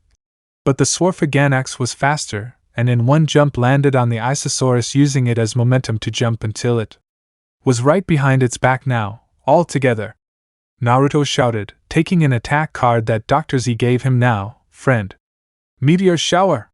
The Jinchuriki activated the attack card in his hand, and then a circle of reddish energy appeared around the Sorophaganax, which gave a roar, while raising its head to the sky, from which various spheres surrounded by fire began to appear and were launched at Genie. And the other tamers were not far behind. Hurricane Strike. Rex activated his attack card, while a celestial circle of power emerged around Ace, who raised his head, uniting all the wind that swirled around him to create a powerful sphere, which he fired at Genie. Lightning Strike. Now it was Max's turn, who, after activating his power card, saw how his dinosaur was surrounded by a yellow circle of power from which light rays came out, and in the center of its two horns the electrical energy began to concentrate, creating a sphere of electrical power which was fired along with a roar from Gabu against Genie. Emerald Garden. And last but not least, Zoe activated her power card, causing an area of water-green power to swirl around her Paris, making the leaves in the area swirl with it, then raise its head, creating a concentrated sphere of glowing leaves, and then finish it by firing it along with her three companions at the same time at Genie. Seeing this, Genie tried to escape from the multiple attack, but as he was about to move, a meteor blocked his way, and it was the same for the left side and the rear. What he managed to trap, and having no escape, he ended up receiving the triple attack of thunder, wind and grass from the remaining dinosaurs, which ended up knocking him to the ground.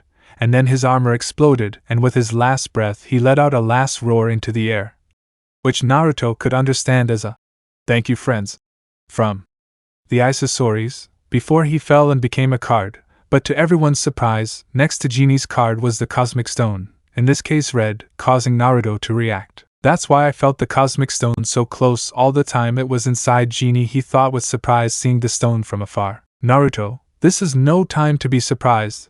That bat on steroids is trying to take the stone. Kurama shouted inside Naruto's mind, making him react and look where Shir was, who had dropped the princess upon seeing the Cosmic Stone and lunged at it.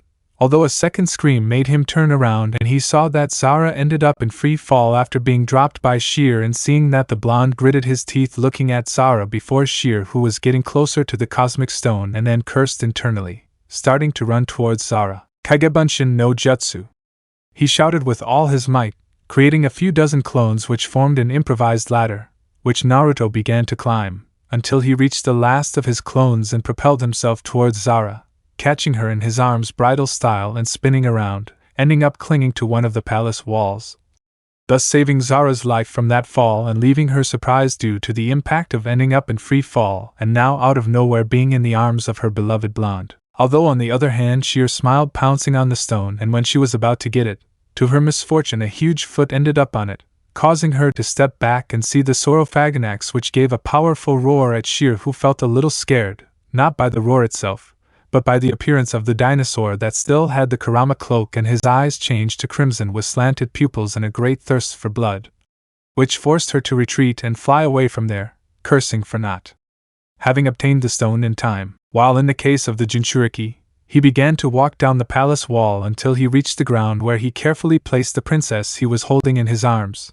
allowing her to walk on her own, but she was still stunned due to the impact of being so close to death as she was on this occasion. At that, the screams of his friends made Naruto react, and he turned around to see the team and the Alpha Gang running towards him. Naruto, that was great. How did you make your dinosaur so strong?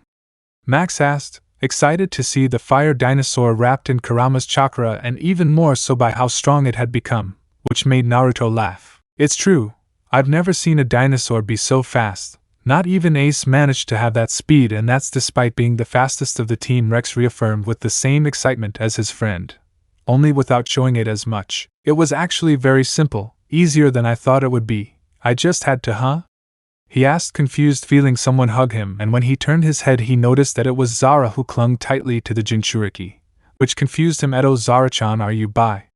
He couldn't finish his question, because in an act of daring the princess ended up stealing the space between the Jinchuriki and her before capturing his lips in a short and tender kiss, which made the whole group, especially the Jinchuriki himself, freeze, and as if it were custom, Kurama couldn't help but laugh inside his Jinchuriki's mind. More than anything because he saw out of the corner of his eye the expression of the grass tamer, which seemed like an imitation of the Shinigami himself.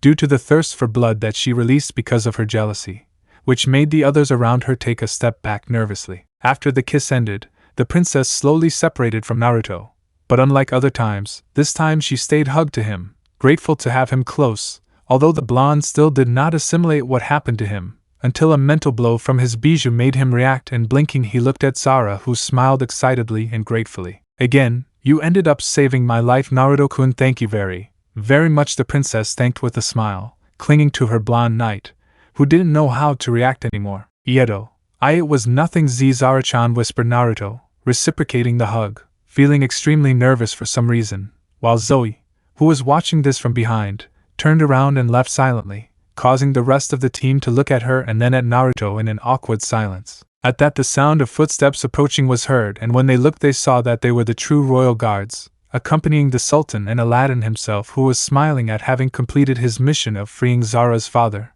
who upon seeing his daughter immediately went to hug her.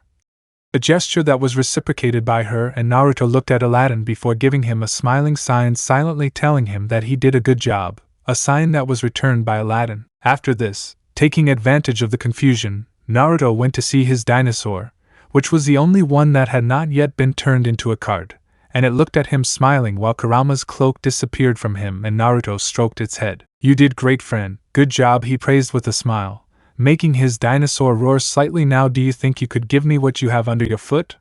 He asked, laughing, making the dinosaur lift its large foot, revealing the red cosmic stone, and Naruto took a piece of cloth from his kunai holder and then wrapped the stone to transport it. And with this one that makes two. Now go back, friend, you deserve a break. Naruto smiled, returning his dinosaur to his letter, and then putting it away next to his dino reader. After having finished their mission in this period of time, the D-Team, along with the Alpha Gang, met with the Sultan, Aladdin and the princess to say goodbye, although Naruto noticed that Zoe did not speak to him, which confused him, more than anything because she had her back to him, and when he looked at Paris she seemed to be in the same condition as she did not want to see Naruto.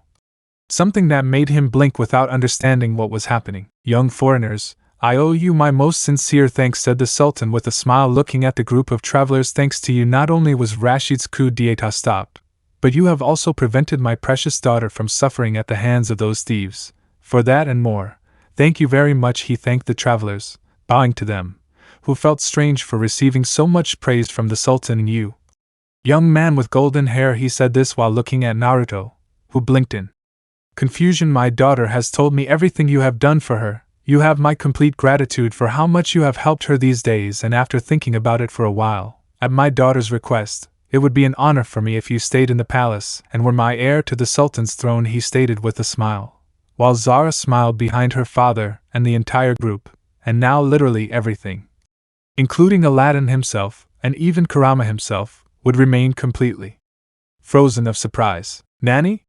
Was a loud shout that could be heard from the same bigland that was flying over the area. Now the surprise was enormous. None of those present, except the Sultan and his daughter, could believe what he had just said. He was practically offering the position of Sultan to the blonde Jinchuriki, who at this moment seemed like a living dead due to the surprise he received from that offer, and of course everyone on the team was completely frozen, looking at the Uzumaki without knowing what to say to this, since this offer was exaggerated not to accept it, even with the mission in the middle. Although the most worried of all was Zoe who, after recovering from the surprise, looked at Naruto who did not move from his place with fear that he would accept that tempting offer and decide to stay in this time and abandon them, abandon the D-team, the mission and her. So young traveler, what do you say?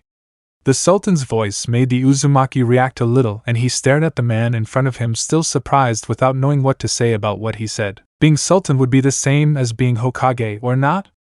He asked himself mentally, thinking that he could fulfill his old dream, and for the first time, Kurama said nothing, wanting to know what his Jinchuriki would do at this moment. But if I stay I wouldn't see them again, he thought, now turning his gaze to see his friends behind him, the same ones who saved him from dying at the hands of Sasuke. The same ones who rescued him from his cruel life as a Jinchuriki, and above all the same ones who accepted him despite being one. Thinking about this last thing, Naruto faced the Sultan with a more than clear decision at that moment. Your Majesty, I really appreciate you thinking of me for such an honorable position. Adebayo thanked the Jinchuriki, making everyone fear the worst, but I regret to say that I will have to reject it. That left the Sultan and Zara surprised, who looked at him without understanding, and the others looked at him in surprise at how he rejected the position. But Naruto-kun, why would you reject the position of Sultan? I mean, you could do almost anything you wanted, and I know you. You are kind-hearted and you could be a great leader for everyone, insisted Zara, wanting to convince the Jinchuriki to change his mind, but he shook his head smiling. I'm sorry Zara-chan, but you don't really know me that well, whispered the Jinchuriki, placing his hand on his stomach, something that the others could notice and knew what he meant. I have many secrets that you still don't know and a past that I'm not proud of. Besides, I still have a mission to fulfill alongside my friends. Databayo, he said this, turning to see his team with a smile, and they smiled relieved for this and much more. I can't stay, I'm sorry, he apologized again to the princess, who put her hands to her chest and bit her lower lip, wanting to hold back the tears that threatened to come out of her eyes, which made Naruto feel bad, thinking that maybe he said something he shouldn't, and then he approached her to hug her, taking her off guard, and the Jinchuriki caressed her back. I'm really sorry Zara-chan, but I can't stay, he whispered calmly, to which the princess he hugged her back. I understand, and Naruto-kun, it just hurts to know that you'll leave and never come back, she whispered with slight sobs, which made the Jinchuriki feel even worse. But then she pulled away and gave him a soft kiss on the cheek. But I know I can't stop you. Why? You have a goal to achieve, and it would be hypocritical of me to keep you here. She accepted the fate of the Jinchuriki, who appreciated this, and after separating, Zara went to say goodbye to the rest of the dino tamers with her dinosaurs. Although when she reached Zoe, she approached her ear. Please take care of Naruto-kun for me, she whispered calmly, causing Zoe to be surprised. But before she could say anything, the princess walked away and the group reunited. Well, I think it's time to go, the Jinchuriki announced, looking up to see the big land in the sky. Then it sent a rainbow beam over them, ready to transport them. But before doing so, Naruto turned to look at Aladdin. I leave Zara-chan in your hands, Aladdin. Take good care of her. Databayo, he asked his friend, who did not hesitate to nod before the group was transported to the ship. And it began to fly before being shot out through a time hole, while the others still on the ground watched this, with a smile in Zara's case, a sad smile. See you later, Naruto-kun, she whispered, watching the ship leave, perhaps never to return. Inside the temporal hole in the Big Land. After returning to Big Land, the group felt completely exhausted, since this time their journey in Persia was very intense, with so many thieves, coups d'état, and of course the dino battles, that for some it was the lightest part of the trip. That place was too intense, and I'm not just saying that because of the heat. Databayo, said the Jinchuriki, leaning against a wall tiredly, while he looked at the others who stared at him. Edo, what's going on? He asked, confused by the looks on him, and when they all reacted, they looked away, feigning dementia. Wait a minute, now that I remember, where is the cosmic stone? Asked Dr. Z, remembering that very important fact for which they resisted that infernal heat, and of course all the battles in that place, and in fact, at the mention of said stone, everyone reacted, believing that they had forgotten it. Calm down, I have it here, Naruto replied, taking the stone wrapped in cloth out of his kunai holder, and showing it to the rest of the team, who, upon seeing this, opened their eyes and looked at him, and then at the stone. Naruto, you are the best! Max shouted, being the first to react while laughing, seeing how his new friend had managed to take a second cosmic stone. For a moment I thought we'd forgotten about it. It's a relief, Xander said, sighing in relief, as Dr. Z took the stone from the blonde's hands. I'll go put it with the other one. They'll be safer than in that fanny pack you're carrying, the doctor informed him, taking the stone, making the blonde get offended by what they called his weapon carrier, and then he gave a tired sigh. Eto and Naruto-kun, do you mind if we talk in private? That question caught everyone's attention, especially Naruto's, who turned to see Zoe, who seemed nervous and with her cheeks tinged with a light pink tone, and in fact, seeing that, Kurama even became interested in the subject. Sure, I have no problem, Zoe-chan. The blonde replied, confused, getting up to follow the grass tamer out of the control room, and the rest of the team looked at each other. I don't know about you, but I'll see what Zoe's up to, said Max, being the first to react, before leaving the control room in silence. The rest looked at each other before following in his footsteps, wanting to know what will happen. Let me know in the comments below if you guys want the next part. Also check out my other video that has been shown and left. Thank you for watching. If you enjoyed this video, please like and share this video. And have a fantastic day. Bye.